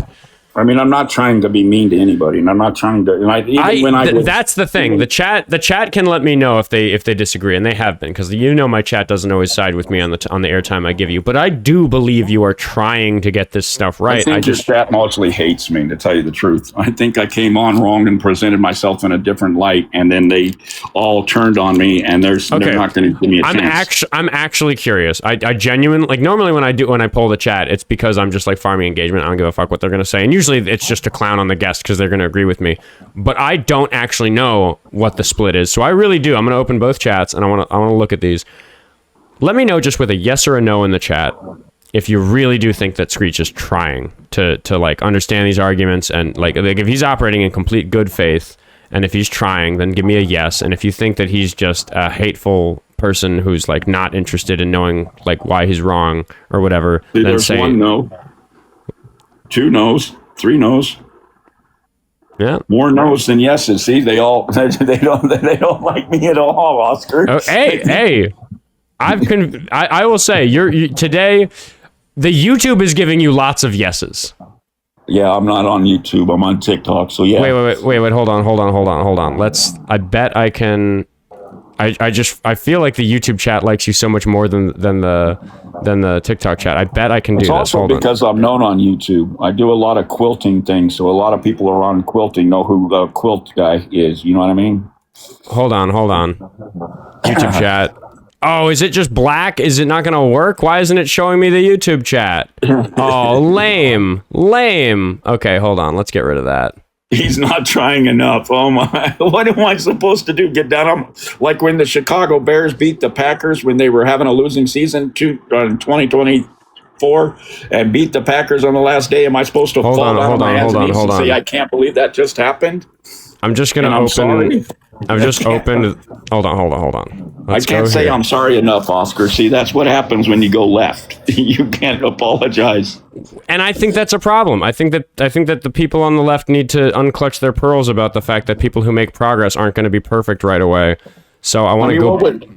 What would they do if Donald Trump came out right before the election and said, you know what, I have totally apologized for the first almost 6 years of my presidency, and I'm going to agree with all of this. I'm not a priest. I'm not saying everybody can be absolved of their sins. But what if he all of a sudden went with the left and all of a sudden did everything the left did? Are the protests going to stop now? Hold on. Let's go back to when we did the poll. Oh, is it not going to fucking show it to me? Oh, what a failure on my part. I didn't get it up fast enough. I forgot you can do polls too. I just can't go far enough back. It won't let me scroll back. Oh, what a shame. Yeah, the YouTube chat was like actually mostly in your favor. I think I'm actually a genuine guy. I will tell you the truth. I very rarely will lie to you. I try not to lie. I try to be genuine and honest. And if I learn through this show, if I don't know the truth and I don't know about it, I learned today too. I still have that habit of speaking something unless I got it on paper and can prove it. You know what I mean? Like Ilhan Omar. I'll never like Ilhan Omar. I don't know what it is about her. She rubs me. Oh, okay. I see more yeses than no's. All right. Can I get it to focus? Oh. It's a lot of yeses. Or was it farther up where all the yeses were? Because it was just rolling yeses for a long time. Okay, there we yeah, go.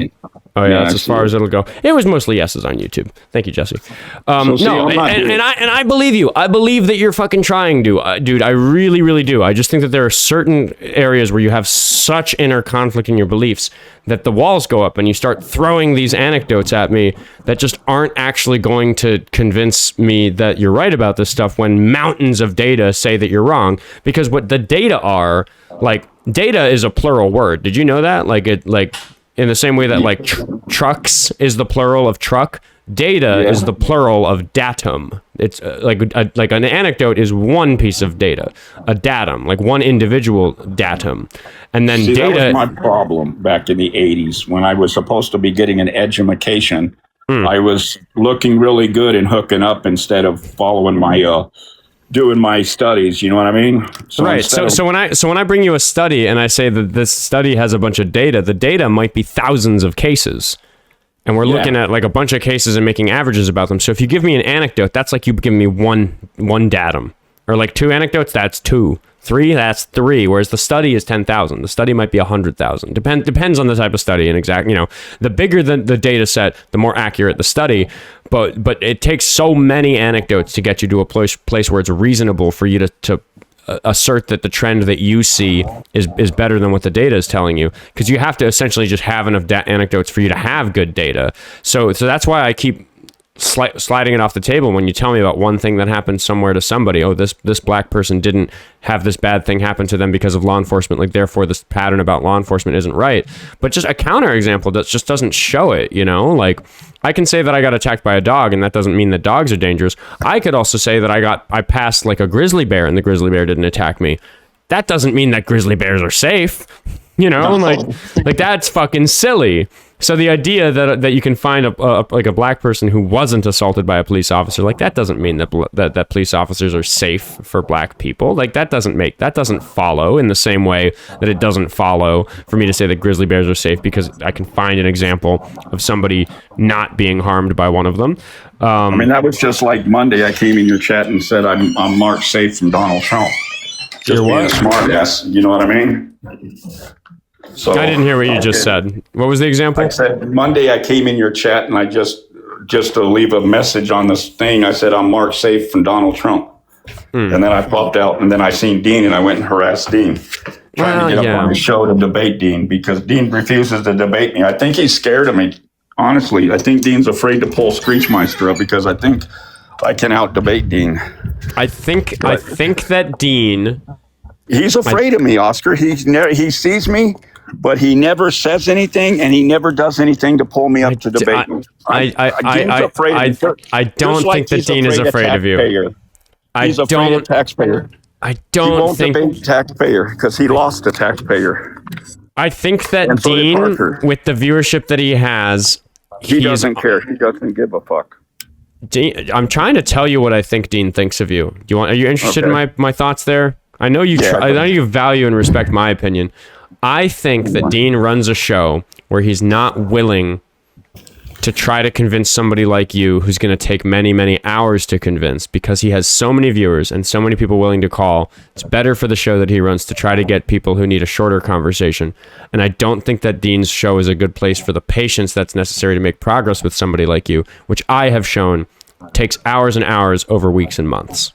Well, it's also because I've seen the people that he pulls up, they'll sit there and they'll get up there and then they'll turn on water and act like they're in the bathtub, or they'll be in the bathtub and turn their camera on just to show him he's in the bathtub. So he's got a lot of youth that comes up on his shows, and that shows his age too. You know what I mean? Yours is more adult oriented. Well, right. But I accuse you, Screech. I think you're being very childish about the fact that somebody who I would hope you consider a child, like Dean, I kind of consider Dean a peer, but he is a lot younger than me, like when I'm 31, when I go to the bars, I don't feel like the 21-year-olds who are there still excited about being allowed to drink in public are peers. Like, I don't think, I don't want to go make friends with them. I certainly don't want to go talk to the girls that age. Like, I just don't think of them as peers. I think of somebody your age is much closer to peers. You and I are proper adults. Dean's barely an adult. Like, I just think that your personal, I think that you're judging him through a lens that's just a little bit unfair for somebody in their 50s to judge somebody in their early 20s. I'll give you the win on that. I probably am judging him a little bit and not understanding he's still a kiddo and way young, 24 years younger than me. You know what I mean? Do you know what that number is? Do you know what that number is? What number? How old I am? I said 34 years younger than me. Oh, yeah. If you're, you're 55. I knew how old you were. I remembered. So, and I'm just not surprised that my show is maybe a little more effective for people like you than Dean's. But that's an opinion about Dean's show. That's not him doing anything wrong. But you got to make you aggressive. He's aggressive right off the bat. You are more, unless I come out and I attacked Ilhan Omar, and then all of a sudden that hit a nerve with you, and you became outraged, and you did everything you could to prove me wrong, and you did. Just because I still don't like the woman, because it's like I'll use a beauty pageant for an example of Ilhan Omar. That beauty pageant winner, she's got to toe the line because she has so many young girls looking up to her. And to me, that's what Ilhan Omar has to do, because she's from the Somali community, and she right. But what I'm saying is that I don't blame other hosts for dropping someone like you, because I like, it's one thing I appreciate about my own show. It's something I try to do on purpose. I'm so glad that people care about me doing this. I really give people a lot more patience than other hosts do, because I think that there's a lot of people who are reachable who just don't get reached because they get disconnected for saying something foul. And you say loads of foul shit, dude, so I'm just not going to cry you a river about getting kicked from other people's show. They have good reason. You've given them good reason. Oh, you've given me good reason. No, dude, I give you loads of empathy, Screech. Wait, is there a host on this platform who's given you more empathy than me? Diva has, Ethan has, but no, you've given me more empathy than some of them have, because I have been. Then shut your mouth, okay? All right. Gentlemen. What a lovely and wide-ranging conversation we have had today. But we have 1 minute until wrap, and Oscar's got to read some donations. I have a violin lesson this afternoon that I cannot be late for. So we are wrapping now. This is more entertaining than your violin lesson. It is not more entertaining. This is more entertaining. No way. Right, Oscar? Come on. She's been hey, man. No, look, I'm not going to lie, Jesse. It's pretty entertaining to watch you try to play the violin. I paid good money to be very mediocre at a very difficult instrument. I just needed to get the dig in. Screechmeister, I'm sure we will continue this another time. Yes, all right. Thank you for having me today. Go ahead and kick me. I'll talk soon, Screechmeister. Today we were, I don't know how many of the steps were forward and backwards. They were all over the place. Yeah, that's horrible. Wrap it up, buddy. Okay, right. Tremav sent $5 to say, okay, blame Chauvin. This is how behind I am. I don't even know where that was from. Tremav sent another $5 to say, sorry, but if cops have restraint and know not to at the same time, they don't need to be cops, point blank. And know when not to be at the same time. Yeah. That's the thing. It's you're not qualified for your job if you can't exercise that kind of restraint. Light Blinded Fool sent $10 to say, I bet that dog voted for Trump. About Screechmeister's dog. Maybe. Dino Nuggets sent $10 to say, Screech, watch the VOD and look at the comments. We believe in you. We are glad you listen. We just hope you keep listening. Yeah, the YouTube chat was way more on Screech's side than TikTok. But I think the YouTube chat's mostly the same people every day, whereas TikTok's like a different cohort of people watching every day. Tremav sent another $5 to say, oh no, you lost us, Screech. You a TPA fanboy? I think he's talking about tax-paying American. I think he just said that he just favored him against Dean. I don't think he actually supports the guy, but maybe we'll talk about that another time. Simon sent $10 to say, I think I saw Sisyphus' boulder move. Already read that one. All right, hold on. Let me get back in here. Brittany, did I read Brittany? I think I did. Target her DEI was going out of style. Yes, I did. Thanks again, Brittany. Next one is, I believe, actually new. Ethan sent $10 to say, would you consider taking the I side with political quiz? It would make for a great video, very in-depth, and would let people learn more about your beliefs on various topics heading into the upcoming election. Be warned, could take you 30 to 60 minutes. I could do that as a video. Write that one down, Jesse. That might be a fun live stream to do as a separate the I side with quiz. It's like a political compass quiz to like tell you like where you are. Be interesting to see somebody like me take it because I don't take those sorts of quizzes. I just have my own beliefs. But it'd be an interesting test of those quizzes to see where it places me, I think. But I'd just be interested to see the results. Simon sent a buck to say, turn off hardware acceleration on your browser to show YouTube. That wasn't the issue. It was through OBS that was the issue. It wasn't showing the chat on screen capture for some reason. Canadian Vicky sent $2 to say, today is Jessie Bully Oscar Day, decreed by the mayor of Minnesota. Thank you, Canadian Vicky. And then over on... And I'll fucking do it again. Nothing new on Cash App. So, back over to Venmo. Somebody... Oh, yeah, Emily had to get her 25 in for the day. That hadn't come yet. Not that I expect it every day, Emily, but I do appreciate it very much on the days you do it. The $25 from Emily to say, sending my usual love. Have a great day, friends. Thank you, Emily. Appreciate you very much. And I appreciate Venezuelan J for the $10 over on YouTube. Super chat to say, Screech is totally trying, dude. What the fuck? Of course, dude. People are such bitches. We all have different perspectives, but he's totally trying. You want him to be a woke 1.0 annoying ass and he won't be? I think it got cut off, but like, yeah, seriously, like he's inconsistent. He's demonstrating that a person who has inconsistent beliefs is not necessarily being disingenuous. People just sometimes have inconsistent beliefs. But on that, unless Jessie has anything else, I believe that's all the donations for the day, and we should pick somebody to raid and get out of here so we can push the VOD and move on with our day and do other things. Anything else, Jessie? Is it disingenuous to make the thumbnail "you're gonna get squirted, dog"? I think we could throw that one in there. That's my favorite screech quote of all time. All right. Go tell Jacob.Ekman that I said hi. That's Oh, yay, Jacob. Jacob, I'll put him in the chat. Jacob.Ekman. ECKMAN. He's live on TikTok. Go tell him that Oscar said hi. I'll see you guys tomorrow, 10 o'clock Central Time on YouTube and TikTok. Goodbye, TikTok, and goodbye, YouTube.